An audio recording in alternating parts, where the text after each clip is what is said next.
Welcome to r/Am I the Jerk, where OP's best friend won't let her borrow $5.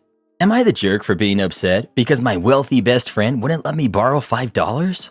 My best friend and I have been best friends for nearly 7 years. When we first met, she was struggling financially and lived paycheck to paycheck. At one point, her car broke down and she had no transportation to work, so I would let her borrow my car, and I never asked her for gas money or anything in return. At the time, I was financially secure and was happy to help her out. As the years went by, my financial situation changed, and just like her, I began living paycheck to paycheck. By this time, she had started dating a guy she met online who revealed to her a few months into dating that he was a millionaire. They married shortly after, and suffice to say, she has not had to struggle since. There have been a few times that I have asked to borrow money, which I've always paid her back.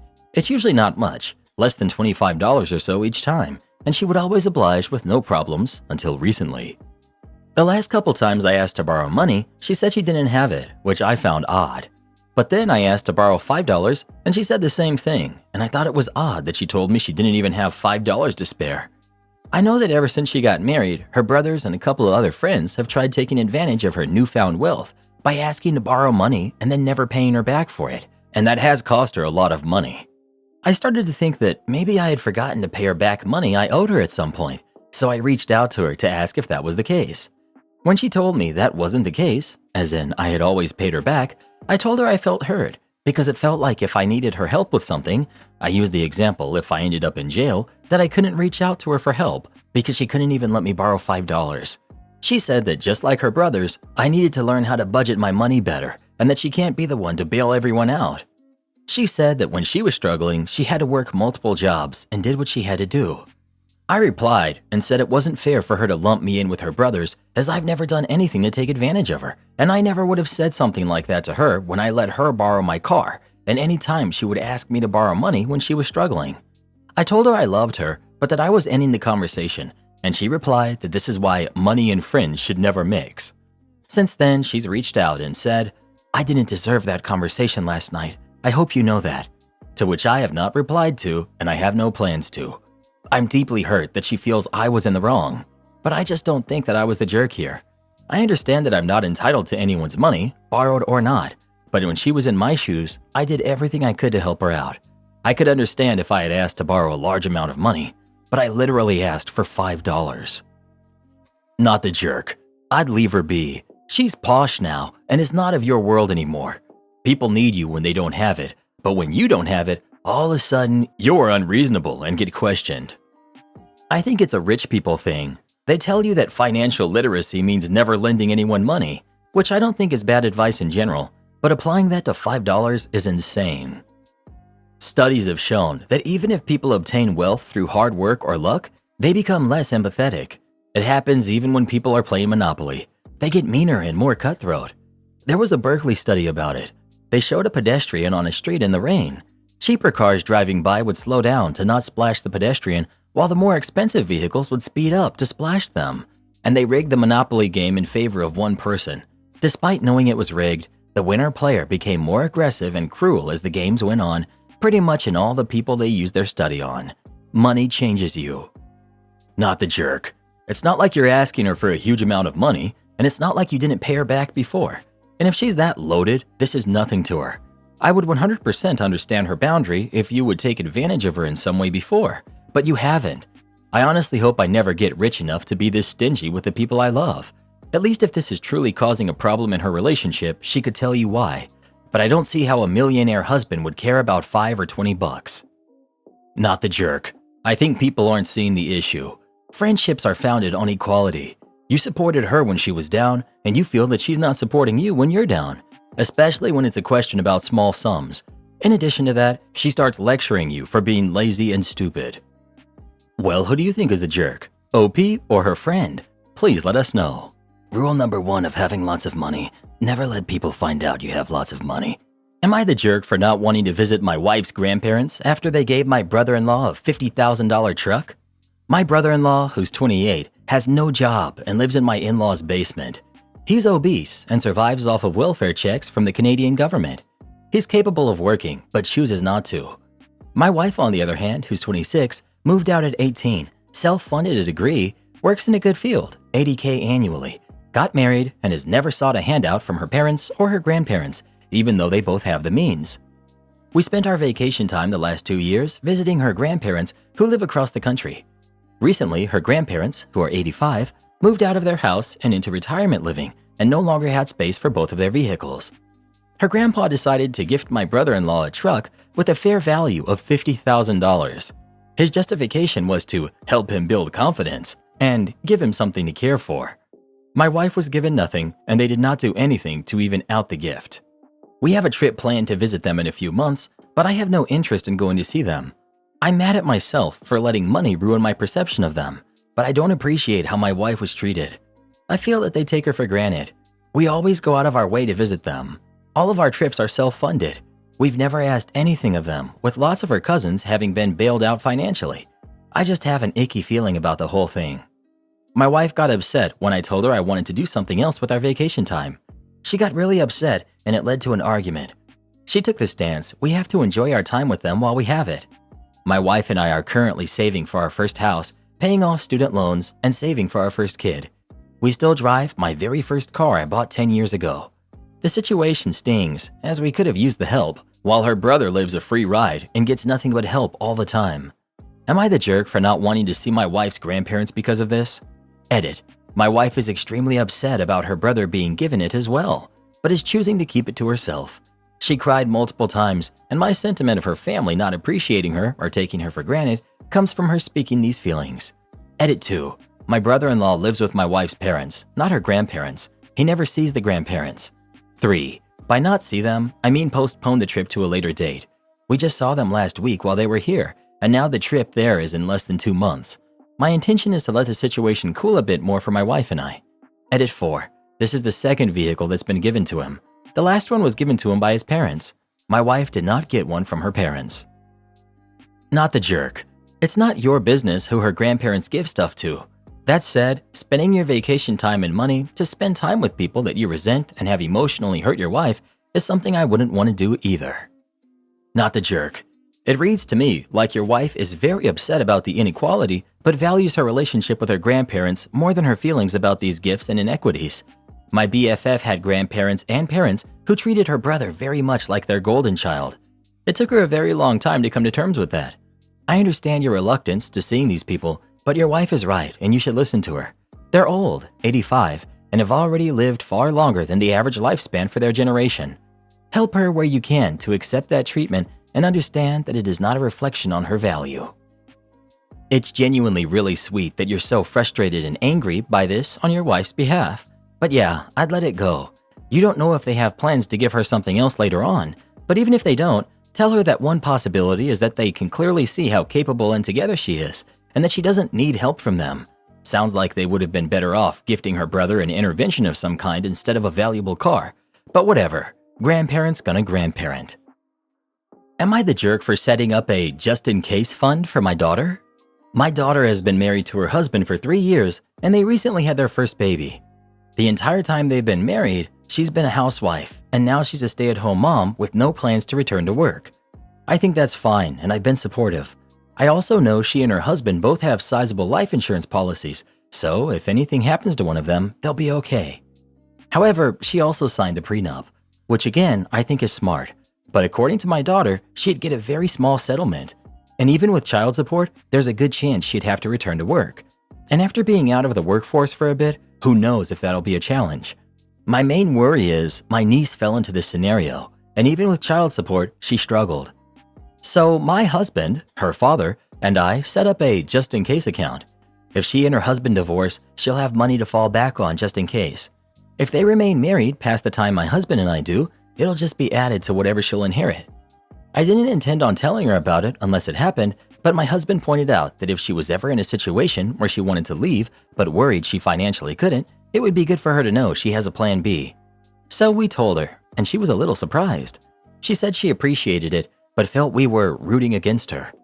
I said we love her husband and hope they have a long, healthy marriage. We've always been supportive, but this is similar to the prenup, a just in case, a last resort. Well, she told her husband, and he's upset with us as well, saying that we don't trust him. I said it's looking out for our daughter and really is no different from the prenup. I added that just as he'll always want to protect his daughter, we'll always want to protect ours. Am I the jerk? Not the jerk. In his own words, your son-in-law said he doesn't trust your daughter by having her sign a prenup. Does nobody see the double standard? I'm struggling every single day. My parents had something set aside for me if I were faced with this very scenario. I was. Only my ex found out and stole every last dime. We had to start over with literally nothing. Your daughter should be grateful. Yup, it's very interesting that son-in-law's response was to get angry when he heard about it. Very interesting that his response to his stay-at-home wife having access to money if he dumps her is to get angry and claim they don't trust him. Why is he upset that she'll have more than just the very small settlement if they divorce? How does this affect him? His money stays in his pocket, right? She isn't walking away with half of everything, so he's golden. The prenup obviously protects him, so why is he angry that she also has protection? And if they never divorce, what's the harm, right? Intriguing. The only mistake was telling her about it this early. The daughter should have only been informed about it if there were signs of trouble. Now that son-in-law knows about it, he's angry. OP should take care to ensure this son-in-law can't legally access this money. It would be horrible if he's the one to clean her out if it all falls apart. She needs to seek legal advice now that he knows about it. Not the jerk. Not the jerk. I love when you tell someone, I have some money just in case you ever need it, and they immediately get offended because your action threatens their marriage. I would ask them, if your marriage is so fragile that my money can influence it, then maybe you don't have anything at all. People see what they want to see, and such situations reveal perfectly what mindset they have, victim or not. Victims immediately will find something to be offended about, and you can't do anything about it.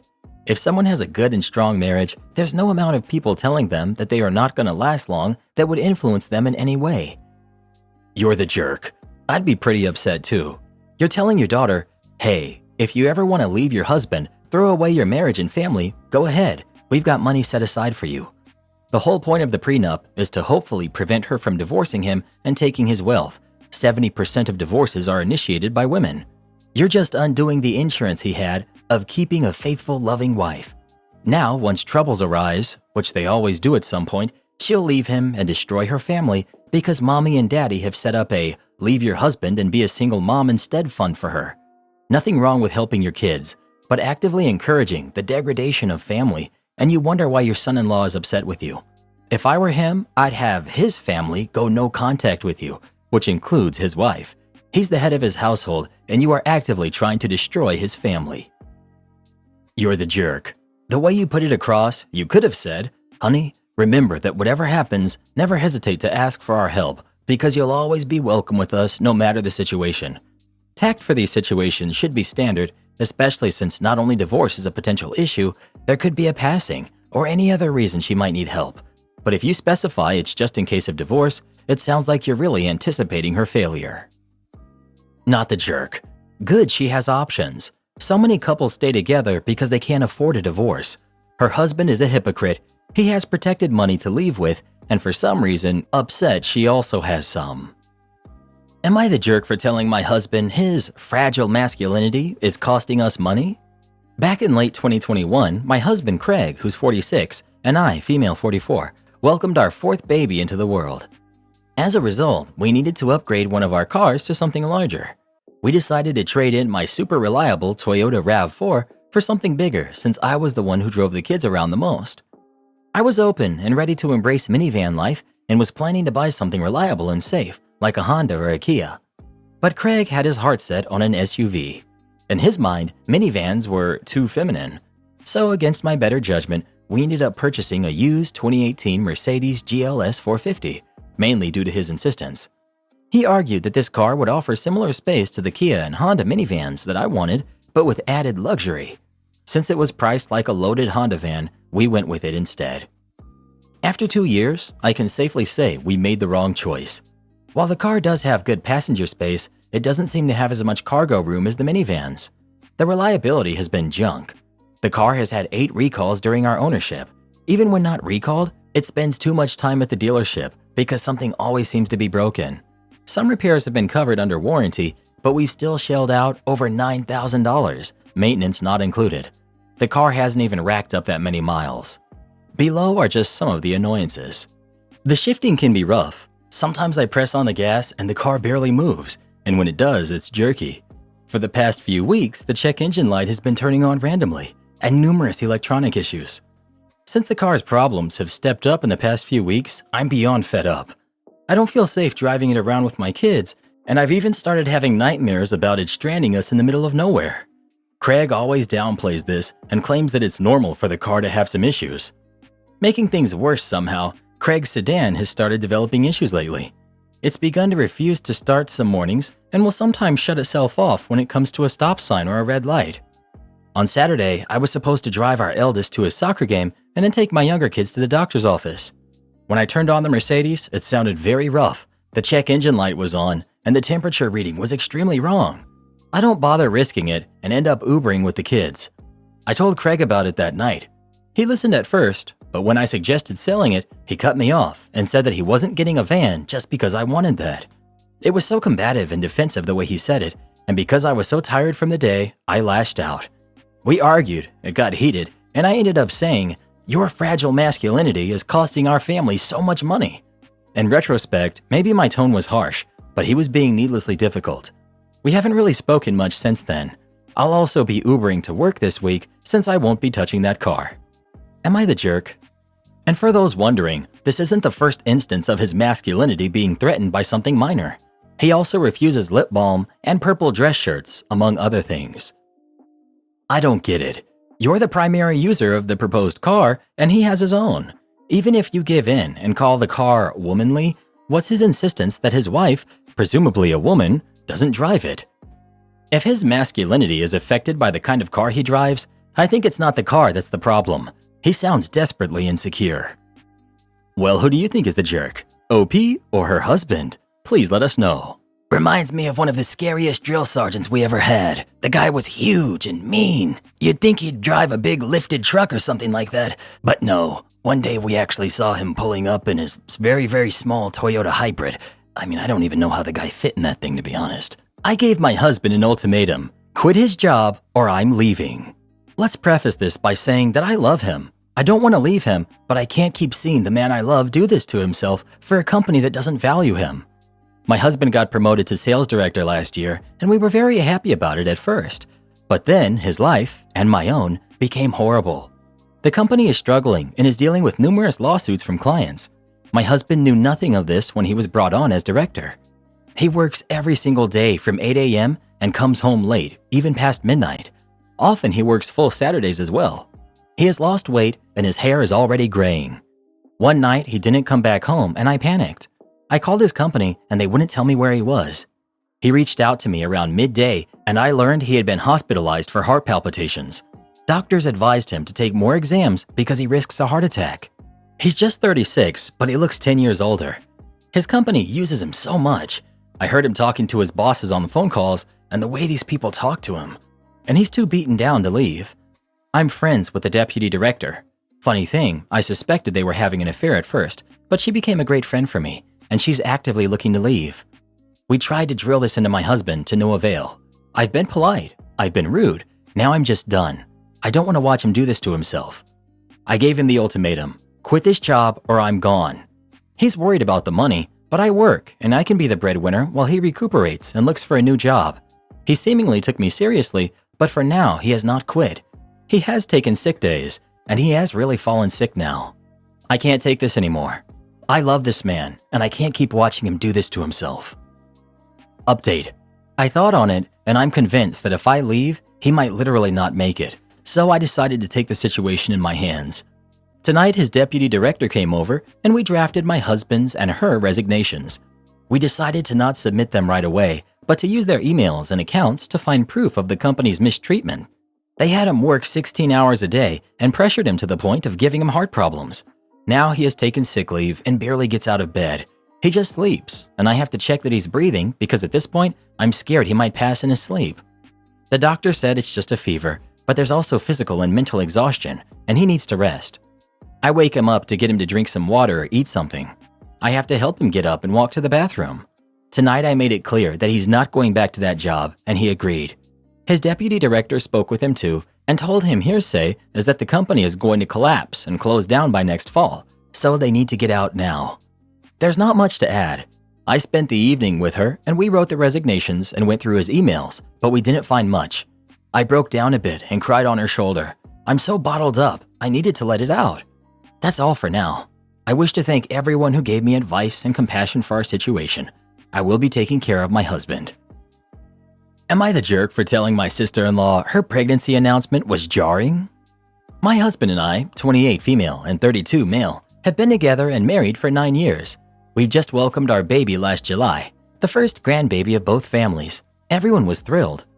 Our baby receives a lot of attention from my husband's parents since we live around the corner from them.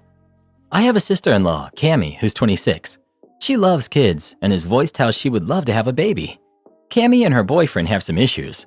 They always complain to her parents about how they can never afford things, leaving my in-laws to foot the bill, such as a lawnmower, getting their dog spayed, patio furniture, and a vacation to Mexico.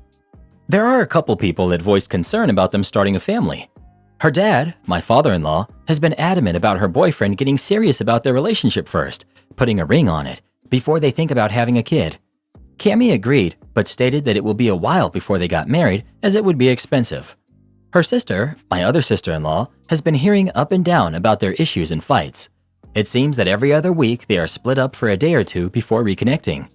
We hardly see Cammie's boyfriend as they usually get into a fight before she makes the trip over to where we live, so he doesn't come with her. A couple of months ago, Cammie asked me what I thought of her having a baby since she was lonely at home.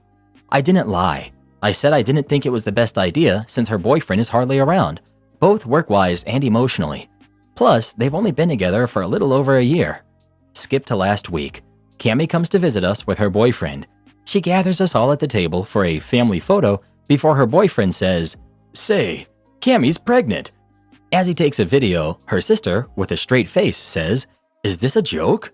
Her father frowns through his smile and looks down at the ground.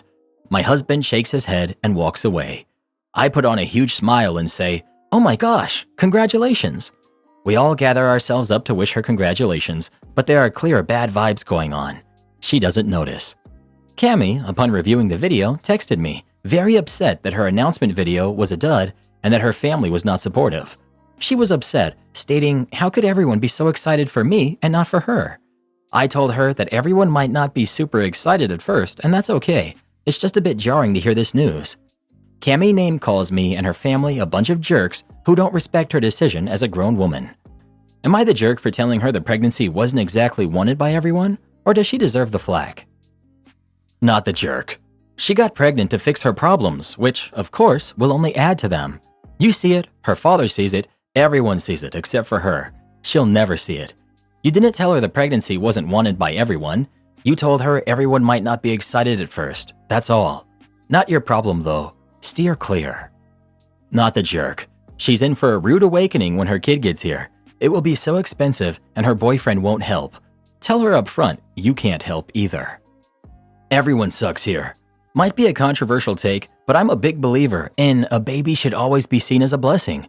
While yes, it's extremely concerning that they aren't financially stable, having a baby will hopefully be the slap in the face they need to be more responsible.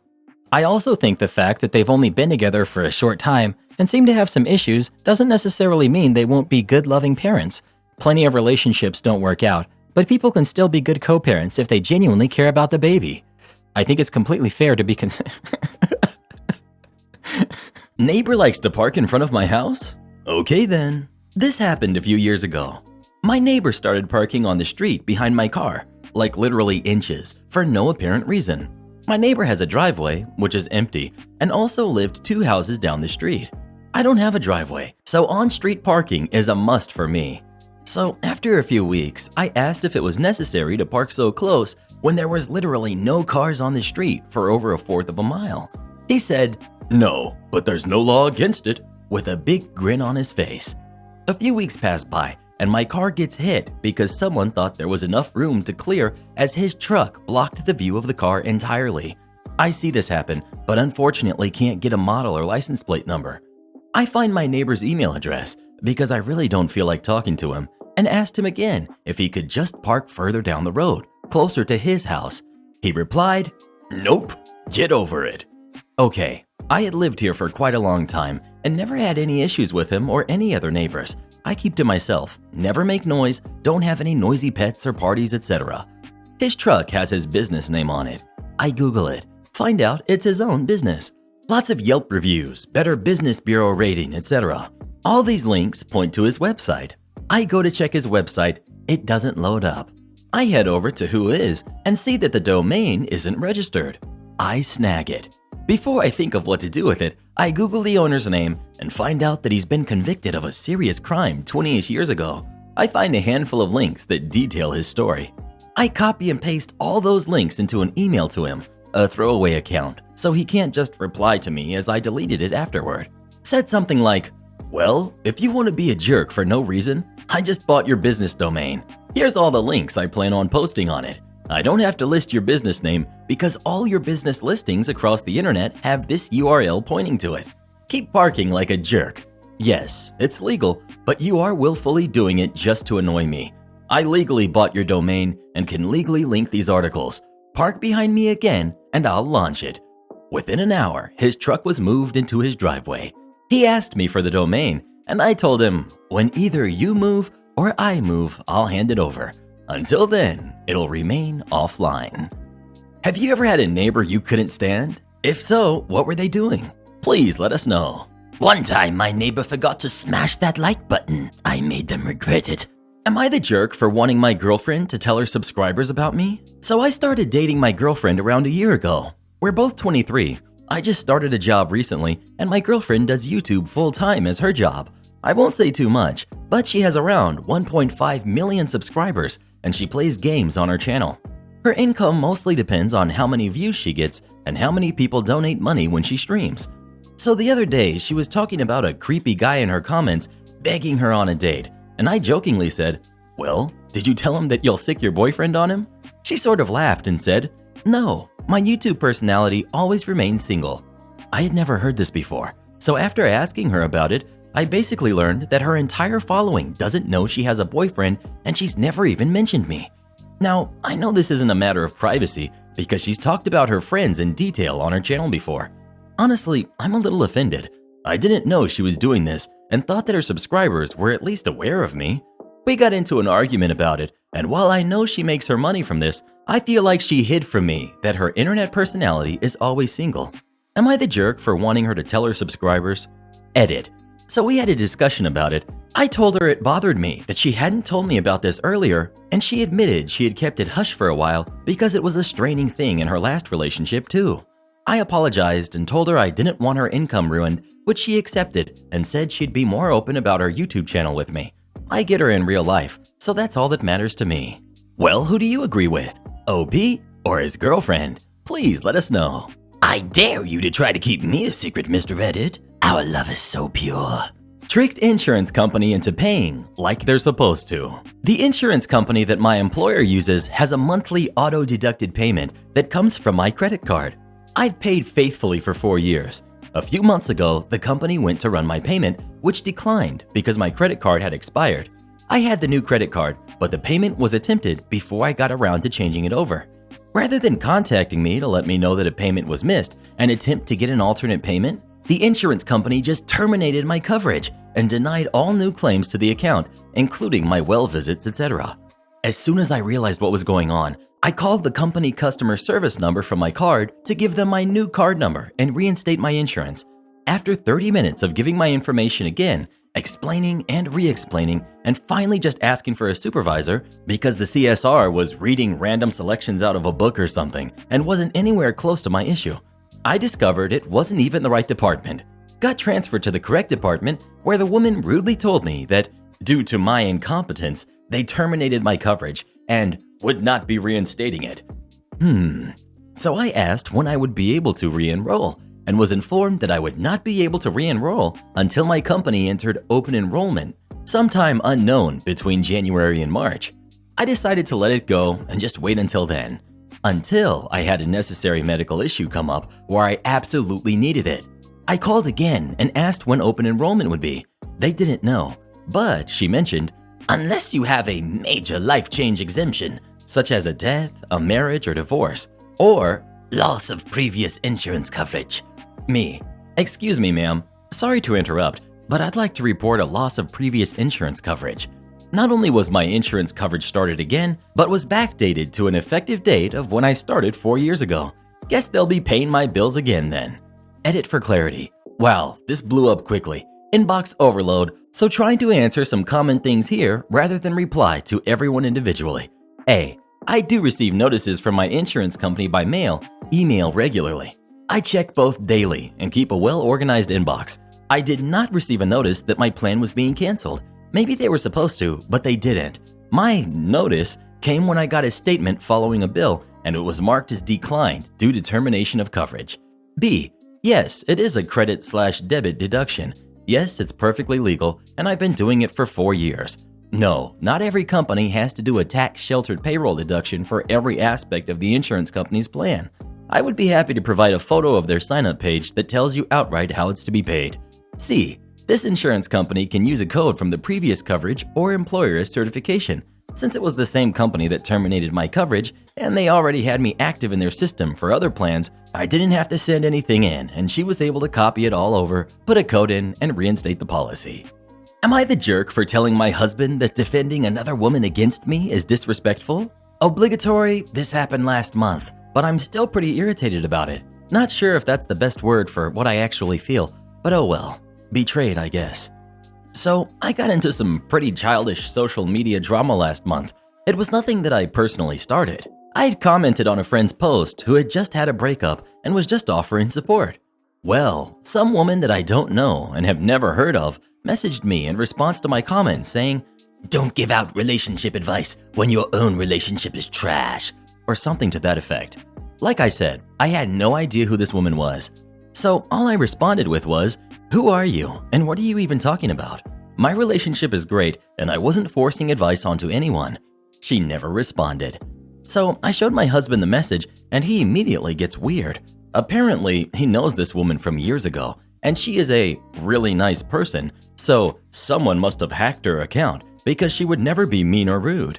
The thing is, he only hung out with her twice, nearly 12 years ago, and spoke to her once online since that point, so he truly does not know this woman at all.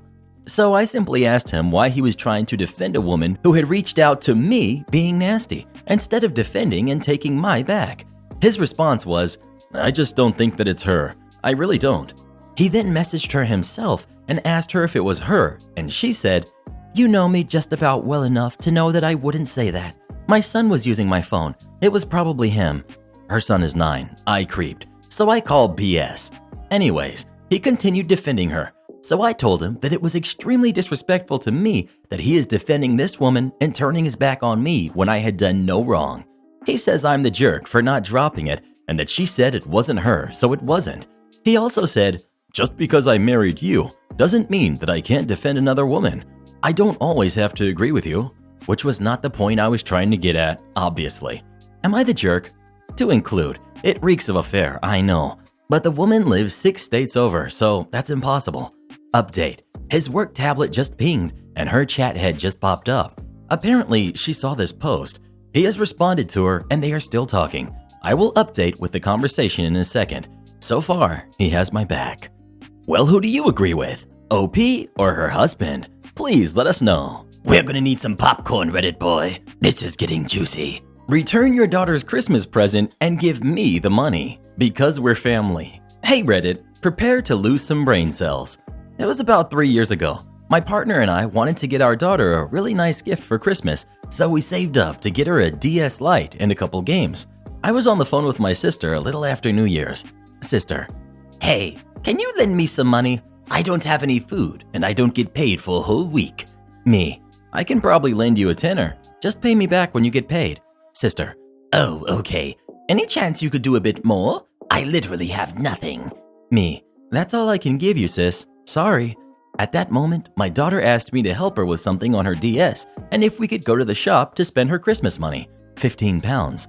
Sister, "Aw, is that my little niece? Tell her auntie says hi and I love you." Me, to my daughter, "Auntie says hi and love you." To sister, "Yeah, had to help her with something on her DS and she wants to spend her Christmas money."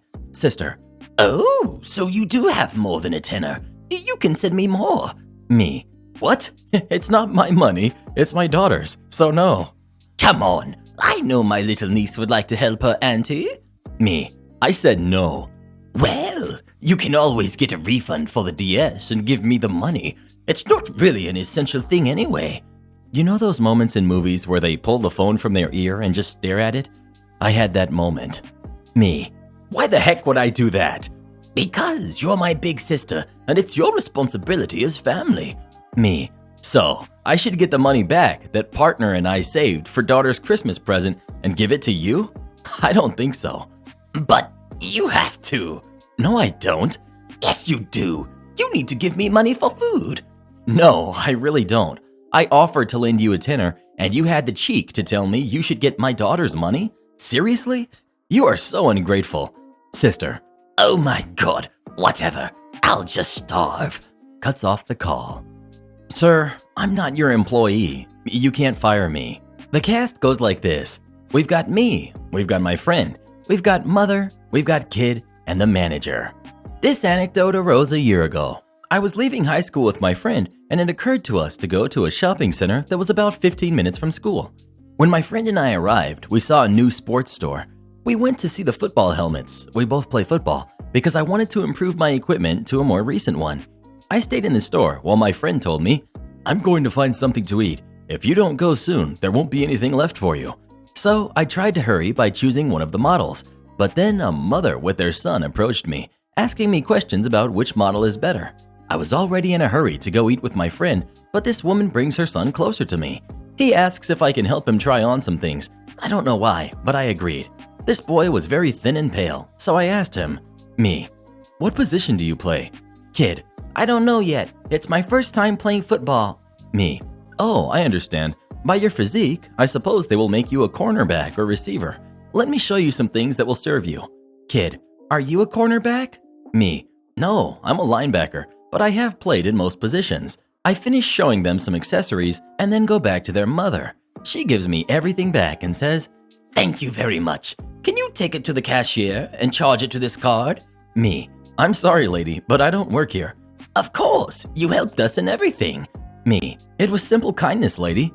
You're lying. How can you treat us like that? Bring your manager. Me, lady, I repeat that I am not an employee. The lady was yelling a lot, to which the manager turns her chair. Yes, this idiot was always on his phone behind a large desk. Manager, what's happening? Just charge him and that's it. Me, I'm not an employee. You should know it since you're the manager. Manager, you know what? Get out of my store. You're fired. This guy was always on his phone. He didn't even turn to see me.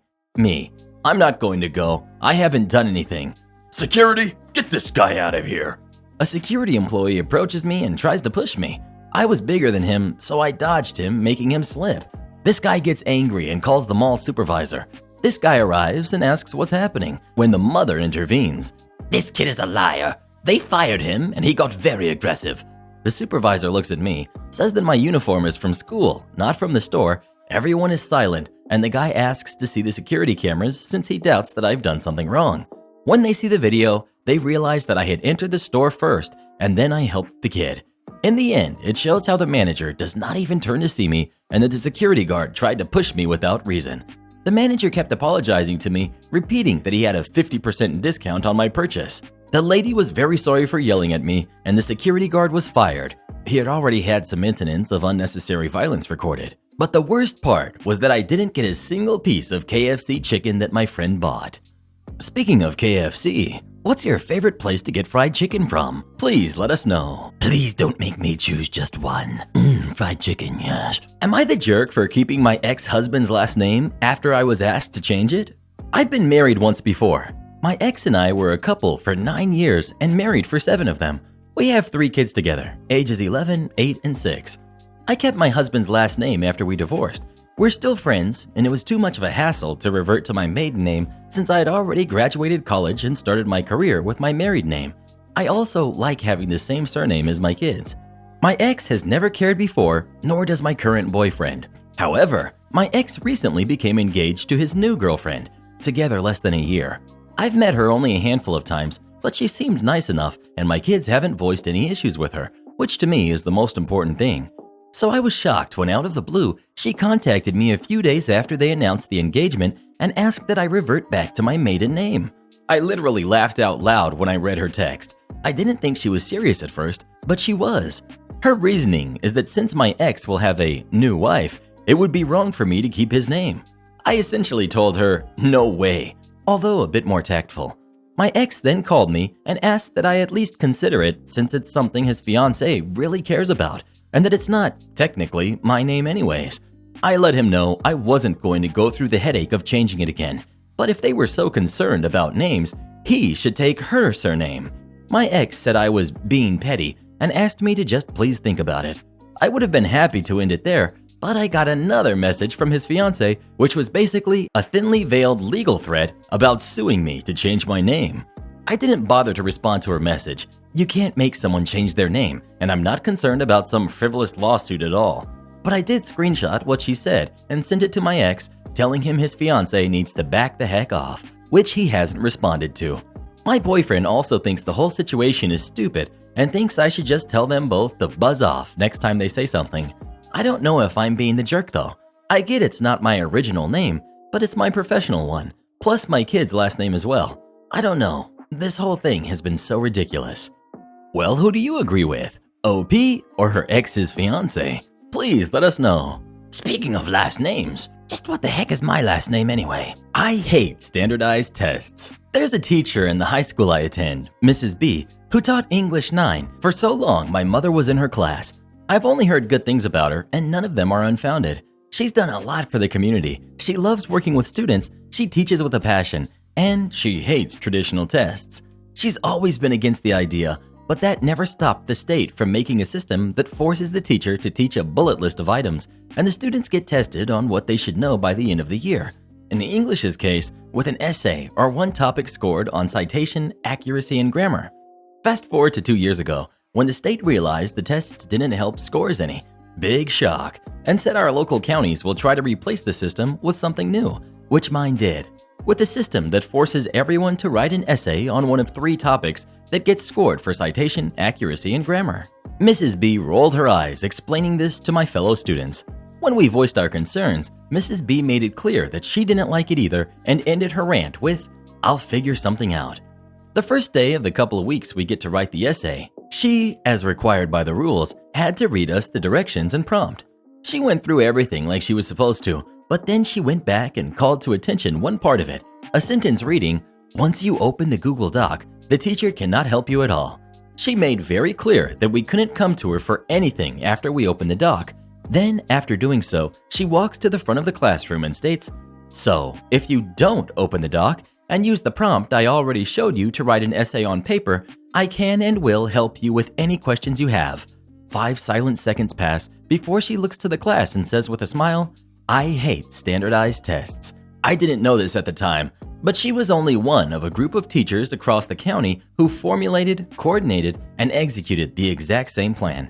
Needless to say, every student under these teachers, including me, got our essays on paper to be revised before we opened the doc and submitted them, netting all of us high scores. The higher-ups caught wind of what happened, and they were angry, but no one in that teacher group ever got punished because they never broke a rule. The directions were worded much more carefully the next year, and the teacher group responded by finding and using another loophole instead. Talk of making a new system started again after that. Am I the jerk for being rude to my colleagues after they commented on my body and eating habits? I started at my job about 8 months ago, which requires me to go to 2 different sites, Site A and Site B. For the first several months, I was part-time due to an injury, and even after that was sorted, I still spent the majority of my time at Site A. The last couple of months, I started working much more at Site B, so I got to know the staff better. Because of that, I've started having lunch with several of them. This is where the issues have started cropping up.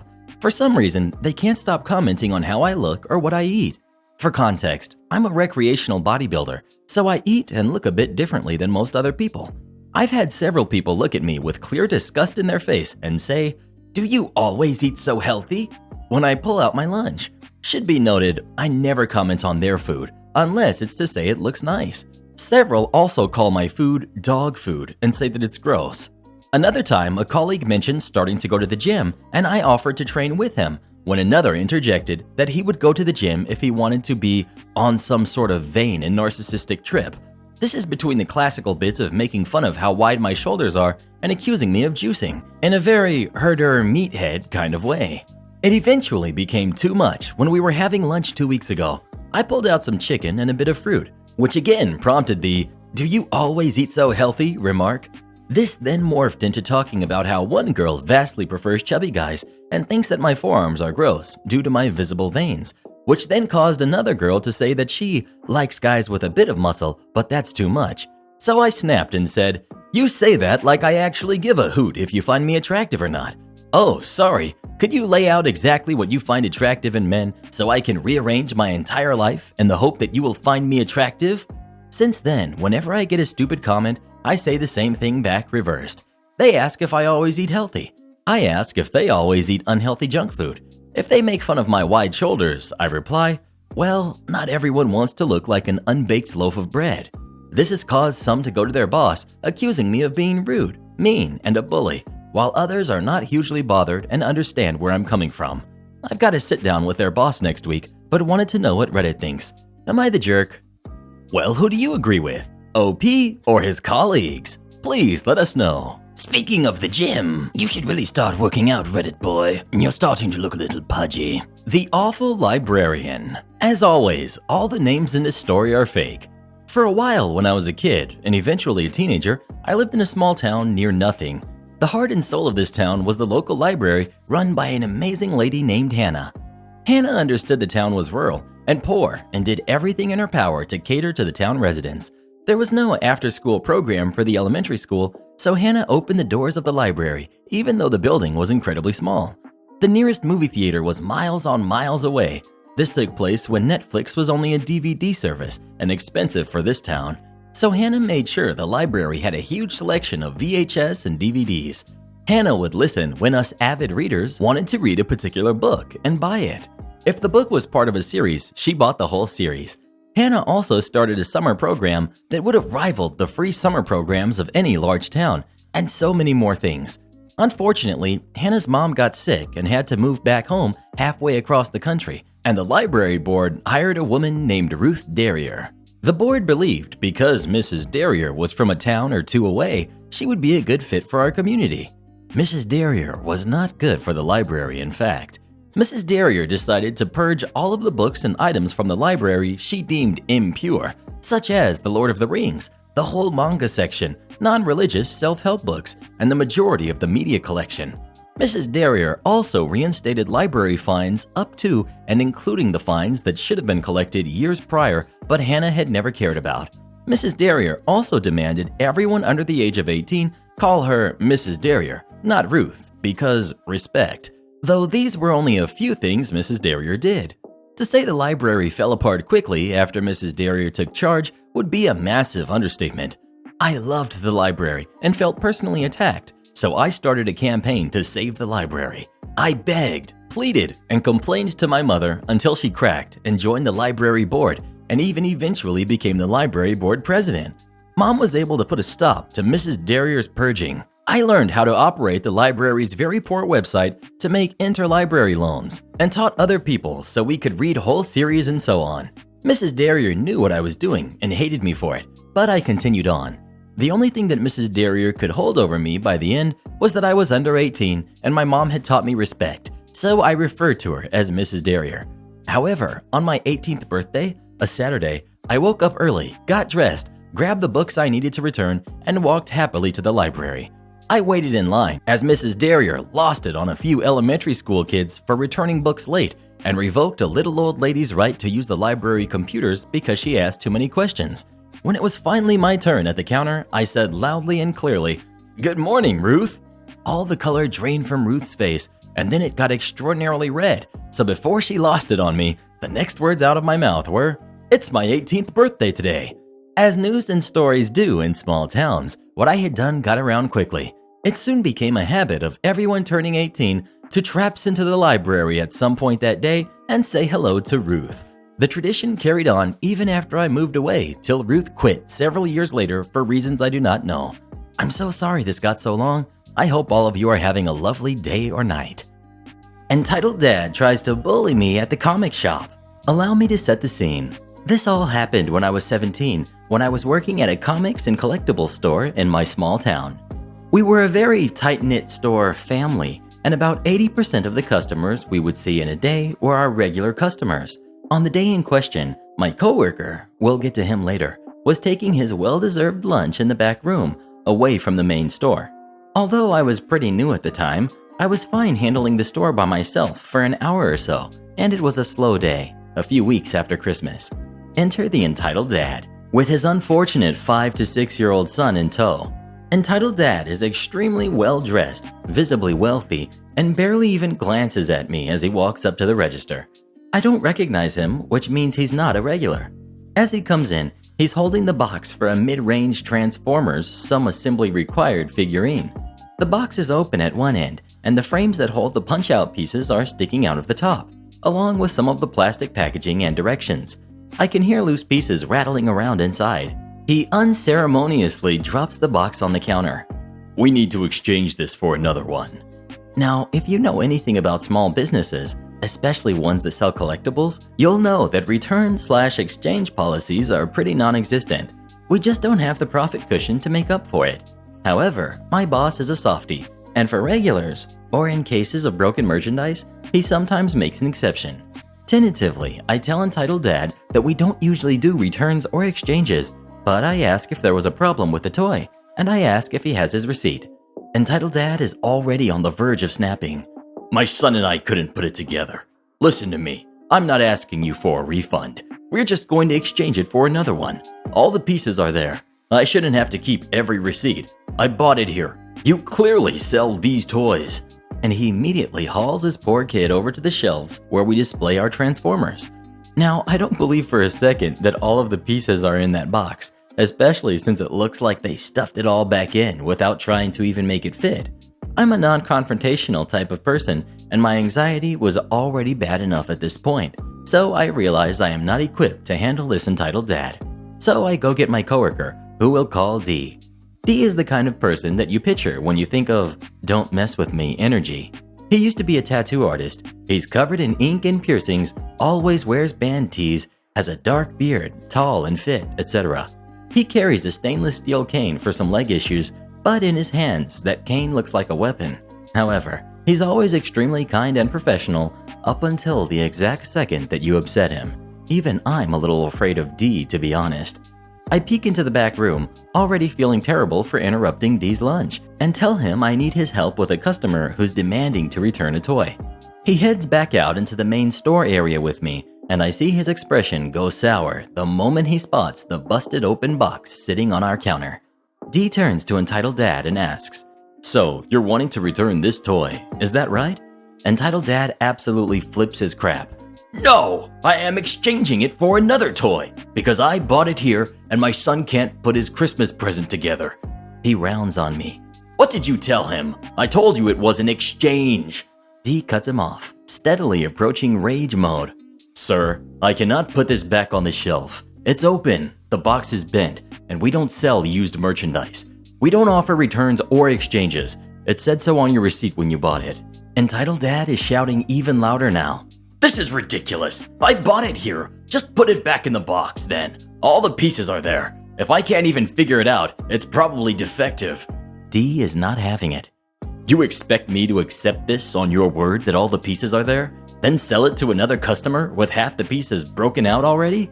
This toy is for ages 12 and up, and if you can't figure out how to put it together, that's not my problem. If you want a new toy, you're going to have to pay for it. Otherwise, you need to leave." I'm practically blacked out from fear of confrontation at this point. I don't remember the particulars of the rest of their shouting match, but I do remember making eye contact with Entitled Dad's poor kid, who looked absolutely humiliated by his dad's behavior. In the end, D makes it incredibly clear that he's not going to accept Entitled Dad's busted up toy, and that Entitled Dad needs to leave or we will call the police. Fuming, Entitled Dad snatches the box back and drags his kid away, all the while threatening us with the Better Business Bureau, bad online reviews, "I'm never shopping here again," etc., etc. Still fuming himself, D looks over and asks me if I'm alright. I nod. "If that jerk comes back here, you come get me, okay?" I nod again, and D disappears into the back room to finish his lunch. And no, entitled dad did not come back. Karen gets mad she can't use our restroom because it's broken. So I'm normally one to stalk Reddit in the shadows, but I figured I'd share a little Thanksgiving Karen moment I just had. I'm at work and on mobile, so I apologize for any format issues. Hopefully this is in the right place. Anyways, happy Thanksgiving everyone and enjoy. We've got me, the manager of this location, and we've got Karen, the entitled woman. So I work for a gas station chain that often is found on the same property as Walmart. And no, we are not Walmart as everyone seems to think. That's why we're open and they are closed. Thanksgiving Day, we are open and it's notoriously slow. So once I'm done with paperwork and such, I decided to get outside and do some stocking and cleaning, which wasn't done the night before as it should have been. We are a kiosk store, so the way it's set up is you have coolers and snack racks on either side of the walkway that leads you to the window where the register is. Said coolers are stocked through doors on the back side. The storage room and bathroom doors are on the side of the building near the back. So now that I've explained that, onto the encounter. I had just filled my cart with drinks and walked to the back side of the cooler to stock. I can hear and see if anyone passes in front of the cooler, so I know when a customer comes in. A woman passes in front of the cooler I'm stocking, so I stop, shut the door, and enter the kiosk to take care of her. Me. Good morning, ma'am. What can I do for you today? Karen. Oh, I'm so thankful you are open. Is your bathroom unlocked? Me.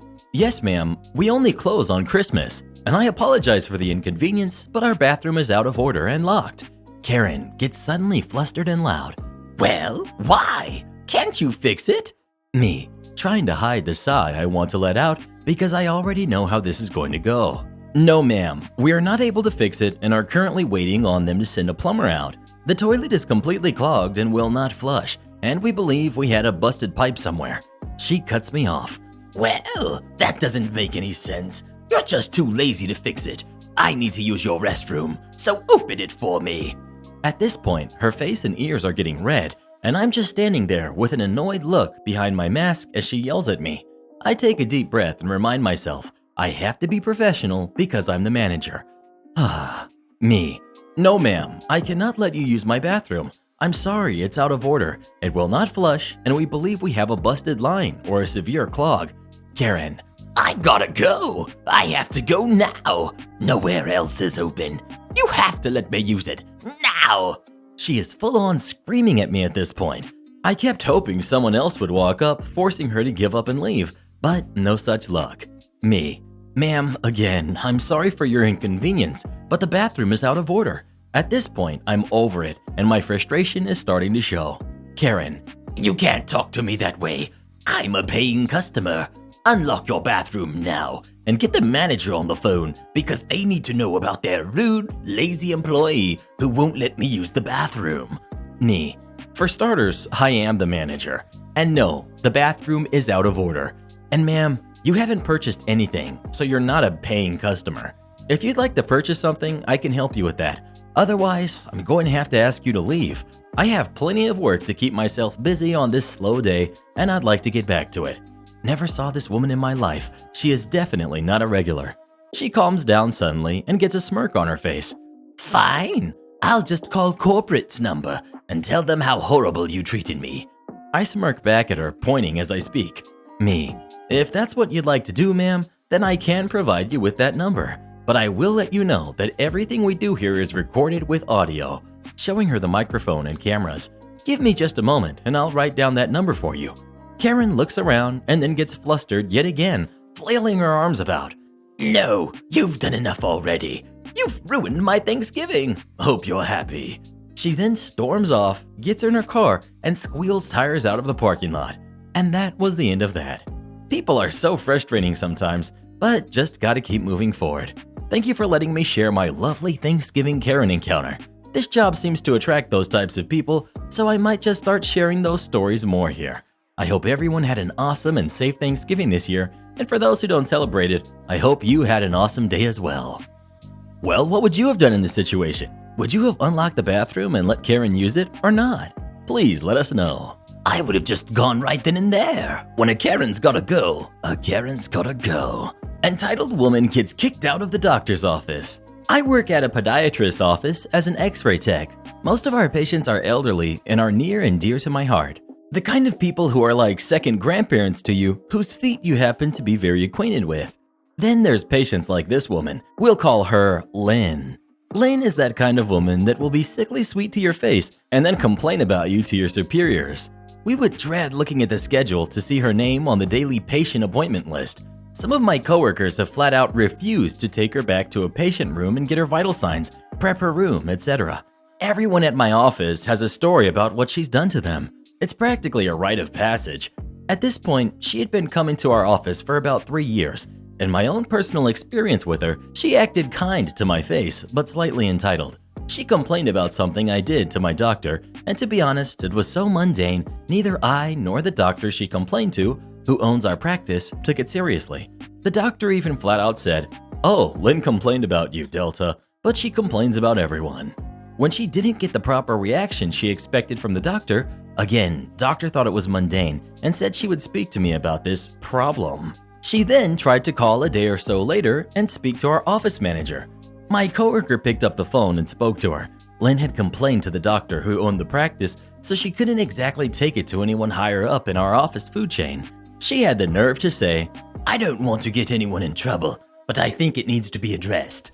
Lady, you went out of your way twice to complain about me. You wanted me to get in trouble." On to the main event. Lynn finally gets her comeuppance. I was on maternity leave when this happened, so this is secondhand from my coworker who isn't a Redditor.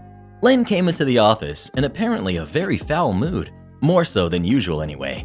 One of the nurses called Lynn back to her room 3 minutes after her scheduled appointment time. Lynn proceeded to contradict all of the nurse's questions/information she had about the appointment out of spite. Stuff like, "Nurse, Lynn, your blood pressure is 142/90. Lynn, that's not right. My blood pressure is usually 140/80. Nurse 1, being an older woman and over years of Lynn's BS, said, "Okay then." Then when the doctor came in, Lynn started demanding that, "You have to give me an injection. My feet hurt and you're going to fix it now." The doctor's policy is that these injections, which can help with certain types of foot pain, are a once in every 3-month deal. And if something stronger is needed, they'll look at physical therapy, so they don't just throw pain pills at you. Lynn had had her injection about 1 week ago and constantly refused physical therapy, despite having no valid/medical reason to not go. She was very obese and very lazy, and just wanted a solution now, and didn't want to correct things in her life that would easily stop the problem for good, instead of temporarily. Then Lynn demanded new diabetic shoes. Now normally we do offer this service with one nurse, let's call her Nurse 2, that has some sort of certification that only she has to take the measurements for these shoes. However, Lynn had burned that bridge a long time ago because she had repeatedly treated Nurse 2 like garbage and called her names.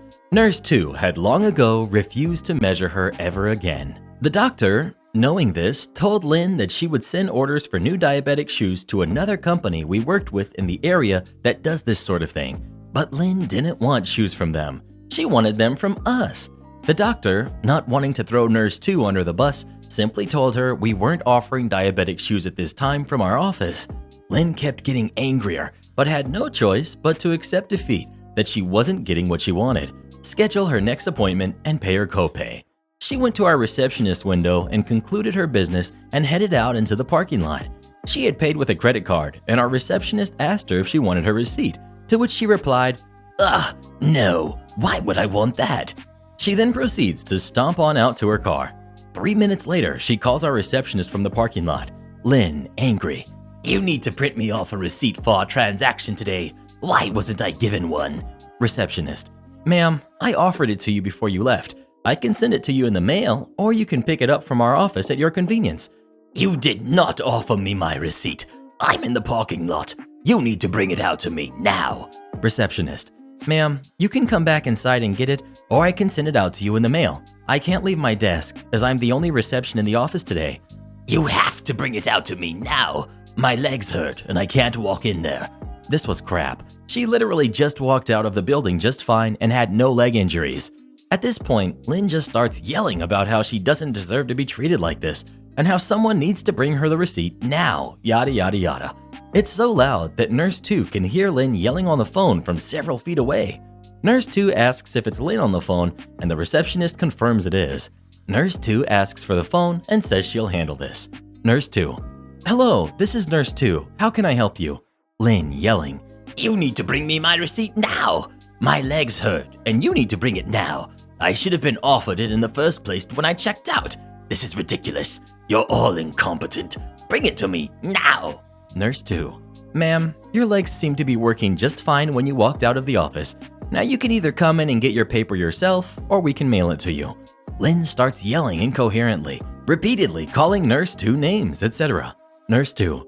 You have a nice day, ma'am. Hangs up. Nurse 2 told me how great it felt to just call Lynn out on her BS. I felt the satisfaction from the story when Nurse 2 told me about it a couple weeks later when I returned from maternity leave. But it gets better. Apparently, the doctor that was working that day, we have two, and they rotate days they work and surgery days, had overheard Lynn's yelling on the phone and was not having the way Lynn treated the entire staff. She told our other doctor, the one that owns the practice, and they agreed that they would dismiss her from the practice. So the rest of my work days are looking a lot more Lynn-less every day I go in, and it's a wonderful life. Have you ever known someone who acted like Lynn? And if so, what did they do? Please let us know. Anyone have Lynn's number? I'd really like to grab a bite to eat with her and complain about stuff. No ma'am, cheating the system is not as easy as you think. My first post here, but definitely won't be my last. I work in college admissions for a private university, so I deal with entitled parents and teenagers every day. The first noteworthy event happened back in September, just after our newest semester started. With lockdown, all offices that don't deal directly with student needs, like us, are working virtually via phone and video calls. But because we also deal with visitors and prospectives, we use a rotating skeleton crew where we each cover our office 1 to 2 times a week. It was my turn to be at our front desk, and I was just sitting listening to music while I get through hundreds of emails when a woman and her teen daughter come in. The woman asks about herself, thinking about starting school again, wants to take classes, pretty standard thing to deal with. I ask the normal questions. Any previous college? What would you like to do? When would you want to start, etc. Lady. So, I want to get started as soon as possible. So can you get me started? Me. You can definitely apply for the spring semester, which means a January start. No, I can't do that. I need to do it now. So I was thinking on Monday. Me. Oh, well, we're a few weeks into the fall semester, unfortunately. The deadline to register for classes was last week. Why can't I take a class now? Well, it's been 3 weeks into the semester, so we can't just have someone join a class that way. Have you even applied? I don't have to wait. I just sign some papers and give a check and get in class. I need to do that. Me. I'm sorry, the semester is closed. We can't do anything else, but have you applied for spring? Here she got very red-faced and actually started pacing around our lobby. You know, you're not the only school in the city. You should want to have me.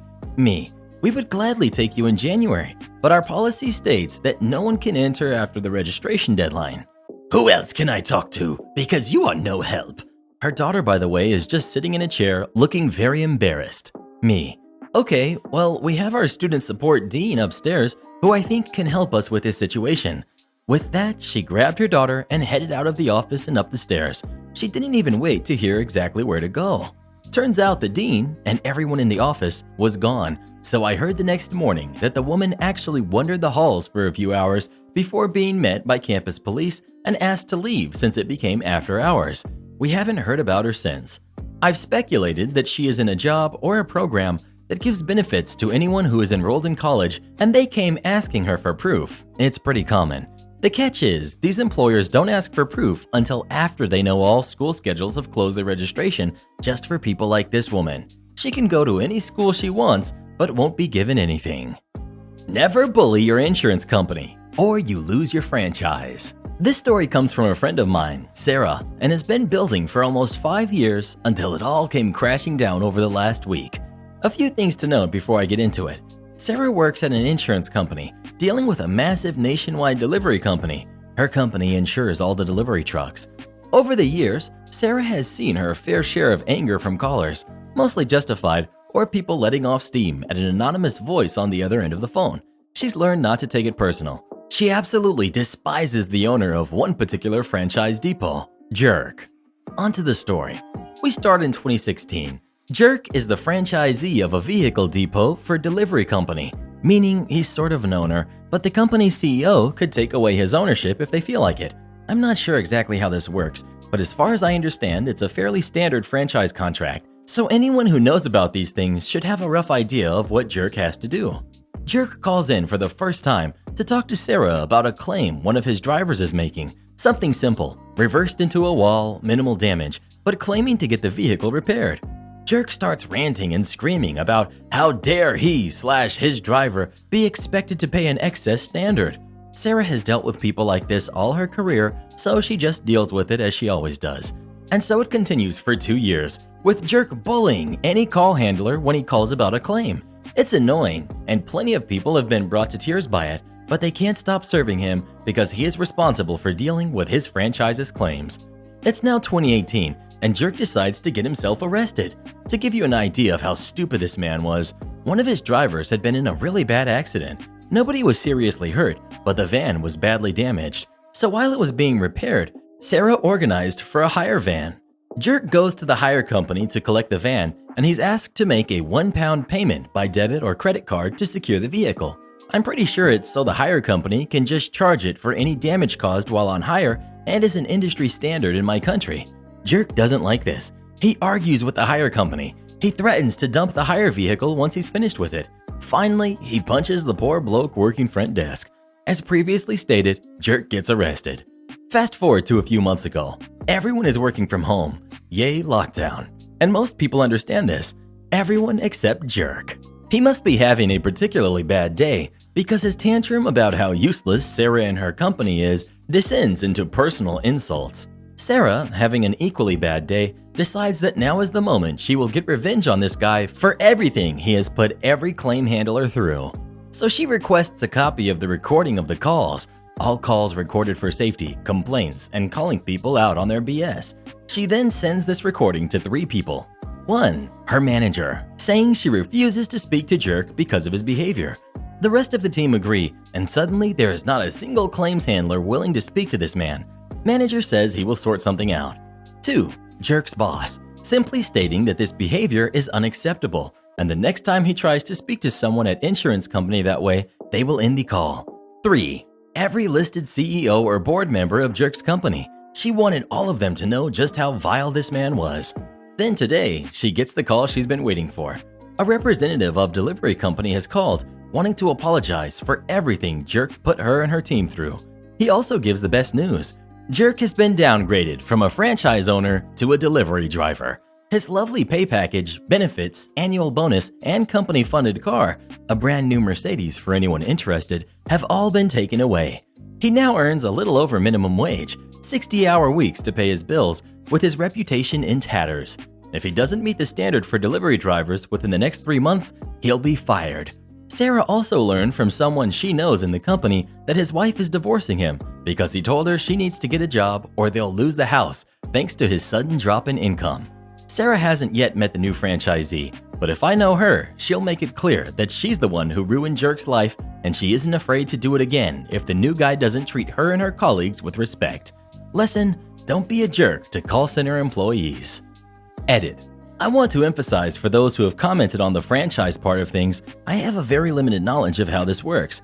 As far as me and Sarah know, Jerk started as an employee at this place, then got the money to buy the franchise. There's something in the contracts that allows the company to take away his franchise, and since he was formerly a driver, he was given that job back on probation. Entitled father demands stranger pay for his groceries because he promised he would. Due to me working in a supermarket, I meet a lot of different people, and most of them are incredibly nice and respectful. However, I also see a lot of Karens and male Karens, unsure of the name they have, and that is exactly who this story is about.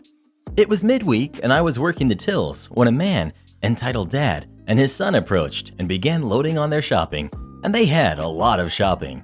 After scanning their items, I told them the amount. I think it was around 145 pounds, and the entitled Dad began rummaging around in his wallet and pulling out notes of money. After counting it all out, it turns out that he was a few pounds short and decided his son should probably put something back so that he could pay. The kid was upset and reluctantly obliged. However, the guy who was standing behind them at the till spoke up.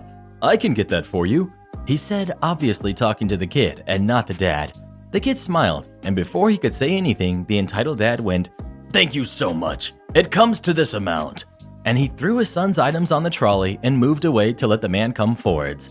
The other guy then said, "I was talking about your kid's stuff. I'll buy that. I'm not paying for your shopping. I can't afford to." Entitled dad, "But you just said you would pay."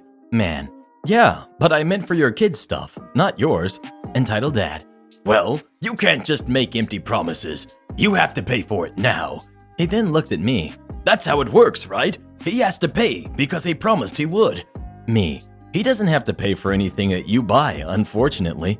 Entitled dad shoots me a mean look and tells his son to pass his stuff to the man behind, who was still nice enough to pay for it, which is a lot nicer than I would have been. And then they both left. Midway through serving the nice guy, I saw entitled dad and his kid at the cash machine through the window withdrawing some more money, meaning all along he could afford it in the first place. So me and the nice guy had a good laugh about that. Refuse to pay $60 to fix my roof? Okay, I'll close your building site down and cost you hundreds of thousands of dollars. Names, places, and timeframes have been changed as per rules. Characters in this story: my friend, who I will call Brian; bullying demolition man, who we will call Keith; greedy property developer, we will call Karen; and the insurance assessor. This tale of nuclear revenge happened a while back and is a work in progress. It's too good not to tell, and I will try and keep you updated down the track. Brian's neighbor is a typical greedy career landlord that left their rental house in disrepair. The poor tenant was living in the cold house, raw sewage leaking onto the lawn, and holes in the house that you could see light coming out of the house. After multiple requests from Brian, Karen refused to get any repairs done. When the state government introduced new laws about ensuring landlords are insulating their rental properties instead of doing this to the house, Karen kicked their tenant out and left the house vacant for 5 years. The old house deteriorated so much more during this time, with rats infesting the house and invading other houses nearby. Brian and his wife, with their limited funds, were able to get sufficient lending from the bank and offered to buy the house and do it up themselves to improve the neighborhood or rent it out, as there is a massive shortage of rental properties in our local county. Greedy Karen did not want to sell, nor did she want to spend a cent on the house to remedy the rodent problem. She also did not care about the effect the house was having on aesthetics of the street. It's important to note that Karen and her wealthy family have over 100 rental properties, and due to lax tax laws in this region, they do not pay a cent and can get tax write-offs when their properties deteriorate, then can claim on this as a loss. Long story short, some of them appear to be leeches on our society and are one of the reasons property prices are so high and rent prices are skyrocketing in our area. Her husband is also the chairman of the state's Landlords Association, an association that he often fronts the media for, defending landlords and putting a good media spin on them when there is negative press. Fast forward 5 years, and Brian finds out that the house is going to be demolished to make way for some new houses to go in on the small section. That's good news at least, though Brian and his wife were anxious about how smoothly the demolition would go due to the fact the houses are quite close to each other. This is important for later. Prior to demolition, the company doing it had to get samples from all sides of the house to check for asbestos. Either Karen made it difficult for the company to get down the side bordering Brian's house, or they simply were too lazy, but only samples from 3 sides, not 4, were taken. Demolition day came around, and Brian was concerned that no safety barriers had been put up to protect his house from falling bricks of the chimney, nor was there anything from stopping dust and debris going all over his new deck and porch area. Later that day, Brian had the pleasure of meeting Keith. Keith is the demolition company manager that is well known around the district for only caring about money and has little regard for people or property. Keith was doing the demolition himself today simply with a helper. Brian returned home during his break at work to check the progress of the demolition and found the demolition was already complete after only an hour or so. The demolished house was in a pile. He climbed up on his roof and, to his disbelief, found hundreds of bricks had fallen onto his roof, causing damage, though he was lucky none had fallen through into the house. Brian phoned up demolition man Keith to ask about what went wrong. Keith initially played down the damage, despite there being 200 bricks laying on Brian's roof. Even with the damage done, no apology, and the rude attitude of Keith, Brian kept his cool. Since I did a little bit of roofing when I was younger, I can fix up the roof if you just get me 4 new sheets of roofing iron, and we'll call it even. Don't worry about paying for paint. I can sort that out when I paint the whole roof after the fall. Brian's roof was not in the best of shape, but it was in much worse shape after having bricks dumped on it, leaving massive dents and chipping the paint. This is the moment that a simple decision on Keith's part would do over him and the landlord big time. Not happening, pal. Your roof is done for anyway. I'll get you a sheet of second-hand roofing iron from my yard to repair the damage on the roof, and I can come and hose off the dust from your deck and dog kennel. Cue the nuclear revenge. The revenge was not intentionally nuclear, but Brian had a dilemma that his roof was damaged and he needed it repaired. There was rain and snow forecast later in the week, and he shouldn't be out of pocket having to buy new materials to fix his own roof up to a good standard. Brian is normally calm and relaxed, but this situation and the way his property was treated sparked an anger that I have never seen before. Brian got in contact with his insurance company, and due to the issue involving a roof, a building assessor arrived that day to assess the claim. The assessor then would be able to seek damages from the landlord or demolition company if he found them to be at fault. Brian also reported the demolition company to the local health and safety authorities due to their lack of safety precautions used when doing the demolition. The assessor got on the roof with Brian and was mortified to hear how Keith had acted in such disregard with the damage done to the roof, and his lack of an apology for any wrongdoings got the assessor mad. He then looked more concerned and bent down and picked up some gray fibrous material.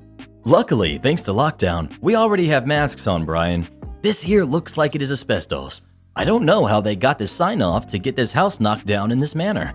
You don't know at the time of being exposed to this stuff, but if you breathe in these fibers, it can cause serious diseases later on in life, including lung cancer.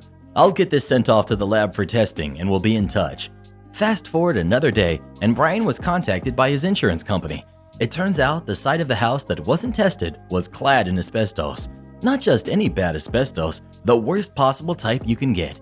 Insurance will be seeking damages to replace Brian's whole roof, not just the damaged part.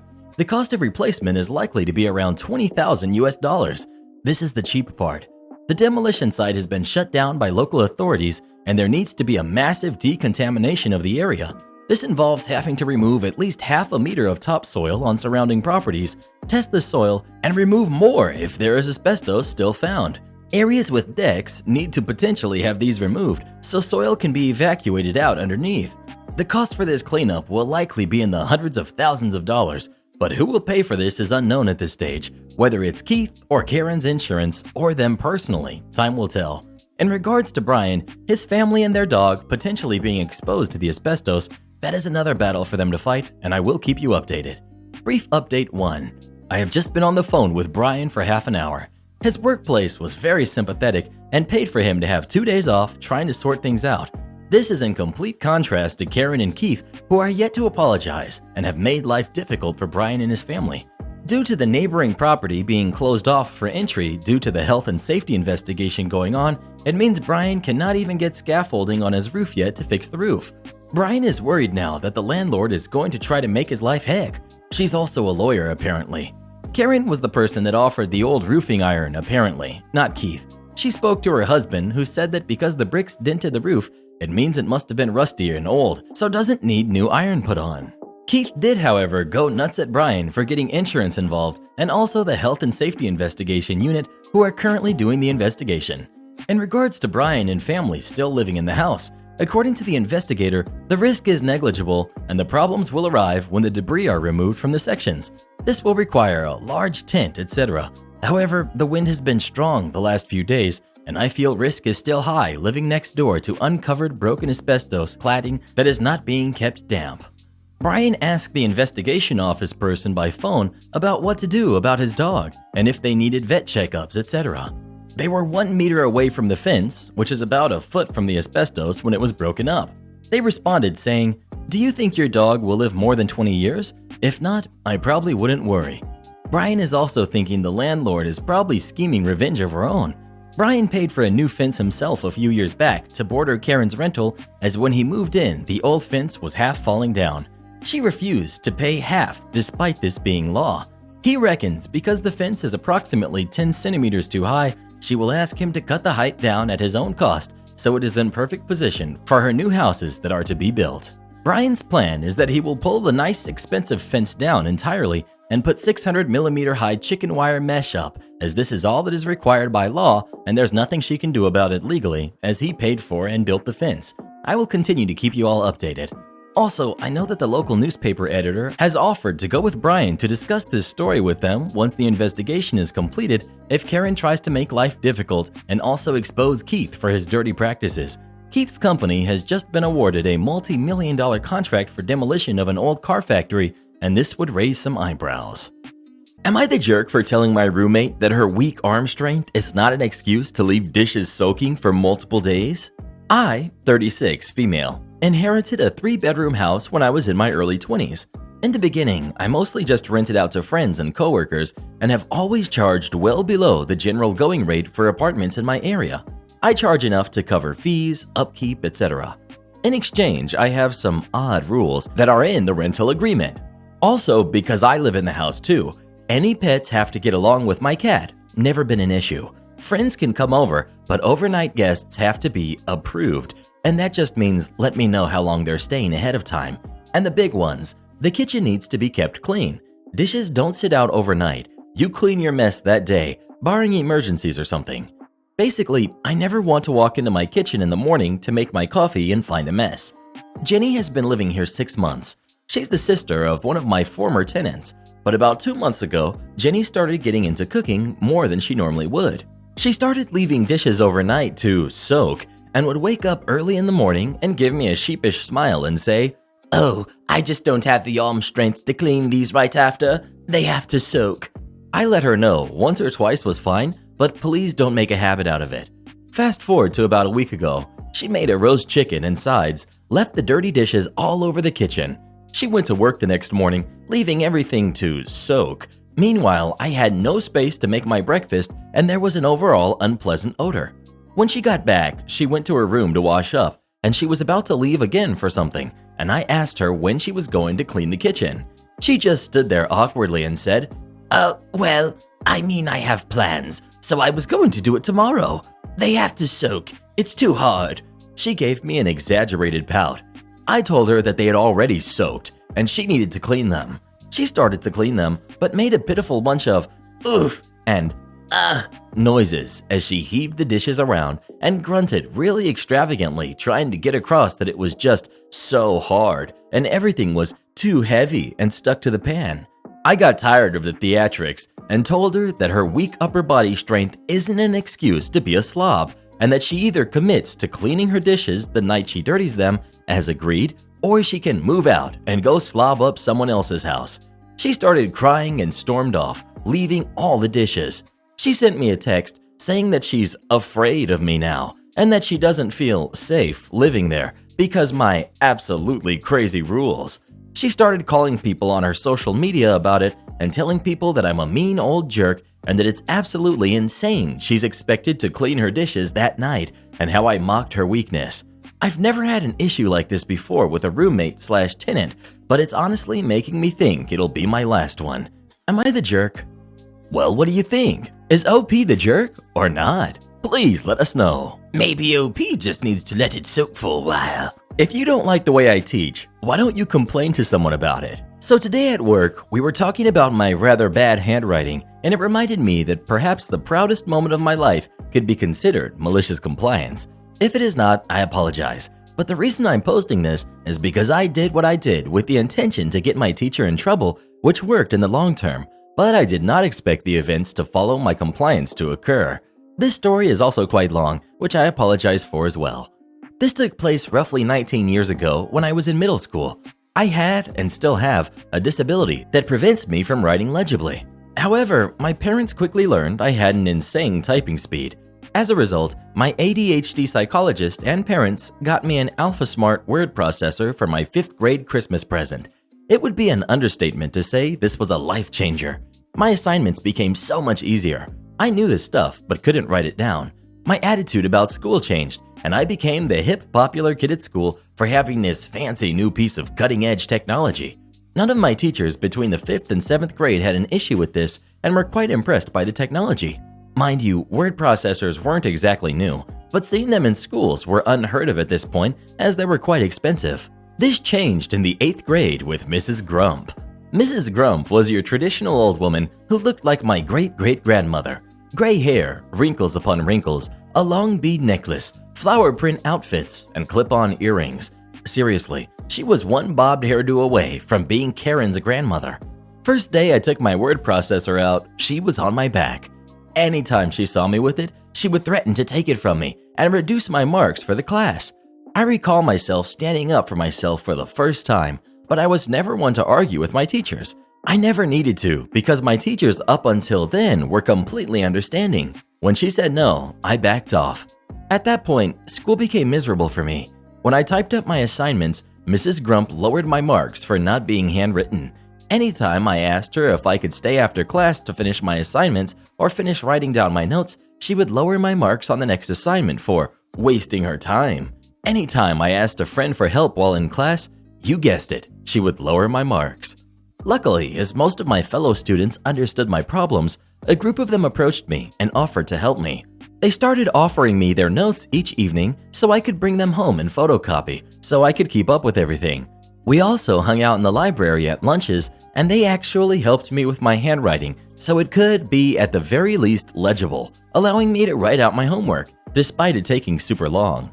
I genuinely don't know what her problem was, but she began reducing my marks because of poor handwriting and inspecting my binders to make sure I wasn't stealing other people's work. If she found a photocopied note, say it with me, she would lower my marks. This was absolutely ridiculous, as none of my classmates were marked in such a way. Now, as I explained, I am not one to question authority. Despite being miserable with Mrs. Grump's attitude, I quietly accepted I would probably fail. Unfortunately, I don't remember why my parents didn't help, but I think it might have been due to my older brother being part of Mrs. Grump's in the past, and they thought I was being overdramatic. ADHD, remember? With the background out of the way, on to the compliance. I don't know what happened this particular day, but I had a sudden surge of confidence. It was a particularly bad day. I remember we were doing an assignment involving microscopes in class.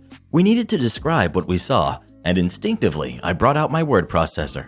I put it on the table and looked down into the microscope, but when I came back up, Mrs. Grump was standing at my desk with my word processor in her hand. Mrs. Grump: "I am confiscating this and throwing it away." Me, stuttering: "But I need it, and it's expensive." "Too bad. I have warned you many times not to bring it out in my class. You didn't listen, and so these are the consequences."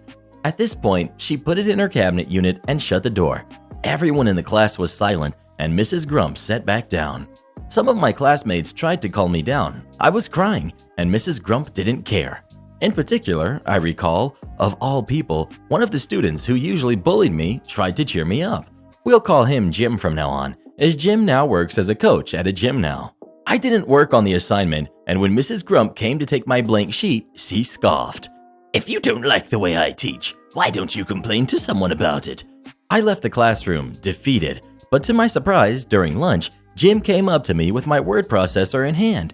He stole it out of the teacher's cabinet while she was returning the microscopes to the lab. He told me he was going to keep it in his locker till after school when he'll return it. That way, I wouldn't get in even more trouble when she finds it missing. It was at that moment when I snapped. I don't know what it was. Maybe the fact that the person who had bullied me for so long was the one helping me.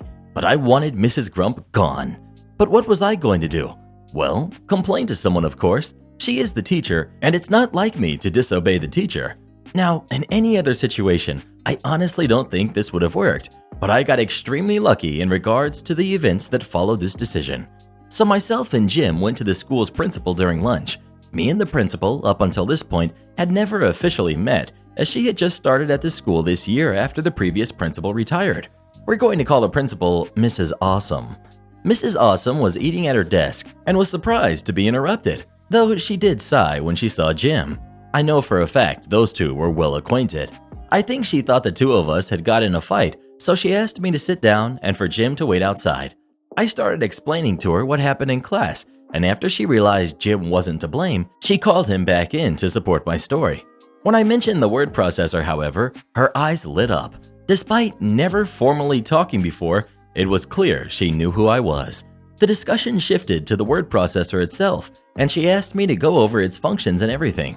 I showed her how I could type on it, transfer the files to a computer to either print off or email. The typing tutorials loaded on it.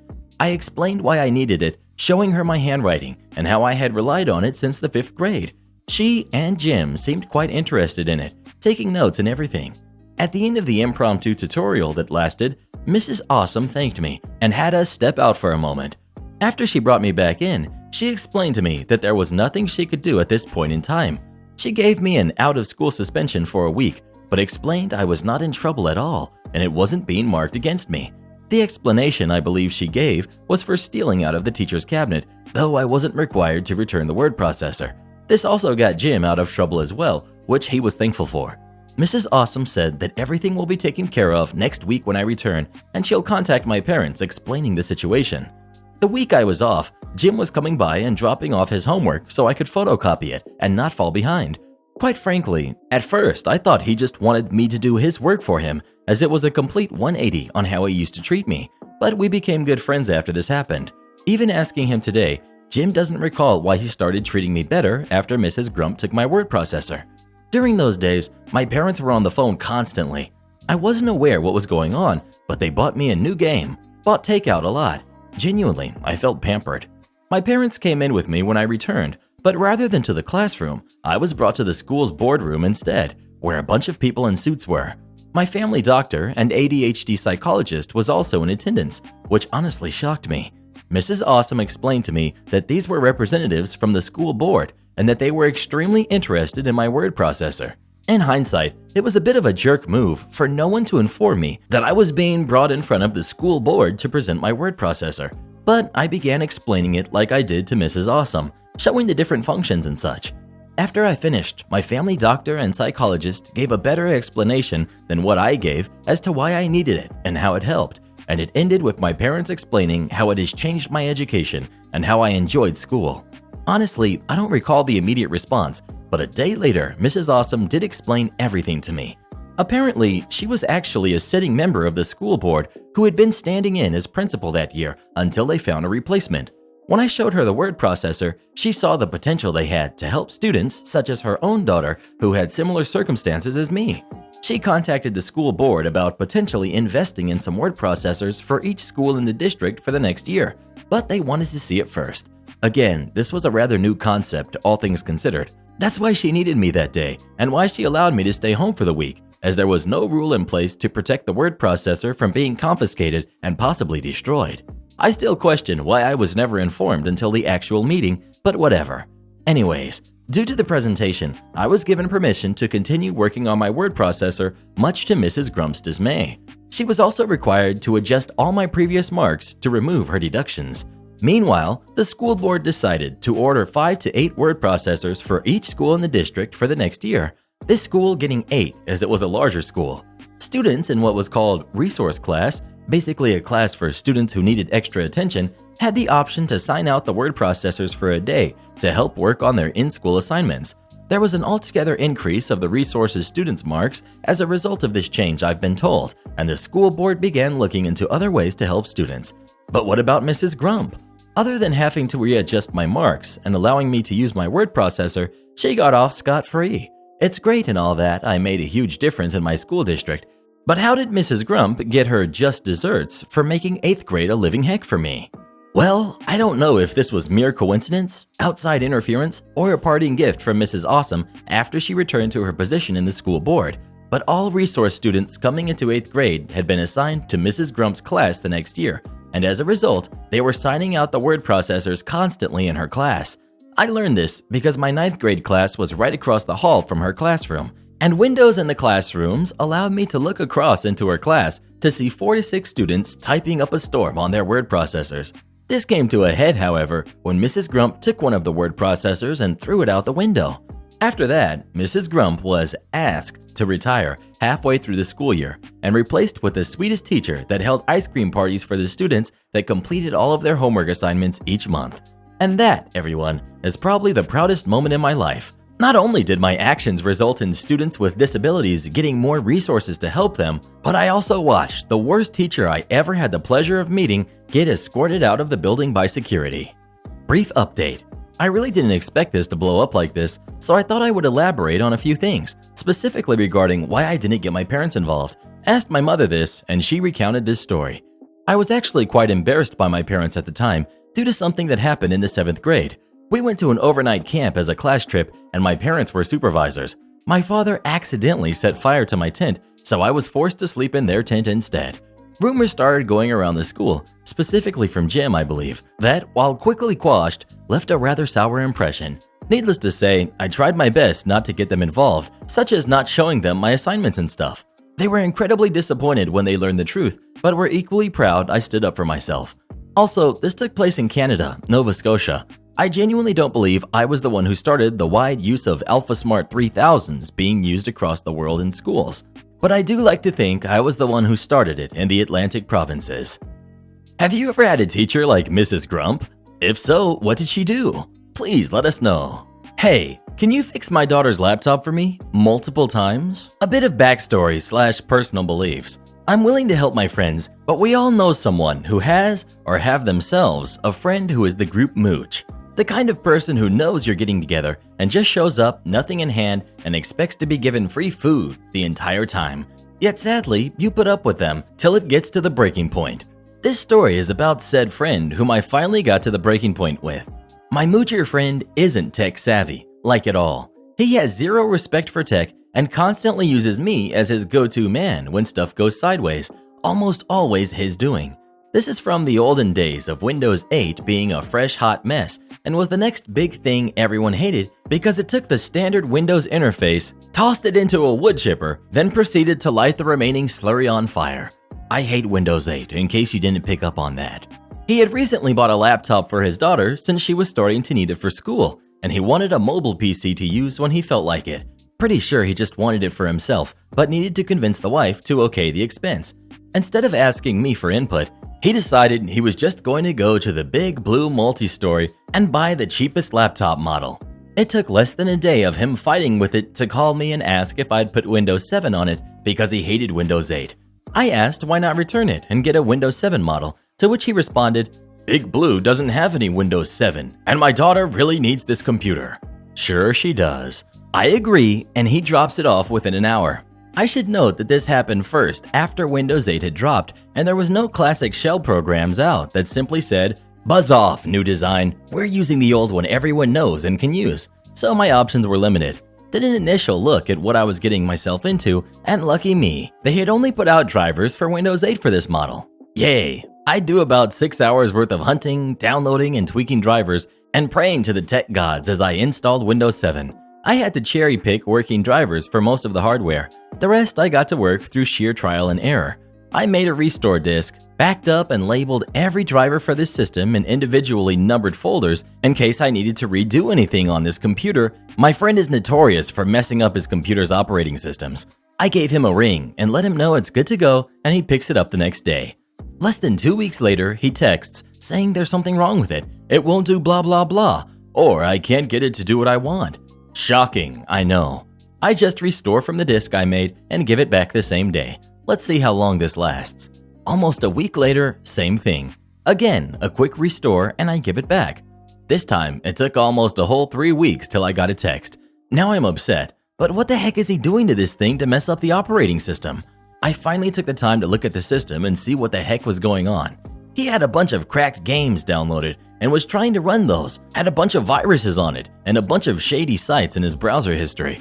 I'm livid, and the only reason I kept fixing this dang thing was because it was supposed to be his daughter's. I got a hold of his wife to see exactly who was really using the laptop and for what. Turns out he told her it was having issues and he was constantly trying to fix it at home and even took it to work to mess around with it when he had time. He was a manager at a hut that sells pizza. He's one of those real hands-on managers who lets everyone know what needs to be done, then messes around in the office. So I get the evil idea of fixing things my way. My first step to fixing things my way was to make an admin account that only I had the info for and limit the other accounts to a limited user. When I talked to his wife, I got a good idea of what his daughter really likes as far as shows, games, etc. I then proceed to pimp this laptop out for her. My Little Pony wallpapers, about 100 on rotate. The entire My Little Pony cartoon show stored directly on the computer. Bratz, Barbie, the works. I even redid the icons to a My Little Pony theme and tweaked the user's interface to be pink and purple colored. I made sure there was a parental lock on the browsers to prevent anything shady related from even showing up on the laptop. I installed TeamViewer and locked in my personal credentials so I could get on anytime I needed. And just for good measure, I installed a handy program called Deep Freeze. For those unfamiliar with it, it snapshots the drive as is and restores the drive to that exact image every time the power cycles. Only downside to this program is you lose anything you save on the computer when the power cycles. Not a problem since I had gotten a bulk pack of thumb drives that were multicolored and came with little lanyards. I even went a step above and beyond and got a My Little Pony skin for the laptop lid in case he thought of taking it to work again. I personally delivered the laptop this time when the wife and daughter were home. The girly, high-pitched squeals of joy that nearly ruptured my eardrums made it all worth it. She went off on a joy-induced tirade as I show her and her mom everything I did. Everything, including all of the shows and games I put on just for her. I then gave her a bright pink thumb drive with purple lanyard and explained that when she wanted to play the games or save anything, the drive needed to be plugged in. I set the save path for all the games to the thumb drive and added a shortcut to the drive itself on the desktop to make sure she wouldn't lose any schoolwork she was doing. I made sure both her and her mom knew the thumb drive had to be plugged in, otherwise things wouldn't be saved. I didn't mention the parental lock I set up or deep freeze. I wanted it to be a surprise for my friend later. Both her and her mom thanked me. I got a big hug from the daughter who was still flying around on cloud 9. She was begging her mom to watch My Little Pony with her before I even left. I knew it was only a matter of time till I got an angry text/call from my friend as soon as he got a chance to use the laptop, and I was waiting with gleeful anticipation. I had dropped the laptop off on Monday, and I knew he wouldn't get the chance to use it till Friday when he got back from a trip he took. Cue to Friday night, and I get a phone call around 8, which I ignore and let it go to voicemail. I get 3 more calls every 5 to 10 minutes, which I also ignore. Then I get a bunch of texts, which I ignored till about 11 p.m., when I figured he had ample time to try and mess with the laptop to only be shut down at every attempt. I call him up with an especially snarky attitude, acting half asleep just to upset him. Mooch: "Finally, where the heck have you been? I tried calling you and texting, but you never responded." Me: "Yeah, I had a long day, so I took an evening nap. What's up?" Mooch: "What's up? This piece of crap laptop is busted. That's what's up. I can't get anything to work right. I downloaded a game and tried installing it, but it says I don't have admin rights. I restarted it and the game files were gone completely, so I re-downloaded it but still couldn't install it. It's not even letting me browse the web. I thought you fixed this. What the heck?" Me: "Calm down. I'm sure it's something simple. Let me remote in." Mooch: "Wait, you can do that?" Me: "Yeah, I got sick of having to have it dropped off, so I installed remote software. Let's see. First thing I do is remotely restart the system." Mooch: "It did it again." Me: "What?" "The game I downloaded is gone from the desktop." Me: "Oh yeah, I put software on the laptop that restores it to a default setting. Anything not saved on an external drive gets removed. I gave your wife and daughter a thumb drive. Didn't they tell you it was needed?" "No. What the heck? Why'd you do a stupid thing like that?" "Well, I've had to fix this thing 3 times already, and I got sick of it, so I made sure anything you downloaded or tried to install would be deleted and blocked. You don't have admin rights. I do. Last time, there was over a dozen viruses from your games, and the games you were trying to run would barely run on this laptop, even if you had legit versions." Mooch: "What the heck?" Insert 15-minute rant I didn't pay attention to because I don't care. "Well, why won't it let me browse the web?"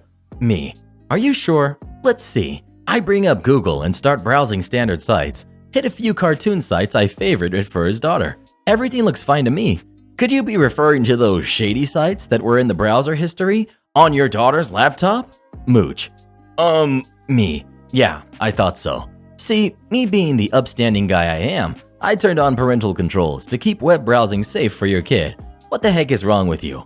Mooch: "But..." Me: No buts. It took a lot of work to get this thing working for your daughter's sake, and then you use it as your personal play toy, which I had to fix 3 times? I'm done with your BS.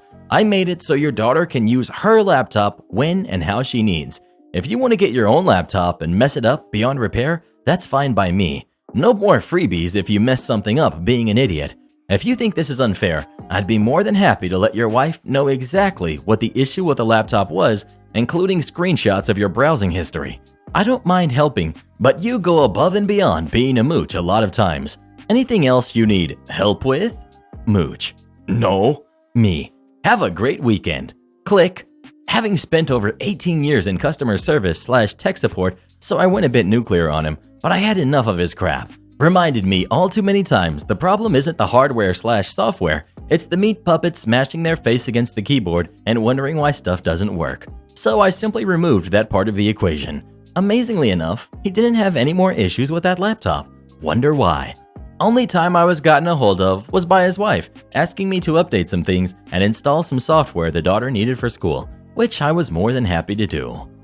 Have you ever had a friend that tried to use you? If so, what did you do about it? Please let us know. I'll force you to smash that like button. Am I the jerk for telling my boyfriend that if he doesn't go to work, he's no longer using anything of mine, including my car and Wi-Fi? 28 female and 29 male. Been together for like 4 years, I think. I love this guy to death, but when I say he's lazy, that is seriously a huge understatement and doesn't even shed an ounce of light on the actual problem.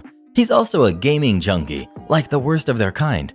For example, when a game is being released, he waits up until midnight to purchase the game, no matter how expensive, and will binge on it for weeks straight while hardly sleeping.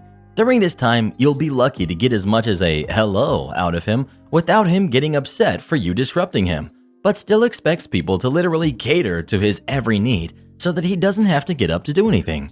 I don't entertain this because I'm not his mother. Anyways, a year and a half ago, I had to give him an ultimatum. You either get a job and start supporting yourself, or you can leave and go mooch off someone else. He chose to get a job. Lasted a month before he quit. Found another job 2 months later, lasted 2 weeks and quit. He was unemployed for 11 months when he finally landed this job in September. Assassin's Creed was just released, 2 weeks ago? And he started calling out every single day.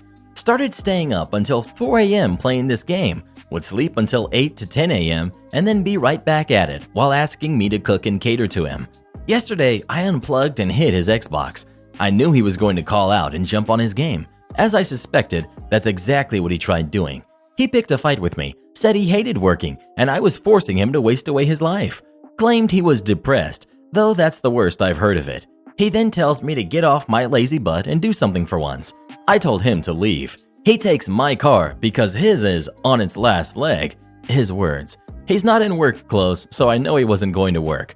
I texted him and said, if you aren't going to work, bring my car back. And if you plan on flaking on this job like the rest of them, you will not be using my car or my internet. Make your choice. He texted back saying, you trying to mother me all the time is a turnoff. You holding things against me all the time also makes you a jerk. Am I the jerk? Well, what do you think? Is OP the jerk or not? Please let us know. I bet this guy's diet consists of tendies and juicy cups. I'm not a tour guide. About 11 years ago, my wife and I got engaged. My mother-in-law decided to gift us with an expenses-covered trip to Paris as an engagement gift. So we found ourselves spending a week in Paris, enjoying the city. Also, we met an old friend. My friend, nicknamed Indy, was doing a postgraduate degree in Paris. We met a couple of nights, and we scheduled to visit the Louvre together. Next day, we met outside of the Louvre. Along with Indy was his girlfriend. She was a history of arts major, slightly important for later, from Norway. Indy was an archaeologist post-grad. He has, since his preteen years, an obsession with ancient history, important for the story. Also relevant to the story, my wife likes to read a lot of history books. We start our tour in the Louvre from the Roman section with Indy taking the role of explaining what we were seeing. Now, because of his girlfriend, we all speak English. We pass the Roman section, followed by the Greek, stopping on the Aphrodite of Milos. In that section, Indy really took off with his explaining, not only with Aphrodite, but with the muses as well. Statues of them in the same section. Then up the stairs to take pics of Nike and onwards to the Renaissance section. On the way towards the next section, we stopped in a room that had models of some of the wonders of the ancient world. One of them was a model of the Temple of Zeus in Olympia and the giant statue of Zeus made from ivory and gold. Indy stops to explain this to his girlfriend, and my wife decides to chip in about cheating in original Olympic Games. Started a lighthearted banter. They're talking in our native language, and I'm trying to translate to Indy's girlfriend. And then it happened. We've got me, we've got Indy, we've got stressed mom, we've got amazed kids 1 and 2. Stressed mom. Excuse me, What's the guide talking about?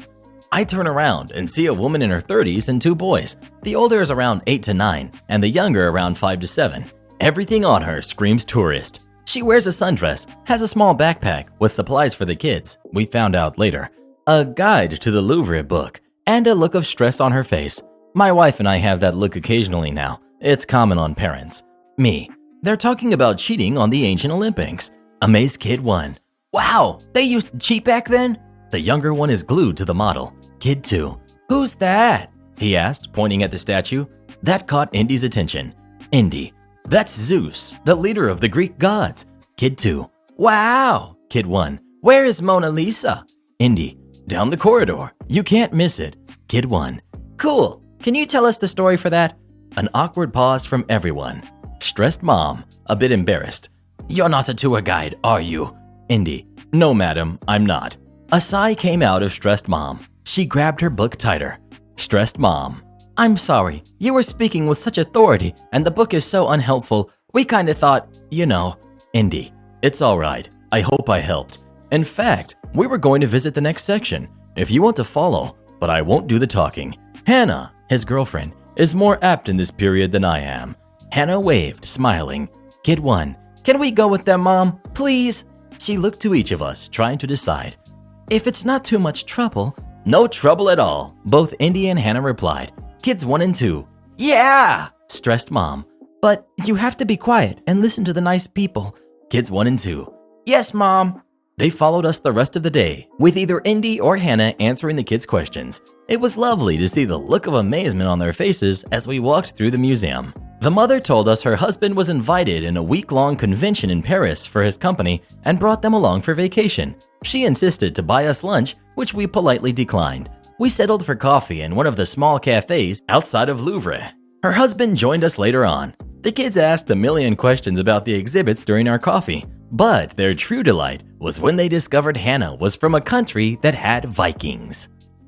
Am I the jerk for not kicking out my nephew to let my sister move in? I, 35 male, own my house. The layout of the house is important. The basement is a mother-in-law's suite, a medium bedroom, a living area, and a small kitchenette, along with its own full bathroom.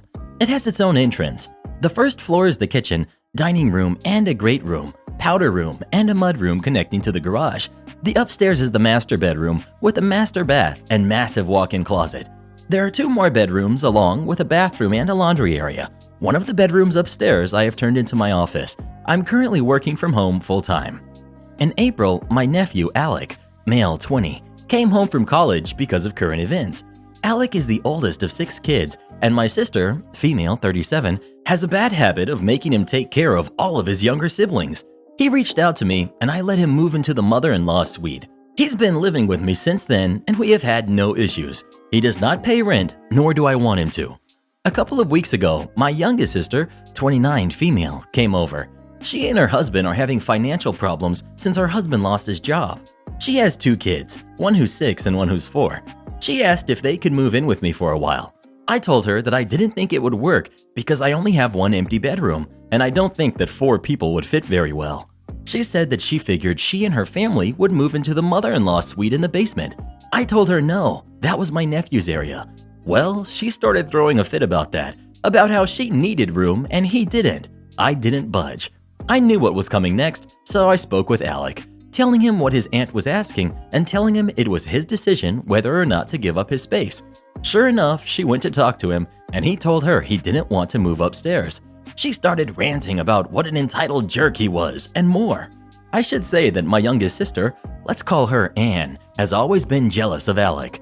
His mom was just 17 when she had him, so of course she was still living at home. Anne was the baby of the family until he was born. She was jealous of him since the day he was born. After she calmed down, she said fine, they would take my bedroom, using the walk-in closet as a bedroom for the kids. I said no to that, and also to giving up my office. Well, she started ranting about how I never help her and basically just yelled at me. I told her that I was not throwing Alec out of what we both think of his space for her. Anne stormed out and started complaining to our family. My oldest sister, Alec's mom, thinks that Alec should move back with her and Anne should get the mother-in-law suite. My mom agrees with her. I told them all that they don't get to vote on what happens with my house. Now they're all saying that Alec and I are both jerks for not helping Anne. I think they're ridiculous, but I thought I would post here for outside opinions. Am I the jerk? Well, who do you agree with? OP or his sister? Please let us know. Her entitlement gives mine a run for its money. Crazy Karen at Chipotle thinks I was stealing food. This happened just yesterday, and while it was a little shocking, it now just makes me laugh. I work for Uber, and you soon learn quickly the best hotspots for driving around to get plenty of Uber Eats deliveries, which I also do. One place is where a Panera, Starbucks, Chipotle, and a few other places that are just a measure above fast food are, and I get a ton of orders from these places. Since Uber Eats, Grubhub, and others have gotten more popular, they have a shelf inside that has these orders, and you just go in, take the order that's yours, and leave. It really helps to speed up the process of your deliveries so you can make more money. Anyway, Chipotle is the most popular, so I stick close to that restaurant, as I've come to know a few of the employees there too, as once every few weeks I'll eat there before going home. This was during my usual route, and I get my third order for Chipotle, so I park. You can go through the drive-thru, but there are usually lines, and it's just faster to go inside, and this applies to any place really, drive-thru or not. There are a lot of orders on the shelf, so I'm scanning them to find the name and number that matches my order. I come across it as I'm grabbing the bag, and a loud voice stopped me momentarily. Karen, what do you think you're doing? I've seen you once already. Are you stealing more food? Me. I looked at her confused. I didn't recognize her, but it's possible she had seen me in here earlier. And like I said before, you just take your food and go. There's no need to tell anyone or anything. I'm sorry, ma'am, but I'm not stealing food. I work for Uber Eats, and I'm delivering these food orders, I said, motioning to my shirt. I bought one that says Uber Eats on it to look more professional. Karen, you're nothing but a liar and a thief, and I know one when I see one. She was screeching at me and actually blocked my path. Me, listen, lady, if I was actually stealing food from this place, do you honestly think I would come back not 10 minutes later to steal more? I'm just doing my job, honest. Don't sass me, young lady. And if you got away with it once already, of course you would just do it again. And it's about time somebody stopped you, she said, putting her hands on her hips, all puffed up and high and mighty. You need to learn your lesson, so I'm calling the cops, she declared, pulling out her phone. Me, I just rolled my eyes at her. I don't have time for this. I have clients waiting for their food, and neither one of us care about Karen encounters. She tries to block me again, but I just bypassed her completely as she wasn't able to cover all the exit doors. This crazy lady actually followed me into the parking lot, screaming how she was going to call Uber and get me fired, and she would be reporting my license plate to the cops, and I would be arrested before the day was through. I just smiled at her. Buzz off, lady. Call Uber all you want, and call the cops too. But since you have no proof, the cops can't do anything, and you are not my client either, so Uber can't do anything either, and won't. Karen, you can't speak to me like that, she yelled. Me, yes I can. As far as we're concerned, I'm just another person. I don't work for Chipotle, and I certainly don't work for you, so I can speak to you any way I please. That's the beauty of being self-employed, so I'll say it again just for fun. Buzz off. I got into my car and made sure to lock the doors, and this crazy lady actually stood behind my car, which prevented me from pulling out. She was on the phone, and I assumed she was calling the cops, so I just blared the horn on my car, which looked like it scared the heck out of her too. She finally moved, and I pulled out and made my delivery just fine. I've only been working for Uber for a month now, and I was assuming my first crazy would have been from a passenger and not just some random restaurant patron. I do love working for Uber though. I love the fact that I can tell people off when they're being entitled and generally nasty to me without any real concern for losing my job or getting written up or anything. Self-employment is the best.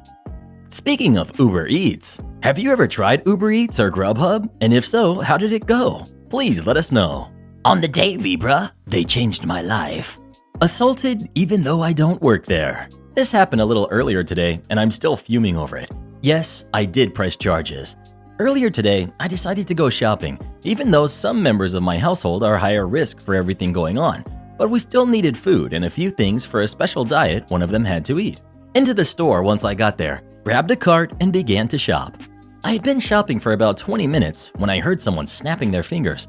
I ignored it because I didn't work there and was wearing jeans and a black shirt with Insane Clown Posse on it. No way anyone could mistake me for an employee, or so I thought. Next thing I knew, someone is yelling in my ear, "Are you going to help me or not?" I jumped, exclaiming loudly, "What?" When I got turned around, there was a Karen, short-haired and clothes one size too small for her, large and with a sour look on her face. She shouted again, "Help me now, or I'm getting you fired." I told her just as loudly, "I don't work here, lady. Now buzz off and go bother an actual employee." She stepped back, mouth agape, like she had never been shouted back at in her entire life, and wound up to slap me. I blocked her and said, "That's one." She tried again and I blocked it. "That's two. One more, I'm getting you back." She screamed, "I'm getting you fired," and stomped off. I yelled, "Don't let the doorknob hit you on the way out, jerk," as she left.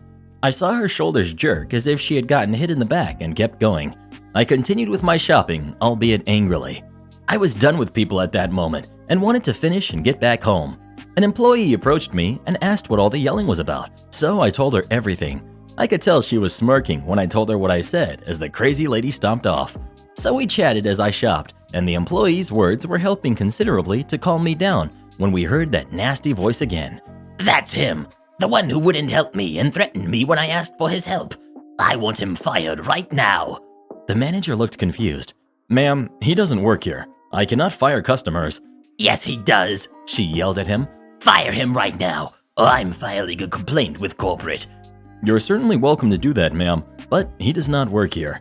She lost her crap then. Her face went purple and she charged at me and managed to slap me this time. I normally would be opposed to doing this, but out of pure defensive instinct, I did it back to her, hard enough to spin her around and knock her down. By this time, store security had arrived and restrained me, thinking I was the one that instigated the incident. The crazy lady got up off the floor and started screaming assault and demanding the police be called. In the meantime, she tried several more times to get to me and slap me again, and wound up being restrained herself. During this, the employee had been speaking to the manager over her yelling and told him what had actually happened and that they had heard her demands from 2 aisles away and came to investigate. Apparently, she had managed to come into the aisle in time to see her try to get me a second time and my warning to her. When the police arrived, she went off on a rant, demanding I be fired and arrested and that she was going to be able to live off the suit she intended to file. The police walked me a few feet away while she ranted and raved and asked me what happened. So I told them and that the footage from the security cameras would provide proof of my side of the incident. So while one listened to her side of the story, one went and checked the recordings. They came back, one took out his cuffs while the crazy lady looked smug and said some rude things, but was shocked when the officer told her to turn around and to not resist. They had to literally drag her out of the store, kicking and screaming all the way, threatening to have their jobs, screaming how she was the victim here. I was asked a few minutes later by one of the officers if I would like to press charges, since from viewing the recording, it was obvious I was defending myself and did not use excessive force. Of course, I said yes. I also found out later she had harassed other shoppers before, but had never assaulted anyone before. So she's sitting in jail, having not been able to bail out, and her own family, a few who have contacted me and profusely apologized for her actions, which I told them not to worry about it. They're not being held to blame for her actions, and none of them are willing to pay her bail so she can get out and start her shenanigans again. I suspect there's more to it than that. But I do know she has been banned from the store now, after that, for life. I will update as more information becomes available that I can post.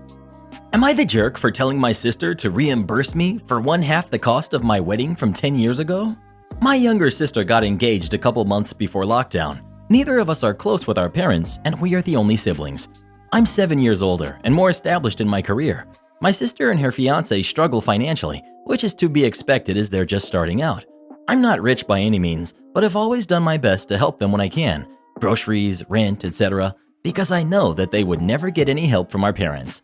When they announced their engagement, pre-lockdown, I was happy for them and offered to help them with some of the wedding costs and throwing a bridal shower. Then lockdown hit and all plans came to a grinding halt. My sister is incredibly impatient and doesn't think before she acts. She had asked about the bridal shower numerous times. I told her that we could not do this right now because of what's going on, and also that my financial situation has changed and I would not be comfortable spending this money until my work hours were back to normal. I also have bills and kids that need to come first.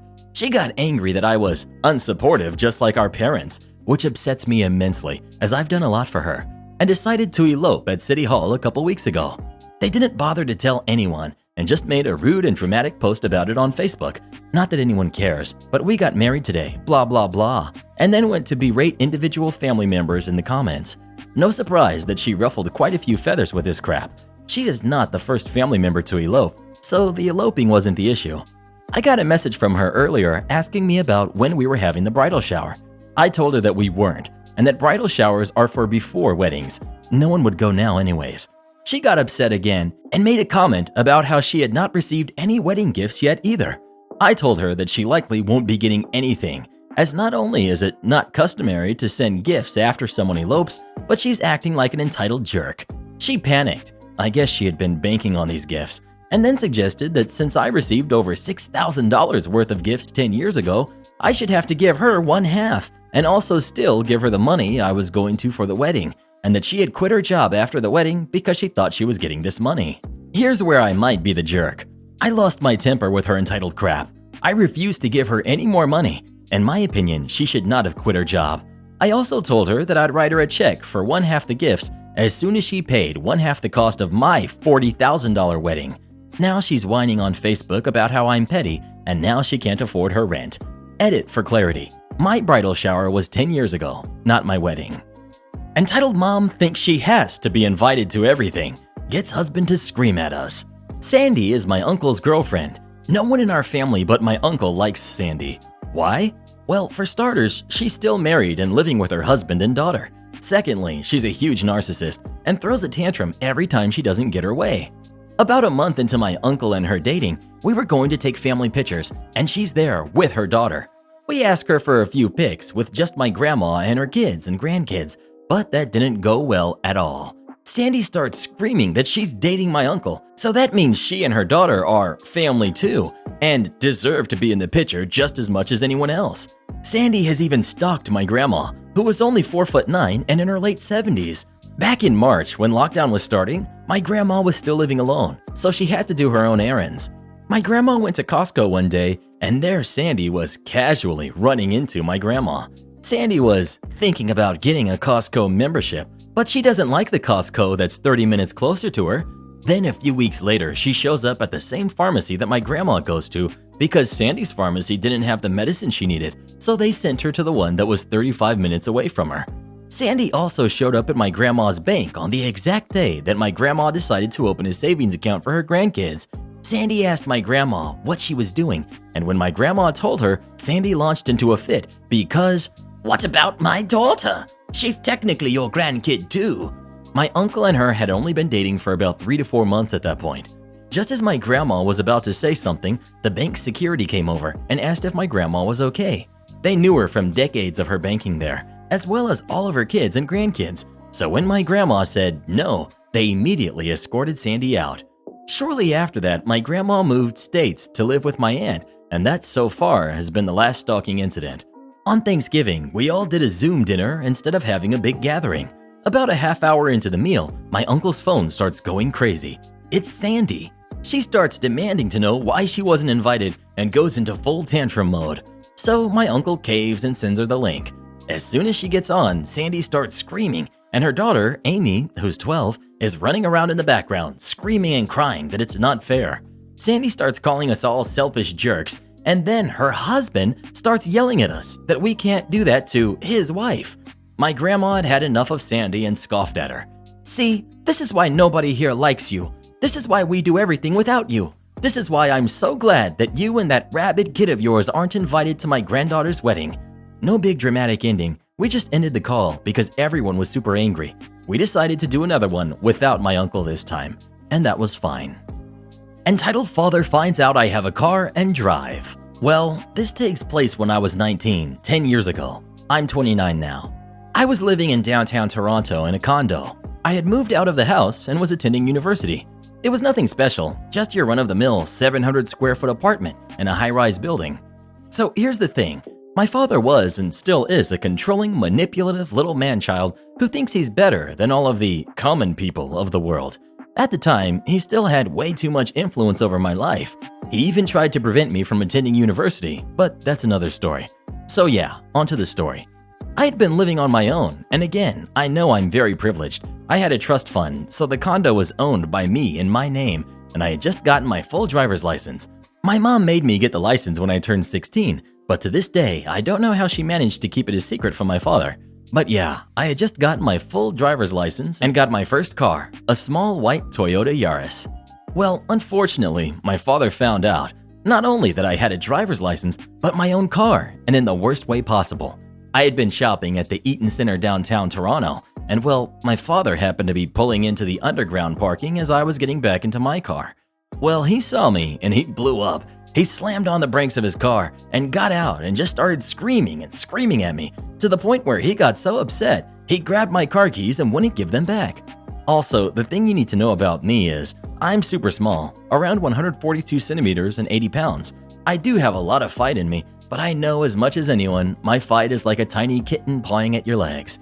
He took my keys and tossed them down one of those storm drains and made me call a tow truck. My car was towed back to my mother and father's house. At the time, they were still living together. Through many threats and BS, he made me sell the car. My mom tried to fight for me to have the car, but it was one fight she just couldn't win. But my father sold the car for not even half of what it was worth and kept the money. Also, my father found his way onto Reddit and has been reading my posts. It has not gone the way he wanted, and he's been freaking out about me to my sister over text message. I hope to post them and translate them soon. So, to my man-child, bitter, sour pig of a father, I know you're reading this and expect to see lots and lots more. I don't work here, yet. A bit of background. I was working for an Australian internet/phone provider in the complaints department in Australia. After a few years working in the call center, I saw an advertised role for a sales assistant and assistant manager at a retail location close to home. I thought, why not? So I applied for the sales assistant role and was called in for an interview. As I'm waiting to be called in, I could just see a woman muttering angrily to herself, waiting to be served. Insert cast of characters. We've got me, we've got the owner/hiring manager, and we've got Karen. HR comes out to me and says, "Thanks for your patience. We're ready for you to come through now." Karen starts screaming, "Are you serious? I've been waiting for over an hour to be served. How dare you cut the line?" This is a lie. I always arrive half an hour early to any interview, and I was there before her. HR, "I'm sorry, ma'am. He is not a customer, and he doesn't work here. He's here for an interview." "I don't care. I want to speak to someone now, or I'm gonna start breaking things." HR was starting to search for available staff, but they were all serving someone. Me, "I'm sorry, ma'am. I don't work here, but if you want, I'm more than happy to help. What seems to be the issue?" Insert crazy tirade about how the company is crooked and is stealing her money and cut the phone off, etc. Meanwhile, HR is just standing watching me. I ask HR, "Do you mind if I use a vacant PC to assist?" HR, "Go for it." I proceed to log in as I already have a profile due to still being employed at the call center. Turns out, crazy lady had an overdue account and was not sent a bill due to moving and not updating her address, so her mobile was restricted until balance was paid. I assist her with taking her payment, unbarring her account, all whilst keeping this she-banshee from screaming. After she starts to calm down, she begins chatting and laughing as I'm helping her. It took roughly 15 minutes. Would have taken 5 if she didn't spend 10 minutes yelling first. She says, "Thanks. Can I get your card so I can come see you next time?" Me, "Oh, I don't actually work here. I'm just here for an interview." She gives me a confused look, then turns to HR. "I would hire him if I were you." After she leaves, I went into the office to begin the interview and was told the interview was no longer required. I was hired on the spot for the assistant manager position. So if you're out there, Karen, thanks to you, not only did I get hired without the interview, I got the senior role I didn't even apply for. A bit of a twist on "I don't work here, lady." You want to track my time? Fine. Earlier this summer, I temporarily took a job as a roofing salesperson for a construction company. The job description said I was managing a book of insurance agents and realtors, working referrals. In the interview, the boss was adamant that there was no door knocking, just working relationships and referrals. I took the job and came to learn about a week into my hire that they expected 5+ hours a day of door knocking. I could have quit right away, but I figured I'd give it a go for a bit and just see how things went. The job was full commission with a small weekly vehicle allowance, and I wasn't responsible for working a regular schedule. But eventually, my boss started expecting everyone to work a regular schedule and report at least 40 hours on T-sheets. I fought with him about it because as a non-hourly or non-salary employee, there was nothing to report. I got paid only for the work I brought in. Whether I worked 80 or 5 hours, the pay was the same and there was no contractual obligation to my time. He got upset that I didn't just give in, so he told me that because I hadn't filled out a time card, they wouldn't give me my weekly vehicle allowance. It's not a huge amount of money, but it was a matter of principle. I don't get paid for time worked, so why do they need to know my hours? My best friend is a labor attorney, and I asked him what I could do, and he said I should just threaten calling the Department of Labor for withholding wages. So I told my boss I'd call the Department of Labor. At this point, I was already in the process of getting hired for a job I really wanted, so I was planning on quitting soon anyway. So I figured they had it coming for all the lies and deceitful nature of literally everything. They ended up giving me the allowance, and then later that day, HR then rolled out a policy that said they are now paying out the allowance based on hours logged on T-sheets. It was the expectation that we had logged 40 hours, and if you don't meet 40 hours, they will deduct a prorated amount from the vehicle allowance. The policy also said it was retroactive for the previous week, so I didn't get my allowance for that week's pay as I continued to not log everything. I was a little upset about it. Here's the malicious compliance. That week, our boss made us work about 90 hours, commuting several hours a day each way to a town he wanted us to get some work in. I went into T-sheets and logged 90 hours for the week. When the pay came that week, I only got the regular allowance for 40 hours. I asked my boss where the rest was, and he said it was a flat rate. So I cited the new policy and said he owed me based on the hours worked, and that I'd be calling the Department of Labor if I didn't get it. They ended up giving me the allowance based on 90 hours, and later that week, HR emailed the department saying full commission people are exempt from logging hours and would be receiving the flat pay. I win. I ended up quitting a short time later, followed by pretty much the whole sales staff. Have you ever had a boss that you just couldn't stand? If so, what was wrong with them? Please let us know. Am I the jerk for forgiving a loan to my friend against my wife's wishes? Me and my good friend Toby have been friends since undergrad. I'm in my late 20s now. We're both fairly successful people, and I'm married now. He's had a super crappy year, lost his job, his relationship went up in flames, and a bunch of other things. He's a really resilient person. Back in the day, we used to lend each other money all the time. For example, if he needed car repairs and was too broke to do it, then I'd lend him money so he could get back on his feet. Or that one time in my senior year where I was going to be behind on my rent, but he lent me money out of his student loans to cover it. Crap like that. We've always got each other's backs. We haven't borrowed money from each other in years though, and he's never not paid me back. Earlier this year, he incurred a large medical bill in the thousands, and it was something he couldn't afford, so I loaned it to him after talking about it with my wife, because we have shared finances. It's a lot of money, but it's a drop in the bucket for us. And I told Jane that this isn't something I want him to pay me back for. It feels a bit scummy. My wife said she doesn't know how to feel about that, and said she'd rather have that money back because it's money we can put towards retirement or something else. And while I agree with that, I think a way better use of that money would be to help out a struggling friend. This conversation came up after the fact. So today we were on the phone and he brought up that he had been saving up money and he had enough to pay me back about half of what I had lent him. And I said, forget that, I'm not taking your money. He protested, but I held firm on this and that he can take that money and go catch up on the rest of his bills and that he doesn't have to pay me back for this. He broke down crying and I was just really glad to have helped my boy out. Long story short, my wife isn't happy with me for this, said I'm being irresponsible, and just because we can afford it doesn't mean we should do it. Am I the jerk for this? Well, who do you agree with? OP or his wife? Please let us know.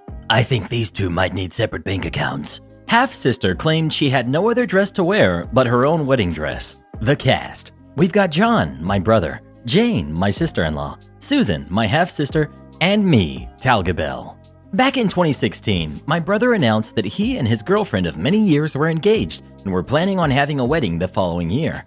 They gave 9 months notice at least to people who would be invited and also told what the color theme for the wedding would be, purple. In that time between the announcement and the wedding date, I was easily able to order a dress from an online retailer in London, have it sent to me, and still had time to replace if I needed. I did not.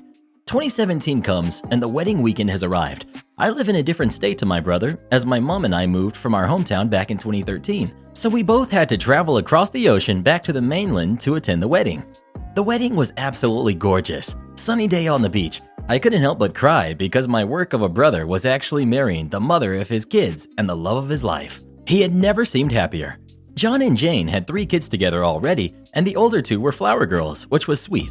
Now, John is technically only my half-brother. We share a mom, but not a dad yet growing up. It was my dad who raised John and I, so to him, my dad was his dad. My dad, prior to marrying my mom, had a first wife and a couple kids with that wife, including Susan. John and I have always had some issues with Susan. She was only my half-sister, not John's, but he still included her in the wedding and such as a family member and guest. I hadn't noticed at the time, as I was too caught up in the whirlwind of my brother's wedding ceremony, but Susan wasn't wearing purple. No, she was wearing white. To be specific, she was wearing her white wedding dress to someone else's wedding. John and Jane were upset, especially Jane.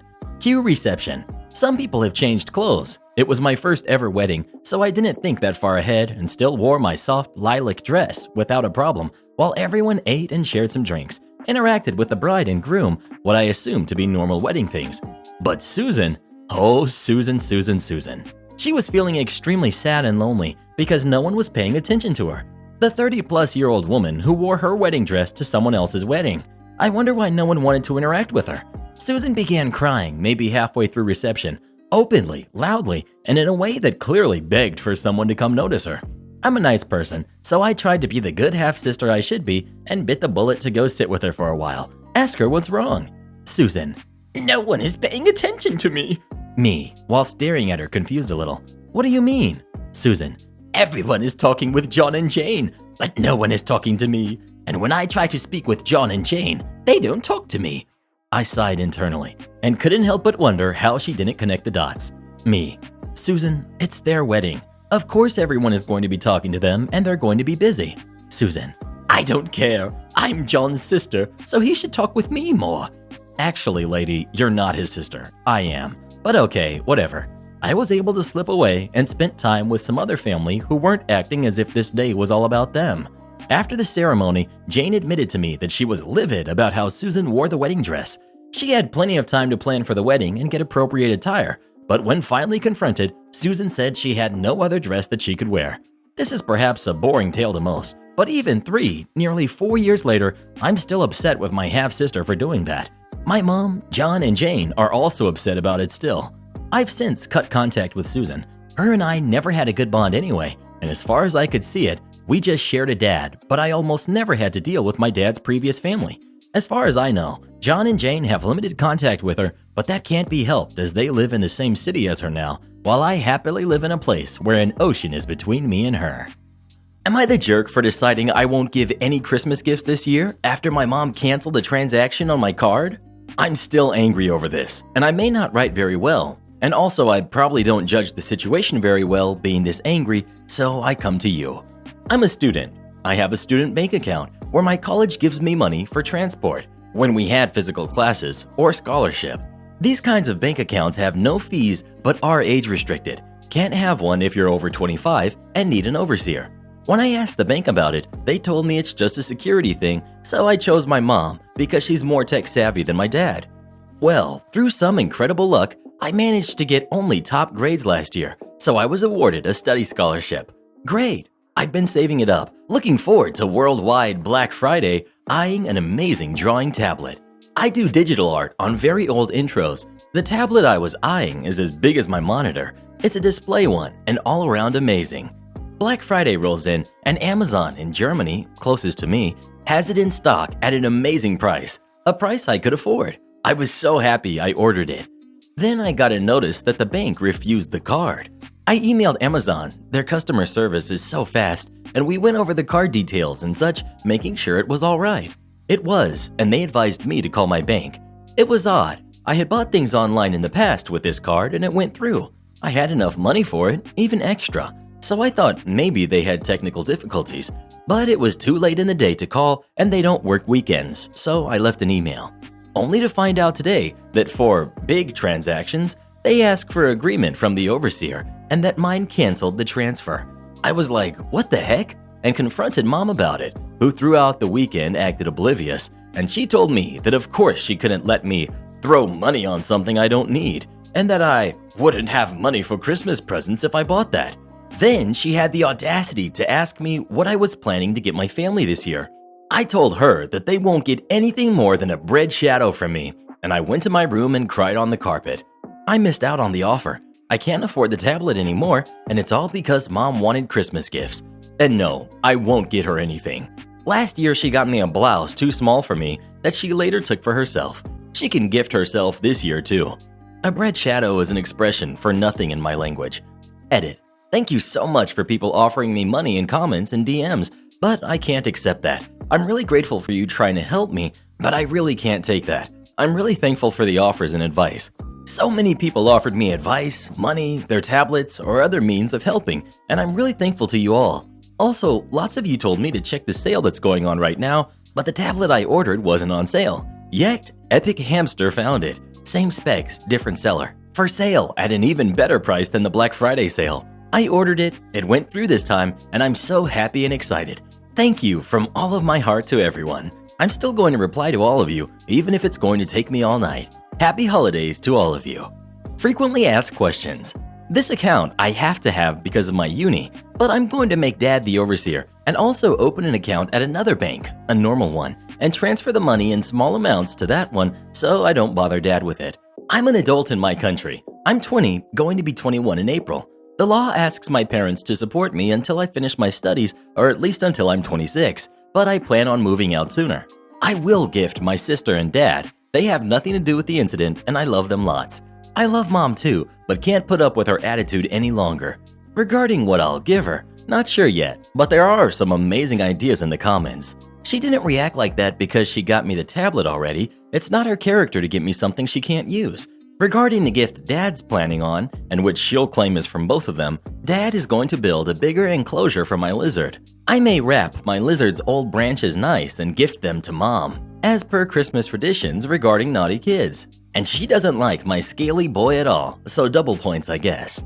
People saying that a drawing tablet is useless, thanks for your input, but the question was if I was a jerk for the way I reacted and my decision to not give her a gift anymore. As it's my money, I literally can do whatever I wish with it, and a display drawing tablet is incredibly useful for an aspiring digital artist as myself. Well, who do you think is the jerk? OP or their mom? Please let us know. Definitely Mom, but OP too for not showing us pictures of that cool lizard they have. How I ruined 2013 Thanksgiving by getting mad at entitled kid for hitting me with a wooden chair. So this all happened 7 years ago when I was a 16-year-old boy. It was Thanksgiving and the family was going to get together for it, but the majority of people going to the party was a part of my stepmom's family, and her entire family, including herself, happened to be the most narcissistic folks you would ever know in your life. They could accidentally give you a serious injury and still somehow make it your fault. My dad wasn't any better, honestly. All he ever cared about was women and his reputation. I used to lie to save his reputation, but I'm not hiding it anymore. Anyways, my dad, my stepmom, my stepbrother, and I all got ready and started heading over to my stepmom's parents' house, and on the way, they both gave me and my stepbrother a lecture on being on our best behavior, and we will take you home if you ruin this day. I was honestly not at all interested in going to this party. I knew that I'm the only teen there, so there isn't anyone my age to socialize with, and trying to socialize with a bunch of narcissists is like trying to find the edge of a sphere. Also, there was a specific person who was going to be there, a sadistic 8-year-old demon we will call Tyrant, because his real name honestly sounded very close to that. Tyrant is literally the ideal nightmare bully we all were scared of encountering when we were in elementary school. He would pick on others for his own amusement, get physical, hurt bugs and rodents, and have a maniacal giggle as he did any of this. Worst of all, Tyrant's parents enabled this. They would excuse anything he did, no matter how bad it was. Now that I look back on it, he and his parents were very much like the Dursley family. When we arrived at the house, we were let in by my stepmom's dad, and the house was full of people. Some I know, some I didn't know. I looked around and did not see Tyrant or his parents in sight and got a little excited, thinking I wouldn't have to deal with the little devil. But before I could relax, my dad told me that I needed to go see the kids' room with my stepbrother.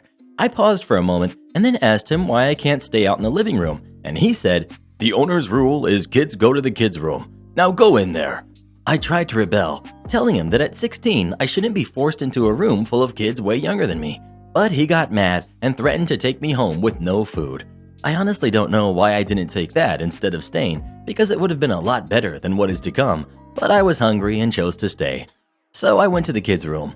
The kids' room was a small square-shaped room that had one couch, some toy bins, a kid's wooden table with chairs, and a TV. There were at least 3 kids in there, one being the demon spot himself, Tyrant, who was talking to his parents. His parents are just dropping him off into the room, telling him to be a good little angel, etc., and go to leave the room. As they're leaving, they don't even acknowledge my existence, nearly bumping into me as they approach the door. It boggles my mind how people are fine with being so rude, especially to those way younger than them. After they left the room, Tyrant let out an excited screech and went ballistic on the toy bins, throwing things out everywhere.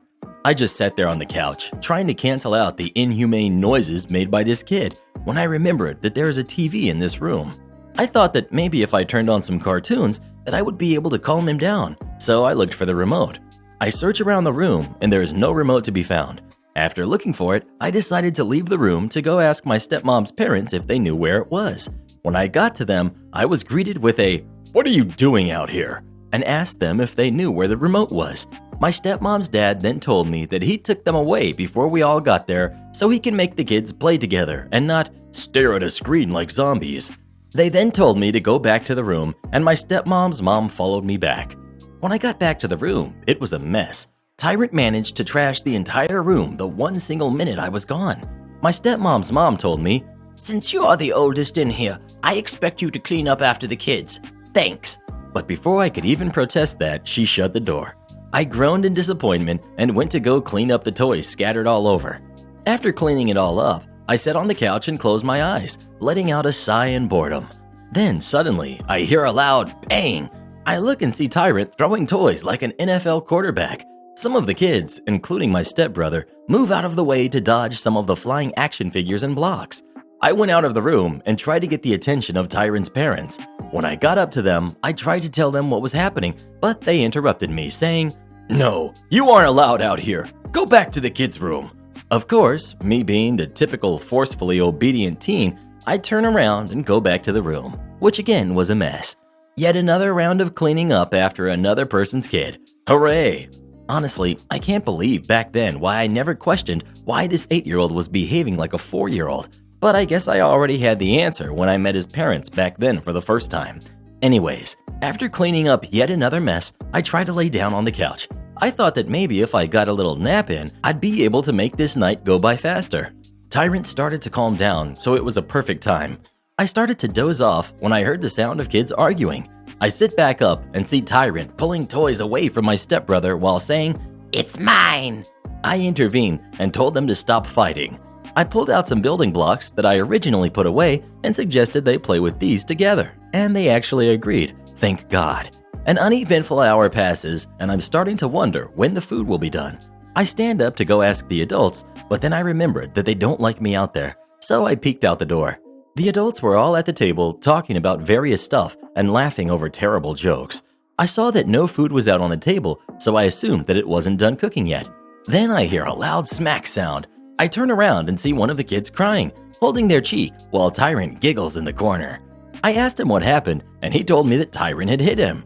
I went over to Tyrant, who was still giggling like a pest, and tried to tell him what he did was wrong, but he interrupted me by saying, "You're not my dad," and then went back to playing with toys. I was just standing there wondering what to do, seeing this little brat act like this and the other kid still holding his cheek and sniffling. I knew that going out of the room to tell his parents would make them mad, but I gave into it and went out anyways. Before they could tell me to go back to the room, I interrupted them and said, "No, you have to listen. Tyrant is hitting the others and making them cry." The entire table went silent. At that point, I thought I finally got their attention, but Tyrant's mom then said, "Why don't you do something about it then?" I told her that I in fact did, but he didn't listen to me. The adults were all mumbling to each other, and Tyrant's dad then said, "You are old enough to know how to deal with this. Stop being a tattletale." I looked around to the other adults with a, "Is he serious?" face, but they all looked at me disappointedly. Even my dad, who looked red and angry at me. I said, "Fine," and went back to the room. I was done with the BS at this rate. Tyrant was being awful, and the adults were not helping, so I thought to myself that if they wanted me to handle it, then fine, I will handle it my way. As I entered the room, I of course expected it to be a mess, but it was beyond that. The kids' table was knocked over, puzzle pieces everywhere, and the kids trying to pick them up. I groaned, knowing exactly who did this, but I didn't see Tyrant. I looked around, thinking he was hiding in a corner, but he was not in sight. Although it was odd he just vanished like that, I bent down onto my knees to pick up the table and help the kids pick up the puzzle pieces. That's when I hear that disturbing giggle. I pause, knowing whose giggle it was. I look up, and then it happened. Tyrant swung a small wooden chair right into my face. The pain was so intense, I rolled backwards, my hands on my face, moaning in pain, trying to process what had just happened. After the pain started to calm down, I got on one knee, looking at how Tyrant was giggling and holding the chair, as all the other kids stare in shock at him. That's when it all came to me. This little demon had planned this. He deliberately made a large mess, knowing I would bend down to clean it so he would be able to get me. At that point, all I felt was anger. I stood up glaring at Tyrant as he giggled. Then this kid had the audacity to go in for another strike, this time aiming for my stomach. But I grabbed the chair mid-swing, pulled it out of his hands, and slammed it on the ground and let out a loud, "Enough!" I said it so loud that it boomed through the entire house. Everything stopped. The kids, the noises, and even the adults talking. Uh-oh. Tyrant just stared at me, surprised as I stood there, still with anger. But then I hear loud stomping coming. The door swings open, and it's my dad. He yells at me to come out of the room right now and to go talk with the adults. When I go out, I see that the adults were all staring at me like I just poisoned the water hole. My stepmom then said, "Why are you yelling at kids?" I tried to tell her, but I was interrupted by Tyrant's mom, who said, "You have no reason to yell at kids." It was then I got lectured by each and every adult there at the same time, each talking over each other at me, telling me how awful and disrespectful I am. I started to cry and shouted at them to stop. I shouted that I yelled because Tyrant had hit me on the head with a chair. They all stopped and looked at each other, again thinking I finally got their attention, but I was wrong. Tyrant's mom spoke up and said, "But he's way shorter than you. How can he do that?" And before I could explain it, his dad says, "Even if he did, it can't hurt that bad. He's only 8. These morons have no idea what it feels like to be hit in the face with a chair. I snapped and told them that if they listened and let me speak, they would get it. I guess I said it in a really upset tone because the adults gasped and looked at me like I had just done something horrible. My dad then said, "That's it," stood up and grabbed me by the arm. He dragged me out into his car and started it. I asked him what he was doing, and he told me, "Your attitude has ruined Thanksgiving for us. I'm taking you back home. You don't deserve to have Thanksgiving dinner." I didn't even want to argue with him. I was angry, sick of all the BS, and actually wanted to go home at that point. He drops me off back at home, and he sped off in a hurry. There I was, home alone, where I made my Thanksgiving dinner, some soup and a grilled cheese. It was depressing, but it was a heck of a lot better than being stuck in that house with that demon spawn. The next day I get the usual, "You're grounded for a month," and "I'm taking your stuff away." But I didn't care. I was used to being punished regularly and treated like a troubled teen. But thankfully, all that ended when I finally got to move out in 2018. My dad did divorce my stepmom before that, but none of that mattered at the time, because even though one problem was out of the house, there was still another. But now, my life is not a part of his anymore. Now I'm a lot better, and just recently had a great, socially distanced, Thanksgiving with my friends and my grandmother, and hope in the future I will continue to have good Thanksgivings. Entitled parent who used to be in a well-known commercial for men's suits destroys my confidence with one sentence. So this happened around 10 years ago when I was 16 years old, working my first job at a local restaurant as a hostess. Being a hostess at this particular restaurant meant I was in charge of seating people, while also writing down takeout orders for pickup over the phone, then collecting their food from the kitchen, boxed up into a to-go bag for when they would come to pick up their order. Now, some of you may remember a commercial for men's suits that used to play all the time back then, where it would always end with a man's low, gravely voice saying, "You're gonna like the way you look, I guarantee it." This company is still around and rhymes with Hen's Bear House. The man in that commercial actually lived locally, as at that time he was the CEO of that company. All this is important for later. By now, I had been working at this restaurant for a little over a month and was finally starting to get the hang of things. I still made mistakes here and there, but most people were understanding, as back then I barely looked old enough to work. I answered the phone, and as soon as I heard the entitled parent of this story on the other end say, "Hi, could I get an order for pickup?" I instantly knew who he was, as that entitled parent's voice was that recognizable. So I felt a little excitement knowing I'd meet a man I see often on TV, and I diligently wrote down his pretty large order for the kitchen. He asked for like 15 different items. Not long after I got his order from the kitchen, bagged it up, and within 20 minutes, he came to pick up his order. As he walked through the doors of the restaurant, I noticed he was followed by a boy, who kept silent the whole time he was there. I was a little in awe seeing this man in person, as I know it sounds stupid, but seeing any person that was on TV was exciting to a young me.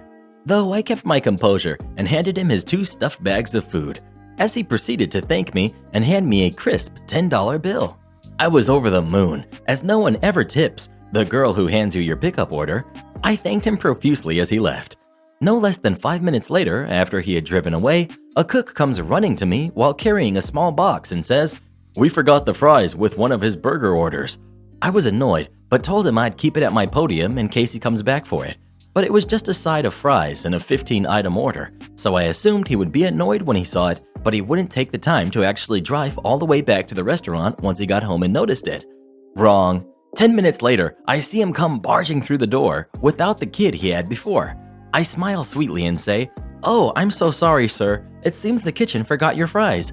He cuts me off as he grabs the box of fries from me, snarling, "Give me back my $10 bill." I'm a little shocked at this point and immediately hand it back to him, feeling crushed I had lost that tip, though I knew it had been my mistake for not checking to make sure every entree had its side, so I understood why he would ask for such a hefty tip back. However, then he leans in close, and in a quieter tone this time, so that I'm the only one in the restaurant that can hear him, he says, "If you were my employee, I'd fire you." And with that, he turns his back to me and leaves. I stand there for a few moments, shell-shocked, until the weight of everything hits me and I run to the bathroom to shed a few tears before gaining my composure to go back to my hostess podium to wait for more guests to be seated. Thankfully, I never saw him again. A few years later, I happened to come across a news article that mentioned how he had been ousted from Hen's Bear House, and I like to think that this was his karmic retribution for destroying what little confidence I had as a teen. If you could meet one person who had been on TV, who would it be? Please let us know. One day I'm going to meet Kate Gosselin, and we're going to get someone fired. Renege once the job's done? Prepare for your just desserts. A few years after I started my business, I was asked to clean up and optimize a number of PCs in multiple locations, as well as set up some forms and templates for a new client who owned a local restaurant. The work, all labor apart from a little travel, was performed over the space of a month due to scheduling conflicts and school holidays. But on completing the last of it, the client confirmed verbally that he was happy with all I had done and to go ahead and send an invoice. I duly emailed an invoice for a sum just in excess of £400. I waited for payment, never heard anything, sent reminder emails, called and left messages, but no response. Eventually, a couple of busy months had passed and I met the client by chance in the local supermarket. On asking why he had not paid or been in touch, he said that all the PCs were as bad as they had been before I'd started, and that he had tried to contact me with no success. As my landline and mobile phone had caller display, as well as answering services, and there had been no emails, I knew the latter was BS. And as any PC user knows, a system can easily go back to right where it was if the user's bad habits don't change. So I contacted a local debt collector, gave him the details, printouts of my call logs and post-invoicing emails, and he took them to the restaurateur. On his return, his words were, "He's not disputing the invoice. He's saying that the work wasn't done right, so it's his word against yours." I queried if it was worth taking the guy to small claims, to which the debt collector said, "Even if you could prove he confirmed he was satisfied with the work, they might insist you get his computers back to pre-invoice state again. Do you really want to spend more time doing that?" Of course, the answer was no, so I stewed it over in my mind and came up with a plan. At this point, it was late November, so creating 2 throwaway email accounts and female names, I got in touch with the restaurant to book a large party for Valentine's night the following February. I put down as my husband's surprise 40th birthday party, confirmed that my husband's sister, hadn't CC'd her in the message with the other throwaway, couldn't make the journey north, but would happily pay the £10 head deposit as her share towards the night. Of course, as time went on, the ideas grew arms and legs. The numbers attending increased, until the owner suggested he had reserved the whole restaurant for the evening, and they had happily arranged the seating to suit us. But could I ensure the deposit was sorted ASAP, please? Of course, I confirmed that the sister was a scatterbrain, and that I'd ensure the check was with him very soon. He emailed the sister using the CC address, and she confirmed it had been posted. To keep him on side, I asked for a proposed menu in advance so that I could send it to all the attendees for pre-ordering. Naturally, they were delighted that they'd know this, as it makes their life much easier. Consequently, the numbers for all 3 courses were emailed in, with a few fussy eater variables thrown in for good measure. Needless to say, by the beginning of February, he was getting quite antsy about there being no sign of the deposit, but I reassured him that the sister's check must have been lost in the post, so she'd send another by special delivery if they could ensure someone was there to sign for it. I knew the owner lived about 25 miles away, and the restaurant didn't open until 5 p.m., so he'd have to come in very early and hang around waiting for it. A week before D-Day, and he'd obviously had enough. He emailed in a spat saying they had turned away numerous inquiries, had no deposit, and could no longer hold back on taking other bookings. This time, I didn't bother replying. My part was done. My wife, at the time, and I were booked in at another restaurant close by for our own Valentine's meal, after which we took a walk past the restaurateur's business premises to see just 2 cars in their parking lot, one of which was his. I'm not sure how much he must have lost out on that night, but knowing his prices, I'd bet it was significantly more than the 400 pounds I'd invoiced him. Of course, lessons were learned by me too. Get written or emailed confirmation of job satisfaction for one, and not letting new clients go unbilled for too long was another. Naturally, I had no hesitation letting all and sundry know how he had behaved either. So he was blacklisted or forced to pay up front for any work by IT and other professionals I knew locally. Have you ever done a job for someone and have them refuse to pay you? If so, what did you do about it? Please let us know. I wonder if he could have just called corporate. Am I the jerk for not leashing my dogs on my property to accommodate someone who is trespassing? I live in a fairly remote area that attracts a lot of tourists due to a nearby popular hiking trail. My place has 4 units. 2 are Airbnb type rentals and 2 are permanent residences. Mine is one of the permanent ones. We have a lot of problems with tourists using our parking for turning around, looking up directions, or just trying to park and leave their cars while they go hike. There's a large parking area for tourists by the trailhead. Our parking area is a large, open area. This is private property, and there are signs posted. I have 3 friendly dogs, and the other permanent resident has 2. We very rarely leash any of them. We just let them out and supervise their running and playing. I will leash them if one of the Airbnb guests has an issue with dogs. So I go to let my dogs out this afternoon, and there's someone out in our parking area messing with his snow chains. He has a kid, around 9 to 10 years old with him. Me, are you visiting someone here? I get no response, so I ask again. Still no response, so I start playing frisbee with one of my dogs. Tourist, can you please leash your dog? We are afraid. Me, are you visiting someone here? Tourist, no, I'm just stopping to take the chains off. Me, then no, I'm not leashing my dogs. We are afraid of dogs. This is my home. My dogs are on my private property. Tourist gives me a dirty look but doesn't say anything. He finishes taking his snow chains off and is getting ready to leave. Tourist with a rude tone. I'm sorry I asked you to leash your dogs. We're just allergic and afraid. Me, you're on my private property and you are trespassing. My dogs have a right to be here, on their property. Maybe you should have thought about that before saying something. He didn't say anything else and left a few minutes later. I posted about the incident on my Facebook and someone said I was rude for not accommodating. I think I'm in the right because it's my property and this guy had no right to be here and he was trespassing. So, users of Reddit, am I the jerk? Edit to add a few things. Info 1. The local laws are that dogs must be under control at all times, meaning leashed, tethered, fenced, or voice commands. My dogs are all trained to obey voice commands. 2. Public parking areas are available less than a half a mile in either direction. 3. He was fully in my driveway with room to put at least 2 vehicles behind him and the entrance. Also, I could and would have been nicer if I hadn't asked him twice if he was visiting and been ignored. It wasn't clear what he was doing when I first went out because he was standing next to his car. I didn't get really close because I'm female and was concerned for my own safety. Edit 2. Once he told me he was scared of dogs, I made sure they stayed away from him in his car. Final edit, I hope.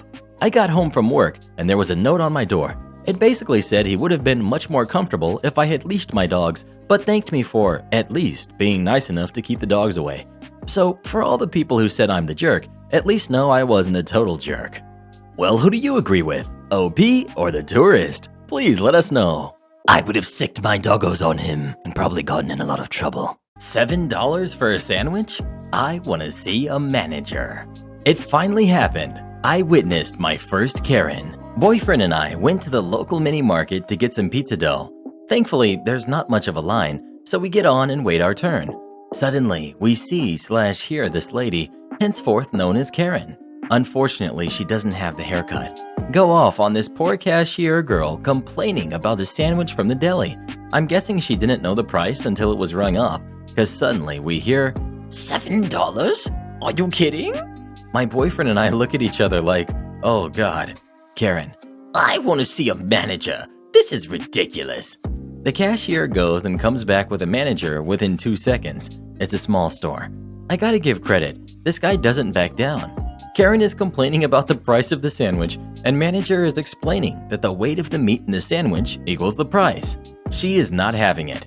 Karen, I can get it for much cheaper at the deli down the street. In my head, I'm like, then why are you here? Karen, I'm still gonna buy it, but just look at it. This isn't much meat. Manager, I'm sorry you don't like our prices, but that's how much it is with the weight of the meat, cheese, and spread. Karen, but that's far too high. Let me show you the sandwich. Manager, miss, if you open the container, you have to buy it. I'll still pay for it, but I'm never coming here again. Lady proceeds to open the container and show him the contents of the sandwich. Manager, there's plenty of meat and cheese. Karen, but not worth $7. Manager, I don't make the prices. I'm sorry, miss. Manager rolls his eyes and leaves. This lady is now berating this cashier who has nothing to do with the pricing. My first job when I was 17 was as a cashier for a supermarket, so I immediately empathized with the girl. There's so much you want to say, but can't, because you have to keep that customer service smile in order to get that paycheck. The other cashier calls for me and boyfriend to ring us up. Then I hear this ridiculousness. Karen, what's happened to the people who used to own this place? They never would have priced it like this. Cashier, I'm not sure. I was hired after new ownership took over. Even so, they no longer own this store. Karen, I'm going to make a complaint. This is ridiculous. $7 for a tiny sandwich? Okay, so I've been to this store many times. The sandwiches aren't big, but there's a decent amount of meat in there, and it depends on what kind of sandwich you get. At this point, I've had enough, and so has boyfriend. We don't want to make a scene, and I'm not very good with confrontation. Boyfriend and I leave. The exit is right where Karen and the cashier are. We get to exit, and just before we leave, I shout, "Bye, Karen!" Karen turns her head to look at me with bewildered eyes. I walk off. Boyfriend looks at this lady with an annoyed/disapproving look. It may have been a bit cowardly, but I'm still kind of proud of it. Especially when I heard one of the cashiers let out a laugh. Boyfriend and I laugh all the way back to the car. I don't know what happened after we left, but from the look at that lady's face, I think she realized just how she looked. Not very dramatic, no cops, no rants, just an entitled lady complaining about a sandwich. Oh, and boyfriend and I made an awesome pizza. I kicked my daughter-in-law out on Thanksgiving after her vegan feast fiasco. My daughter, who's 21, lives with us while finishing college. My son, who's 27, lives in the same city, and I babysit his kids, who are 3 and 4, so we are all bubbled. My sister, who drove 3 hours with her husband and son, who's 16, to come and see us, have been taking extra precautions prior to this event. Everyone was safe. Daughter-in-law and I don't get along for many reasons I won't go into. She's also just one of those condescending people who constantly looks down on others, especially because of her veganism. Last Thanksgiving, she raised heck over me making a turkey and claimed there weren't really any vegan options. There were. Last week, daughter-in-law contacts me on Facebook asking me for the menu and then telling me what will and won't work. She also sent me many replication recipes to make for her, with expensive specialty items in all of them. Many I didn't even know what they were. This annoyed me because I had already made sure to give my son, her, and her kids vegan options for the day, but it wasn't good enough. I finally just told her to go pound sand and that she can bring her own dish for her family if she's going to be that picky. Thanksgiving happens. They arrive late with a ton of food dishes, parading them in, all with this vindictive grin on her face. Turns out she, out of spite, took the exact menu and made her own version of every single dish. Needless to say, I was livid, but I held my tongue. My sister and daughter in particular did try the food and enjoy it. Every time they complimented her, she would give me this look as she received her thanks, before tacking on something like, "I just wanted to make a Thanksgiving meal that everyone could enjoy." The part where I finally snapped was at dessert. We have a family tradition where right before we sit down, we say what we're thankful for. It's usually for family or being able to gather. When it was her turn, she got the same smug, vindictive grin on her face and in the most condescending way said, "I'm thankful for starting the new tradition of a cruelty-free, inclusive Thanksgiving, and I hope it continues next year." Reddit, I saw red. I waited until my turn and then said, as calmly as I could, that I was thankful that this would be the last Thanksgiving I'd be spending with her. It took them a moment to catch on, and soon enough, nasty words were being exchanged on both sides. I finally kicked them out. I didn't think about it until this evening, when my son sent me a text telling me that he would not be letting his kids come over until I personally apologized to his wife. He said that while he sees my side, she didn't mean it, and that I took it way too far by publicly embarrassing her when she spent so much time making food for everyone. My husband is telling me I should just apologize because it was rude of me and it wasn't worth it. He doesn't really get why it hurt me so much that she copied my meal to one-up me and thinks the more food the merrier. Am I the jerk here? Let me know. Edit. I absolutely had vegan options for them to begin with. I had an entree for them, plus some backup nuggets for the kids, a few side dishes, most were vegan with non-vegan add-ons, and a dessert that I had made. She told me that those were fine, but the other entrees wouldn't work, and that I needed to make them all vegan. It wasn't a request to make something in particular, it was a demand that I redo everything. My son let it slip that she spent hundreds of dollars on the food to make what she did, and he seemed to blame me for that. Another note is that although the threat of the grandkids hurts every time, it isn't the first time. Last time she made it 2 weeks and gave in, because they rely on the free childcare 4 times a week while she's working. I did not literally tell her to go pound sand. That's an exaggeration. I told her that this was the menu and it was not going to be changed, but she was welcome to bring her own dish for her family. Another edit. Wow, this really blew up. I have a mini update. I've spoken with my husband and I've told him that I flat out feel unappreciated. I spent days making this meal, and for him, who watched me struggle, to blow it off as nothing was honestly hurtful. I additionally reminded him of the other issues we've had and have informed him that I'm no longer going to be taking this from her or my son. He's welcome to talk to them if he likes, but I personally am done. I'm done being their free labor. I'm done being her punching bag and power step. I'm done just all around.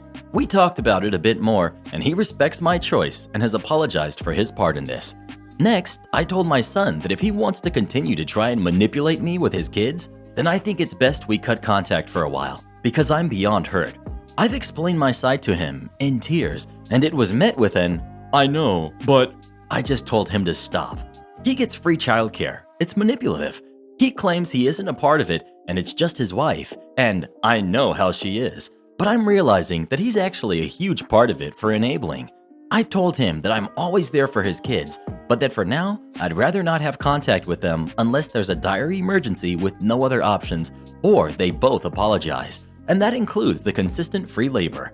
His response was that I'm making it difficult because his wife would be upset if he apologized to me. That solidified my decision, and I've cut contact.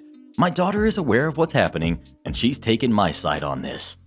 Well, who do you agree with? OP or her daughter-in-law? Please let us know. That daughter-in-law has got to be one of the rudest people I've ever heard of. This story honestly breaks my heart.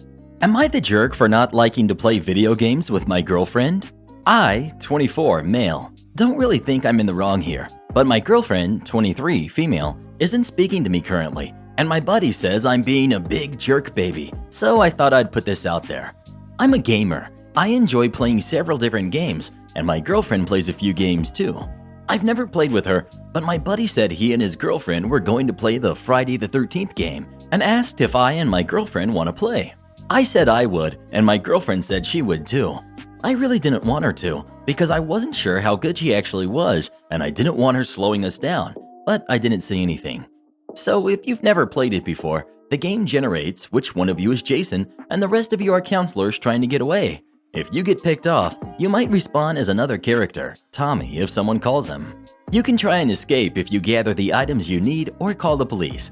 We played 3 rounds. She was a counselor for 2 and escaped both times, and was Jason the 3rd time and beat the rest of us. I was kind of upset because I knew she gamed, but she wasn't as into it as I was, you know? After the 3rd round, my buddy commented on how good she was. She said thanks and that she enjoyed the game. I said it felt kind of unfair that she was a ringer apparently. My buddy's girlfriend jokingly said I was just upset that I got beat by a girl. I said that wasn't it, but I didn't think I would like to play with my girlfriend again, as it hadn't been as fun as I thought it would be. My girlfriend said that was fine. She didn't like playing with sore losers anyhow. I got mad, but she thanked my buddy for inviting her and left the game. My buddy said I was being a jerk and that I should be happy my girlfriend is a gamer like me because girl gamers are awesome. I said maybe he was okay with his girlfriend not telling him she was really good at a game, but I wasn't. He said I was being ridiculous and he didn't want to play with me when I was acting like this. I said whatever and left the game. Then I texted my girlfriend telling her she embarrassed me by not telling me she played, and she told me I embarrassed myself by acting the way I did.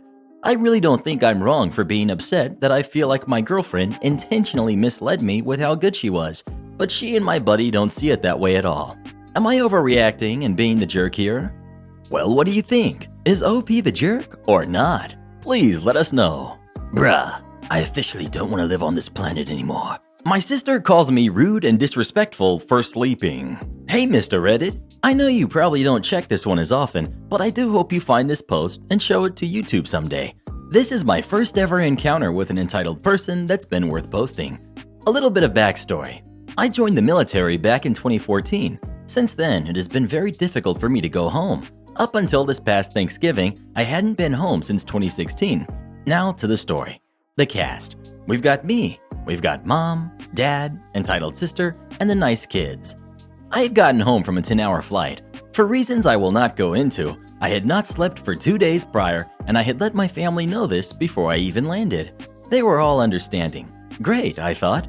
My mom picked me up at the airport. We grabbed food and went home. I decided to try and stay awake with my mom until she had to go to work. This was futile, as my lack of sleep was rapidly catching up on me. My mom informed me that my sister would be over after she left. I nodded and told her I was going to bed. My mom called my sister and told me that I would be sleeping by the time she got there. I heard my mother tell her to use the back door. Fast forward about an hour and a half, my mom had left to work and I'm fast asleep.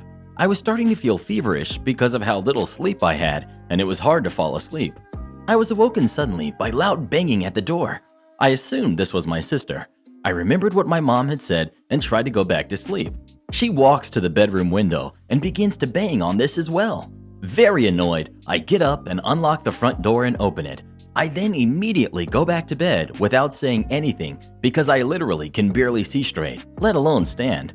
About 5 minutes pass, an entitled sister enters the room. Entitled sister: why didn't you wait by the door for us? Me: because I'm tired and it's making me sick. And I came over here to see you and brought my fiance and stepkids too. Me: well, that's good. If you hang around a while, I'll be up in a few hours and we can hang out then. Entitled sister didn't hear me apparently, because I turn over to look and there are the nice kids. Me: oh, hello, I'm OP. Nice kids: hello, we're insert names here.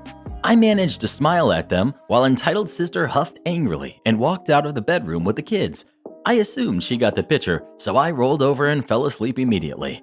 About 10 minutes later, I'm woken up again suddenly from entitled sister yelling at me. Do you know how rude and disrespectful you are being? What? Me: what are you talking about?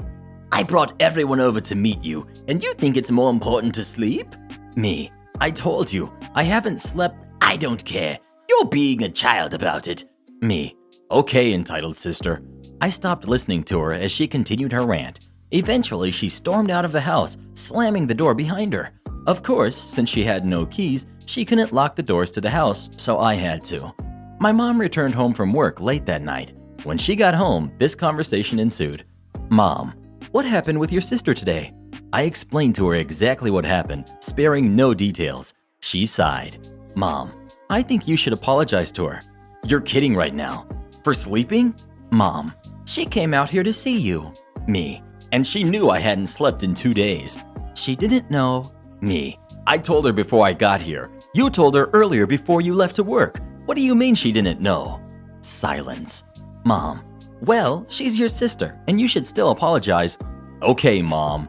The next morning, I messaged entitled sister, apologizing for sleeping while she was there. I tried calling, but it went straight to voicemail. Thinking that was the end of it, I decided to let it go. I get a phone call from Dad later on in the day with a conversation that went pretty much the same as it did with my mom the previous night. At this point, I'm upset. Everyone knew I hadn't slept and needed to sleep. Yet, here I am, completely in the wrong. I've been gone for 4 years, and I'm being treated rather horribly by my own family.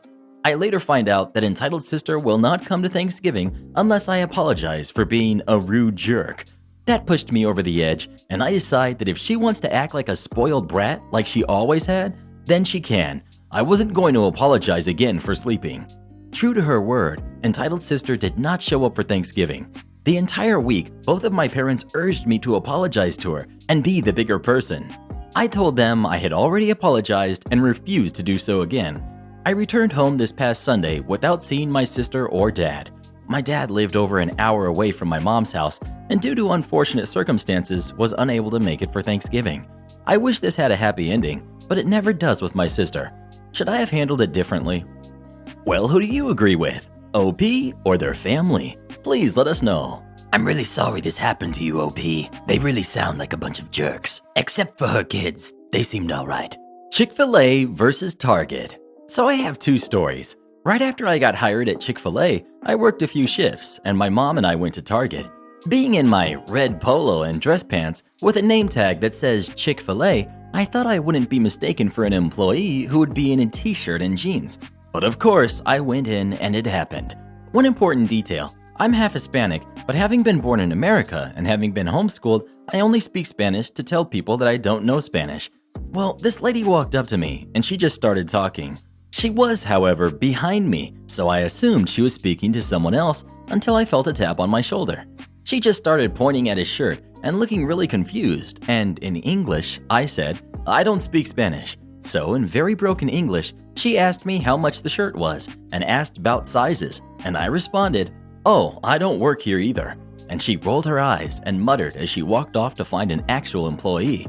Several minutes later, I'm in the Pokemon card aisle, and these 2 guys start asking questions, and at this point, I'm hoping they aren't trying to talk to me because I don't feel like explaining again that I don't work here. So they specifically get my attention, and I, as politely as I could muster, motion to my name tag and say, guys, I don't work here. And they responded with, geez, you could have just said that. You don't have to be rude. My mom looked at me like, what was their problem? You didn't do anything. About a week later, I was at a different Target, and a mom and her daughter walk up and say, ma'am, where is… At which point I cut them off, which yes, was rude, but I'd had a long day. And I said, I don't work here. And the daughter saw my name tag and said, Mom, she works at Chick-fil-A. And her mom starts laughing and apologizing. Towards the end of my trip, the same mother and daughter duo spot me again, but I had my back to them, so they start to ask about some items until I turned around, and the mom says something about sorry and how we keep running into each other. Bonus story. My restaurant happens to be in a mall, and we deliver to other employees throughout said mall. On several occasions, I've delivered to Macy's and been stopped by people looking for various items. I deliver there so often that I know my way around pretty well, so I usually give some sort of direction. But once in a while, the person asking for help isn't satisfied with just directions. They want to be shown where everything is, and they ask about sizes. And one time, I looked at a lady and, in front of employees, I said, "Sorry, I don't work here." And she says, "Well then, why are you dressed like that? Who comes to a store dressed like an employee when they don't work there?" So I showed her my name tag and said, "I work at the Chick-fil-A in the food court. I'm just delivering food, ma'am." And she turned around and huffed her way to the employees who had been watching. One of them, who didn't end up helping her, gave me a look of, "Sorry you have to deal with that kind of stuff. Thanks for the food though." I've also been stopped in JCPenney and been mistaken for an employee, but no real stories there. Was told I had an 8.5-hour shift and not to leave early, so I started working for only 8.5 hours. I work as a supervisor at a manufacturing plant, and I was hired for an 8-hour shift as the nighttime supervisor. As soon as I started, they changed and said they really considered the shift to be from 11 p.m. to 7:30, so they would need it to be 8.5 hours. I'm salaried, there wasn't much I could do, and it wasn't a big deal, so I said okay. As I get into a groove working there, I find out that the second shift supervisor is a train wreck. No one would describe him to me, just saying I had to meet him. He leaves an hour or two early from his shift 2 to 3 times a week. Friday nights he leaves the plant at 5:30 and tells them to call him if there are any problems. He calls out at a minimum once a week. It's crazy. Every time he's out, I come in at around 8 p.m. to cover the last 3 hours of his shift and my full shift. At least once a week, I just do it. I figure the company is going to deal with it, but as time passes, they obviously aren't. Structurally, the company is just as bad as him. Infighting, rivalries, backstabbing, all of that. But I stay on nights, so I don't see it much. Then Sarah starts as my boss. I actually have 2 bosses, which is how every successful employee works. Sarah is a nightmare. Sarah wants me to work 11 to 11 on Monday, Tuesday, Wednesday, and 11 to 10 on Friday. I dig in my heels, document like crazy, and after a couple months of harassment, HR actually backs me up and she has to stop. But now Sarah is angry and sees me leaving at 7:15 one morning after coming in 2 hours early. She sends an email clarifying our time expectations. Second shift train wreck calls in that night, so I come in at 8, and the next morning Sarah sees me leave at 7:10. I get an email saying she's coming in early to talk to me, and when she shows up, I'm getting a formal warning for my early departures going into my personal file. I've never been written up in my life. During the meeting with HR in attendance, she said I'm expected to be there for my 8.5-hour shift. I made sure that the expectation was on record for an 8.5-hour shift, which HR documented. The next week, the second shift supervisor is out 2 days. After the first day, Sarah asks me the next morning why I didn't come in early, as there were problems on his shift, and I said I fulfilled my 8.5-hour shift and I'm not responsible for his. They had to hire a contractor at $125 an hour to cover all of his missed time, which amounted to 19 weeks this past year.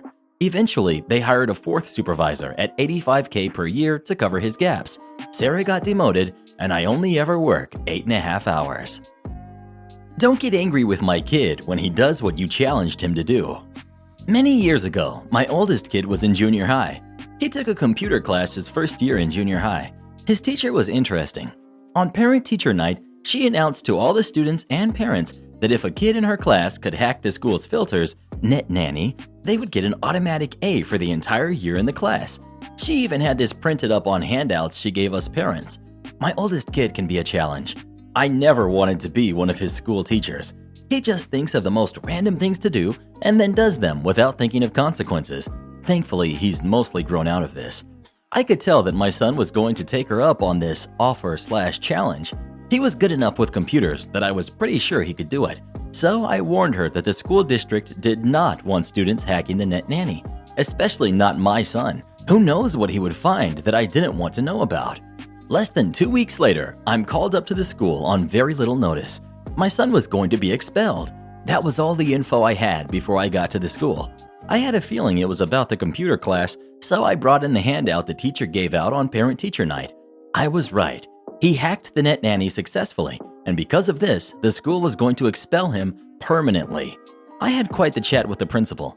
He was completely shocked that the teacher had challenged the students this way, but claimed it didn't matter because the school had rules that my son should have known.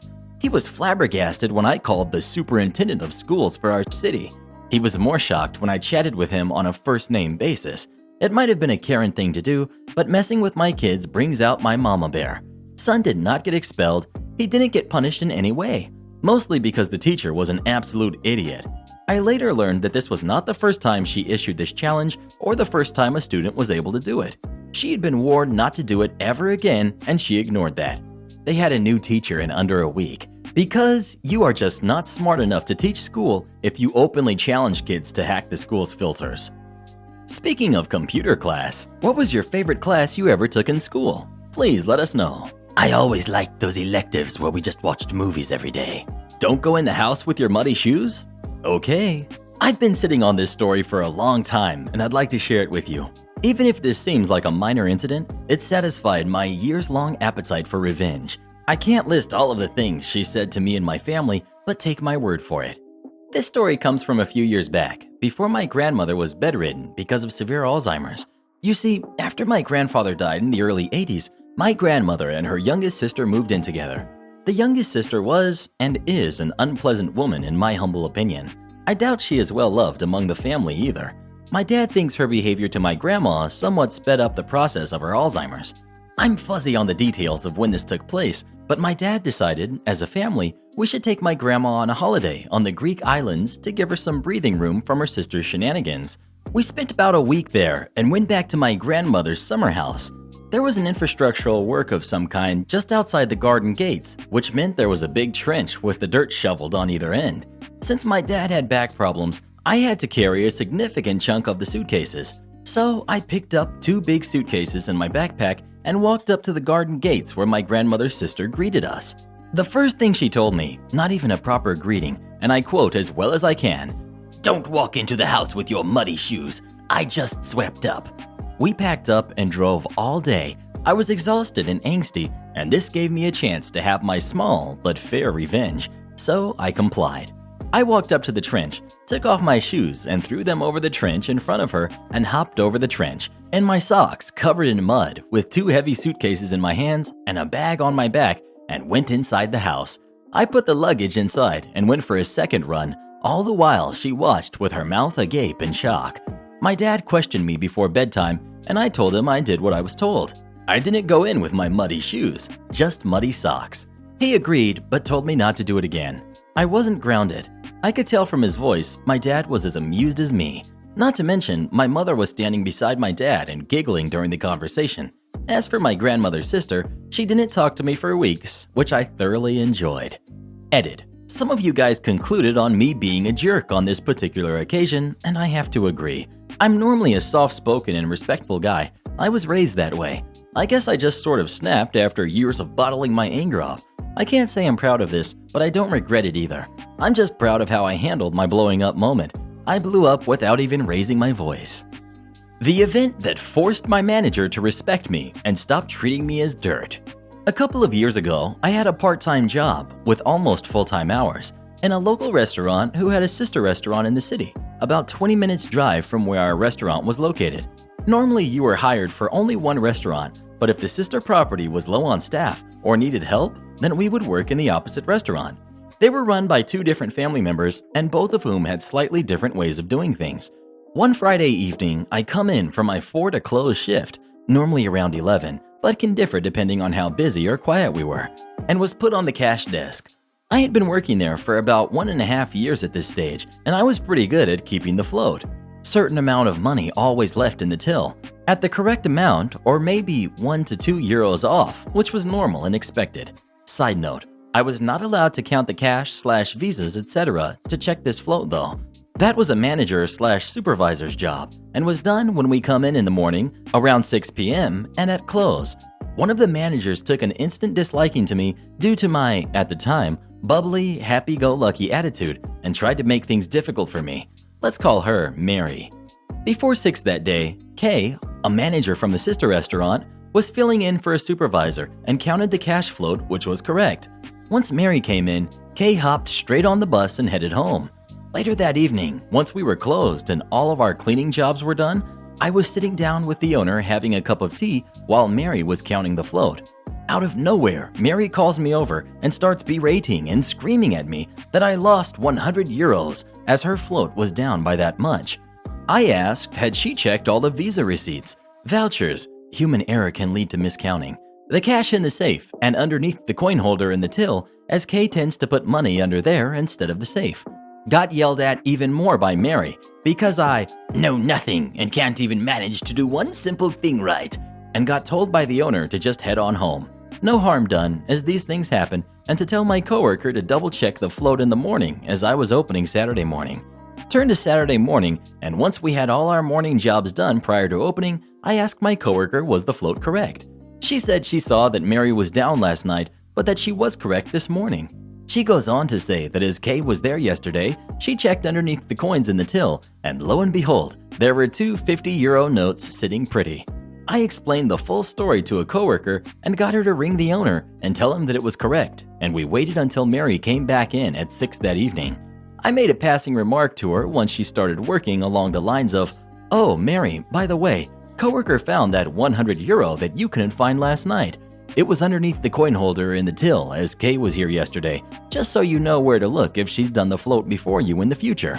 It was the most satisfying thing in my life as, with the way I phrased it, it seemed to come across as if I was just keeping her up to date on what happened the previous night. but she and I both knew that I was subtly pointing out that had she listened to me, it would have been correct. After that, she learned that I actually pay attention to what's going on and knew how to handle things, so she lost her contemptuous attitude towards me. Made my life much easier for the last 1.5 years I worked there.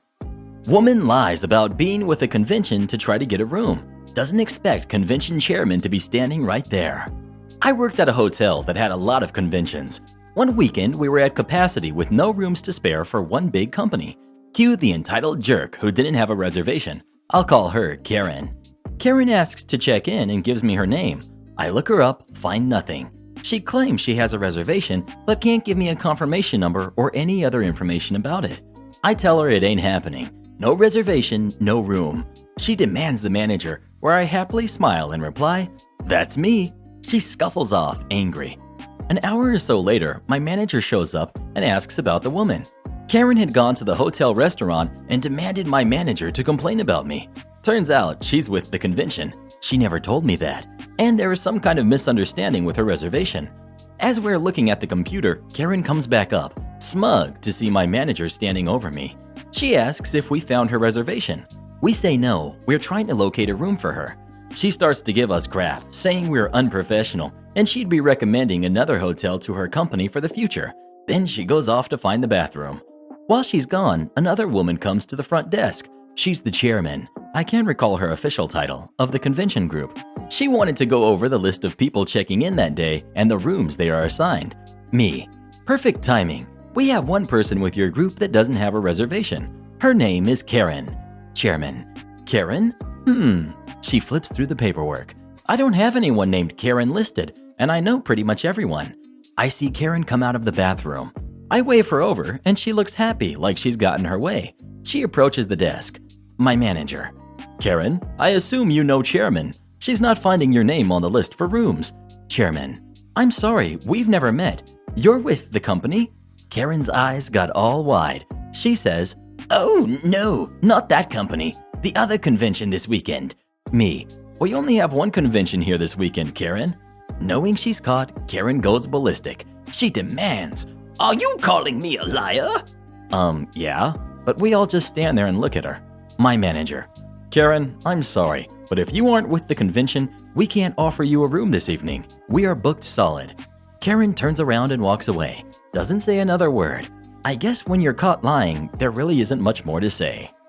Am I the jerk for demanding my aunt buy me a new phone after my cousin broke it? I'm 16, female. So my phone used to be really bad. It was an iPhone 5S that barely worked anymore. So I spent the past few months doing anything I could to make money non-stop until I had the $1,100 I would need to get myself the iPhone 12 Pro Max. I know I don't need that. I could obviously just go with the mini and be fine, but I decided that if I was gonna buy myself a new phone, that I wanted it to be as good as I could make it. So I pre-ordered it and got it all set up. It was so much of an improvement over my old phone. I feel like I did get my money's worth, even though it was quite expensive. Well, when Thanksgiving came around, my aunt decided to come over just for dinner and such.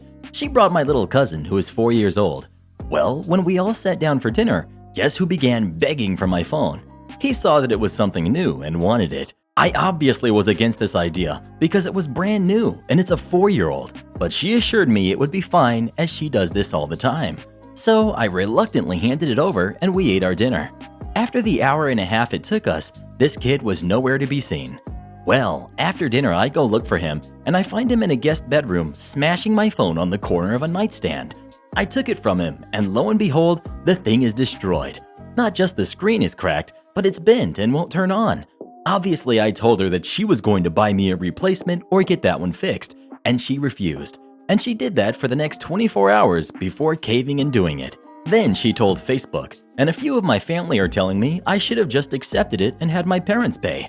Like, no, jerk. You broke it, you pay for it. What the heck? I'm being told this by a lot of adults though, so maybe I'm wrong. Am I the jerk? Well, what do you think? Is OP the jerk or not? Please let us know. Of course not, but her aunt most definitely is. Am I the jerk for embarrassing my cousin and getting us kicked out of a restaurant? I, female 25, don't have kids yet. I never really wanted them growing up, but I figure I'll eventually have kids in the future once I get my life together. My cousin, Sarah, who's 29, has 2 badly behaved kids from a previous relationship and a newborn baby with her boyfriend, MJ, who's 40. Last night, my mother, sister, Sarah, and I went to a sushi restaurant, and this was my first time having sushi. After we ordered, I had a hard time using the chopsticks. My cousin started obnoxiously laughing. The waiter came over and asked me if I wanted training wheels, which is a little plastic item that attaches to the chopsticks and it helps you hold them in place. My cousin laughed and said, "Sorry about her. She constantly embarrasses herself and us." I just gave her the side eye and put the training wheels on. When it was time to order dessert, her boyfriend MJ finally joined us, claiming that he was busy. She went on to tell him how stupid I was for not knowing how to use chopsticks and how the waiters and everyone around now knows that I'm an embarrassment. My mom asked her what her problem was, and she goes on a rant about how I'm so embarrassing and it's no wonder I'm jealous of her being a mother and no one wants to have kids with me. I finally had enough. I said, "I don't have kids because I don't want them to come out like your rude little jerks, and you're calling me an embarrassment? Didn't MJ just have a baby on you with his wife? Your baby literally has a sibling a week apart from her. You probably learned how to use chopsticks by having his wife's leftovers." I guess when she was attacking me, it was fine because everyone turned on me. It got so loud that management had to get involved. Sarah was screaming and crying, MJ was yelling at me, and my mom and sister were going off on me for being mean. Management brought the bill and told us to please pay it and leave. My mom paid the entire bill, but my sister said I'm a jerk for embarrassing Sarah and getting us kicked out, and how she's probably going through postpartum depression. Now, I don't know if I went too far, seeing as she's probably going through some post-baby stress. Am I the jerk? Everyone sucks here. My goodness, what a dreadful scene. I feel awful for the other diners, many of whom were probably honoring Mother's Day a night early if you're in the US. You should probably give some real consideration to avoiding being in public with these people. Maybe avoid them altogether. They don't sound like they bring anything good to your life. Oh, and totally not the point, but chopsticks are super easy once you have the hang of them. There's a learning curve, but then all of a sudden, you know how. Either go out with nicer people who will coach you instead of harassing you, or fiddle with it at home. Even if it doesn't come up often, it's one of those things that's nice to be able to do confidently. Edit. I can't approve of the airing of dirty laundry, but I can and do applaud your line about how she learned to use the chopsticks. Magnificently brutal. Am I the jerk for refusing to help cook on Mother's Day?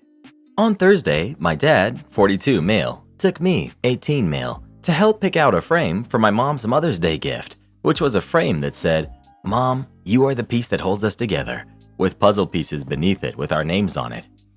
After 2 hours of shopping, we got what we needed, and I picked out a frame for us to use. My brother, who's 4, received a little credit since he was little, and my other brother, who's 15, did as well, though he didn't help. He just said whether or not it looked good. On Friday, the gift was complete, so we showed it to Mom that evening, and she liked it. We took a picture with it as well. We had a garage sale on Saturday, but we all did our own thing afterward. That evening, I played with a few online friends and decided to stay up late since it was the weekend and we didn't have plans on Sunday. I decided to go to bed around 2:30 a.m. This morning, Sunday, my dad opens my door at 9:05 a.m., which wakes me up.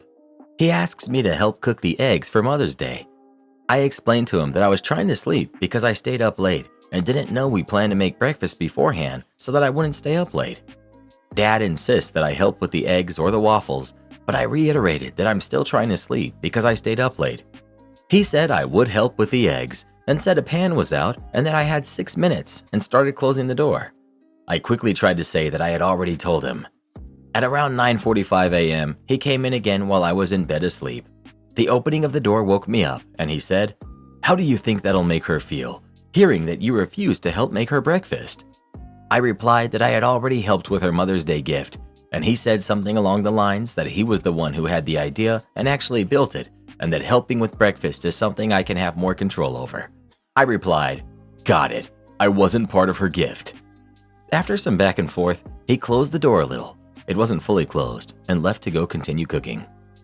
At around 10:15 a.m., breakfast was ready, and I was asleep. He came to my door, slammed it shut, and walked towards the kitchen, going off about me, but he didn't really call me any names from what I heard. I'm not sure what he said, but I think it's related to doing what I wanted and not what the household needed. I feel like he failed to communicate his plans, and that if he had told me he intended on making breakfast the next morning for Mother's Day, even after her gift, it would have helped me to know not to stay up late under the impression that we finished Mother's Day and that we had nothing planned. Am I the jerk? Edit. Based on all your comments, I acknowledge that I messed up. I should have gotten up to help with breakfast, but I didn't, and I'm ashamed that I didn't do better. I have decided to coordinate dinner, and now I'm making dinner for Mom. It's something nice, and I'm sure she'll love it. Thank you for all of your perspectives and taking time out of your day to respond to my mess up. This is a You're the Jerk. Mother's Day is about your mom, and she's barely in the post. You were asked to make her breakfast on the one day of the year that she celebrated. You should absolutely have done it. It's not about your dad's behavior or how you chose a photo frame, buddy. It's about being a grateful son. You're the jerk. You could have cooked breakfast for your mom. You slept for 6 hours and could have slept the rest of the day after making breakfast if you were so tired. How often do you think your mom was tired when she got up to make breakfast for you? Info. You say that you helped to pick out the present for your mom. Did you just pick out the present, or did you also pay for it? You're the jerk. How many days do you think your mom got up and took care of y'all on no sleep? This whole post is whining about how you had to do a bunch of stuff for your mom and who got credit and blah blah blah. Dude, I bet your mom does so much for y'all. Instead of waking up and making her eggs, you ticked off your dad, and now you're on Reddit upsetting other moms on Mother's Day. Over eggs. Get some perspective beyond yourself. It will do you well. I guess Mother's Day is the one day of the year the Reddit people actually side with people's moms. Am I the jerk for shaming my mother about not taking care of our kids? My sister just had her first kid. I have 2 kids who are 6 and 9. My mother was never a hands-on grandma, which is completely fine. I learned my lesson early on about asking her to babysit. She would either tell me yes and cancel at the last minute, or get mad at me for even asking. Now, this by itself wouldn't be a huge deal. However, my mother was the kind of mother who would drop us off at our grandparents all the time. Holidays, we'd get dropped off the second day off and picked up 3 days before school started. We spent every weekend with them. Grandma would pick us up from school and make us lunch. And besides that, every time one of us asked her to babysit, she said, "I already raised my kids." Even if we were just asking her to keep an eye on the kid while we hopped to the store. So it really is the hypocrisy that gets me. Not her not babysitting. I couldn't care less about that.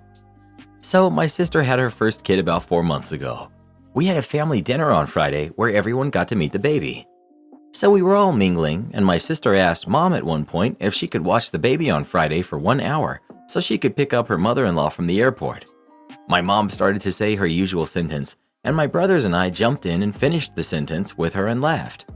My brother then offered to watch the baby. He thought it was over, but Mom was offended and went on a long rant about disrespect. My sister was confused and said, "I just thought you might want to bond with your granddaughter."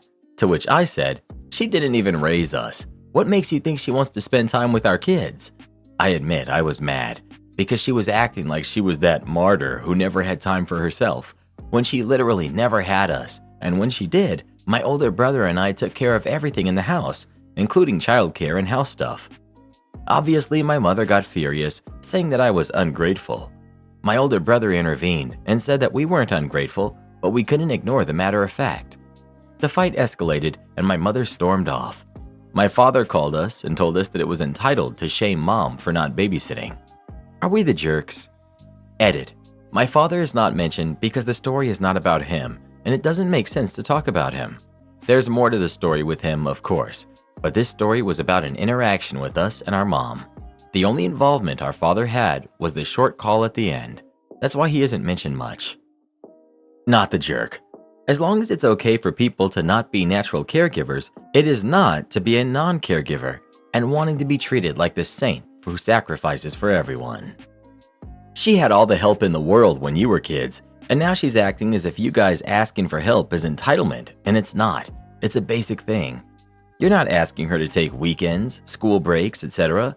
You've asked for basic help that any normal parent would be willing to provide. I see other people's point by saying she's not required to babysit her grandkids, but if she was a decent person, she would. Probably an unpopular opinion, but that's how I see it. We want to go on about how it takes a village, etc. But as soon as grandma doesn't want to babysit, it's not her job. Plus, the shaming doesn't even seem to be about her not watching her grandkids. It was based off her not watching her own kids, which is valid. Micromanager forced to step down after mismanaging a new retail service. Relevant background info first. Several years ago, I was working at one of the big hardware stores in my area. It's a household name and had some upward mobility with decent pay for the area. I never really found a niche there after my first year and a half. I learned quickly though, so they kinda made me a Swiss Army employee. I could work hardware, plumbing, mix paint, make keys, prepare contracts for installs, and knew all of the features and flaws of the appliance models we sold. I was happy to do this because I was building a reputation as someone who could do everything. 2 years in, a new program was implemented that I was uniquely qualified to assist with. They created a new position for me. It was marketed as an all-in-one renovation remodel service for interiors.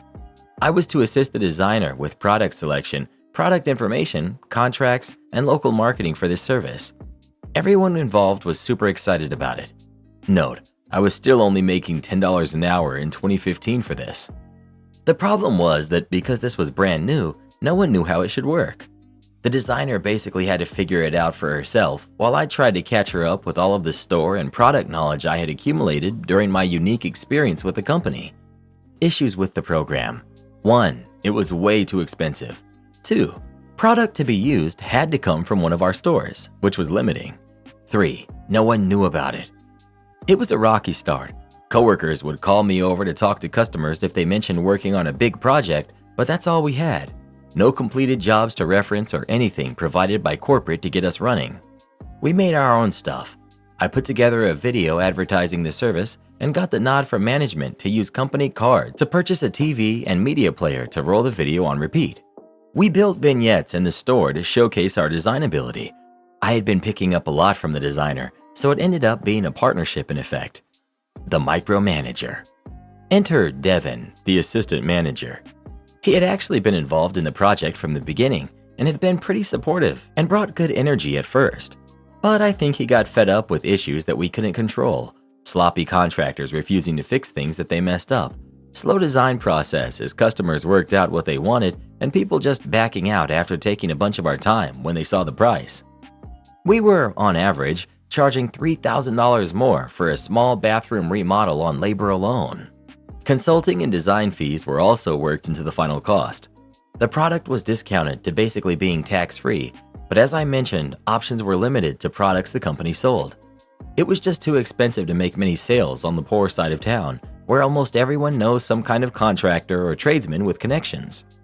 It wasn't a good market for this program, but we did manage to start hitting and exceeding our numbers.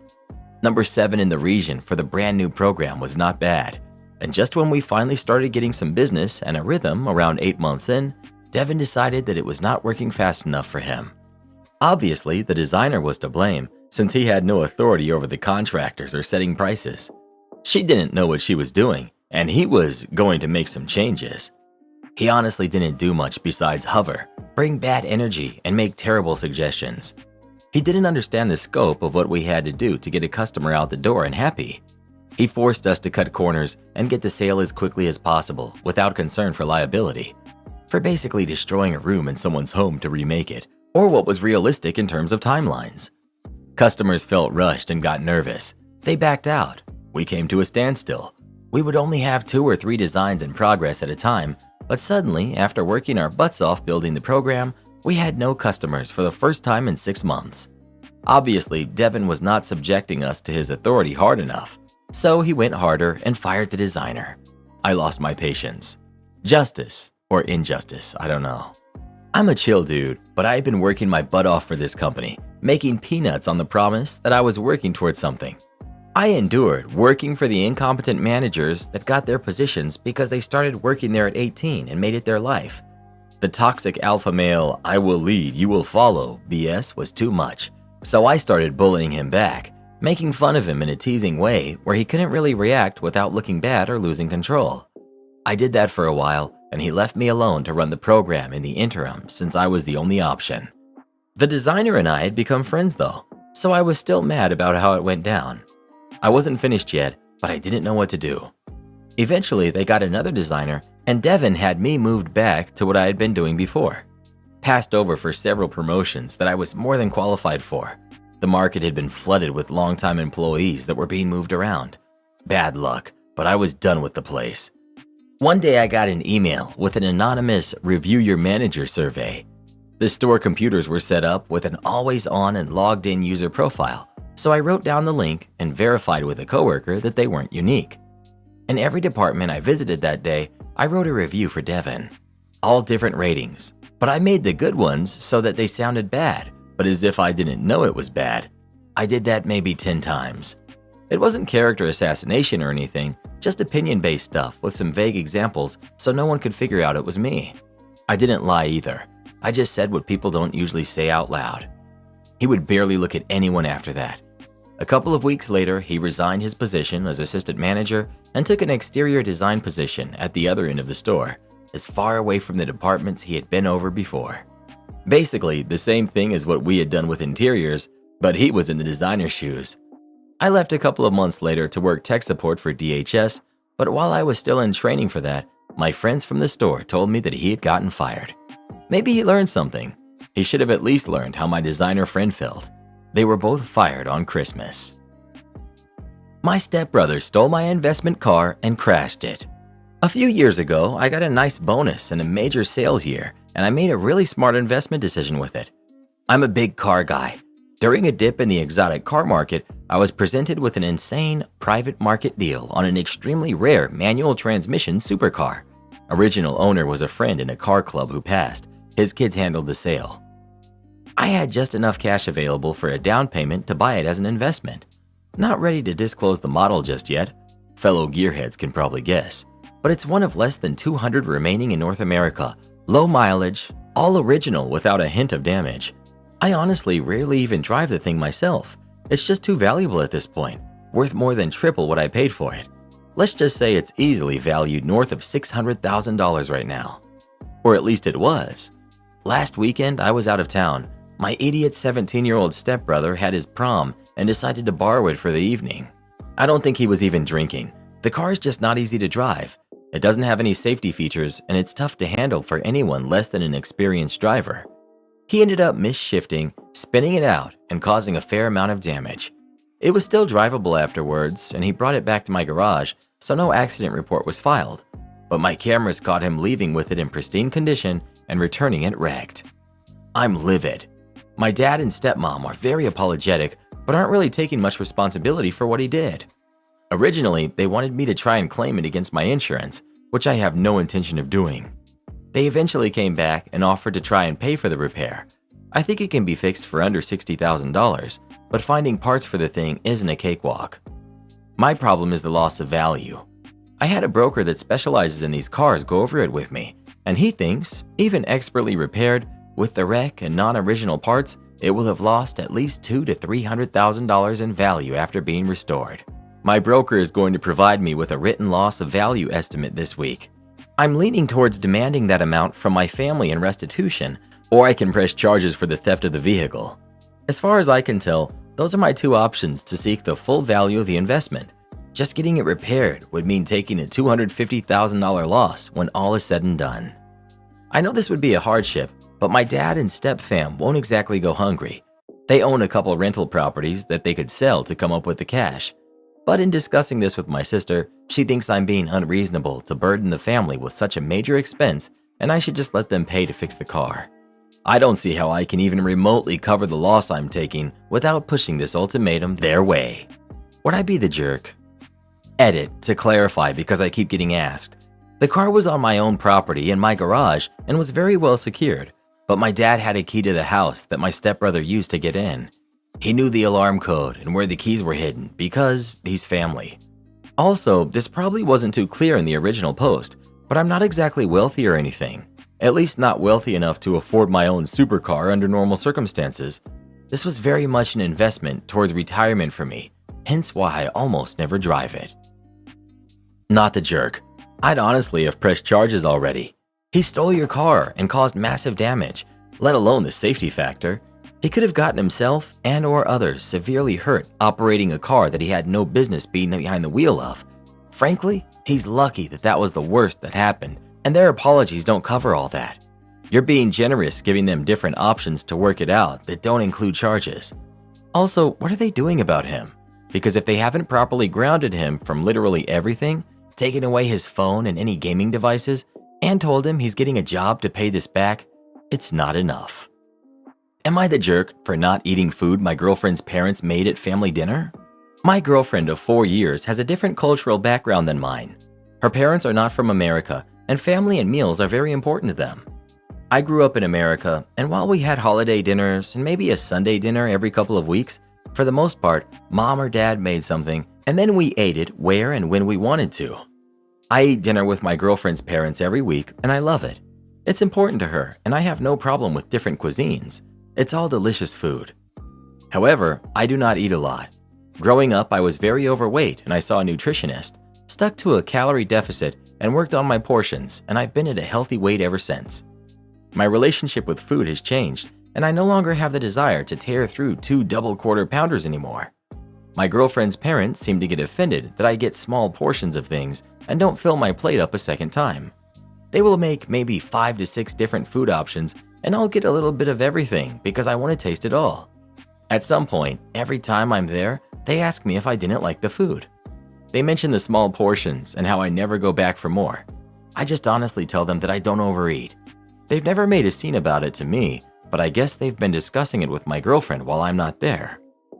A couple of days ago, my girlfriend told me that her parents feel offended over how little I eat, which, a little, is a 100% full plate with a bit of everything made. And some days I eat less, and some days I eat more. It really depends. If I skipped breakfast, had a light lunch, I might fill up more for dinner. But if, for example, I got a decent breakfast, work catered sandwiches that day, I'm going to have a normal, small-sized dinner. My general goal is to have equal-sized meals each time, but with a busy work life, that is not always possible. So some days I didn't have any food until family dinner, and I'm eating more than usual. My girlfriend asked me if it was possible that I could eat a bit more just for them 1 day a week. She didn't push or demand, just asked if it was possible. I told her that I don't want to ruin my mended relationship with food.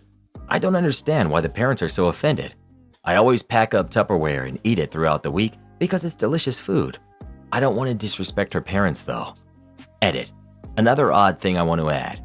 They will make comments about my girlfriend, who's in great shape, that she is putting on weight sometimes, but also pressure her to fill her plate twice. I don't get it. Edit. I know you mean well, but the idea of pretending to eat or getting a small plate and going back to get another small plate is just silly to me. I get that all cultures are different. I eat all the different food they serve and follow their religious codes when I'm in their house. But the idea of taking someone's autonomy and having to fake like I'm getting more seconds is just so ridiculous to me. Also, didn't know so many people would relate to being force-fed and then scolded for being overweight. As a Midwest American, I've never experienced this. It sounds so toxic that so many people can relate to that and the issues that I've struggled with myself. If my parents behaved in that way, it would have really messed up my relationship with food even more. But I guess nothing says showing love to someone like fattening them up and then scolding them for the natural weight gain that you caused.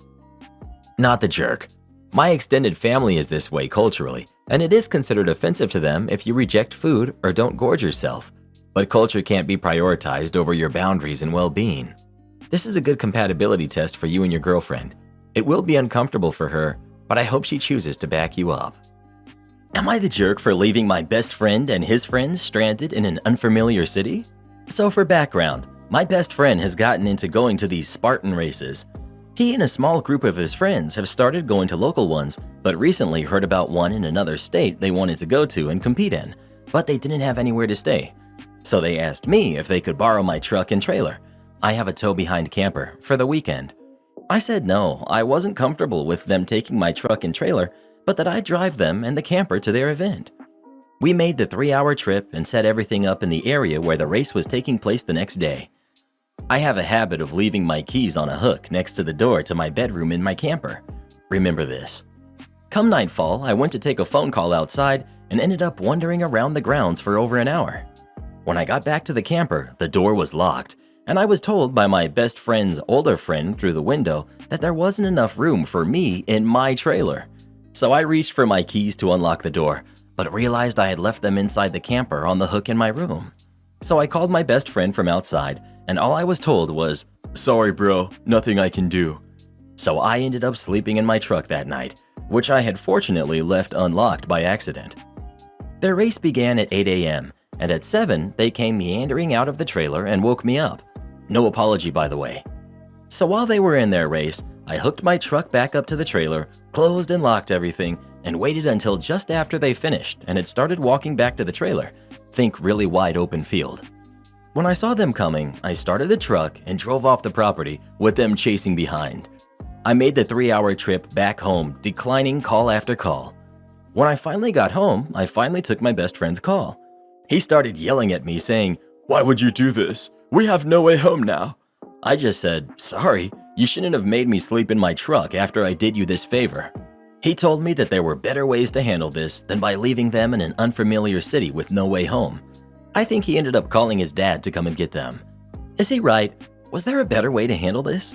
I felt justified until he said that. I am kind of doubting my decision now. Am I the jerk? Not the jerk.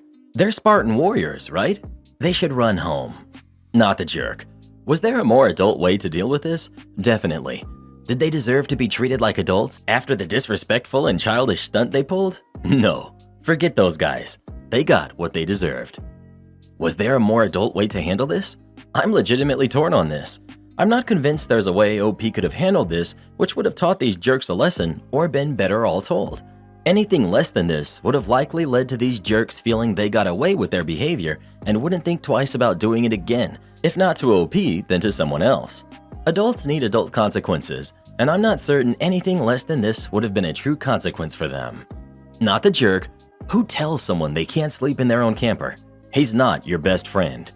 I'm just really confused what these people's thought process was. They really thought they'd lock you out of your own camper and you'd smile and drive them all home? Was it harsh? Yes. Did they deserve it? Also yes. They're grown. They can find their own way home. Not the jerk. OP. I've been trying to practice the mental gymnastics it takes to come to that conclusion as well in my own head, and I just can't do it. Do this next. Tap here on your screen to come see our new podcast playlist, where you'll find thousands of hours of the best stories you've ever heard. Or tap the one on the right. That episode is specifically just for you, based on other videos you've enjoyed the most.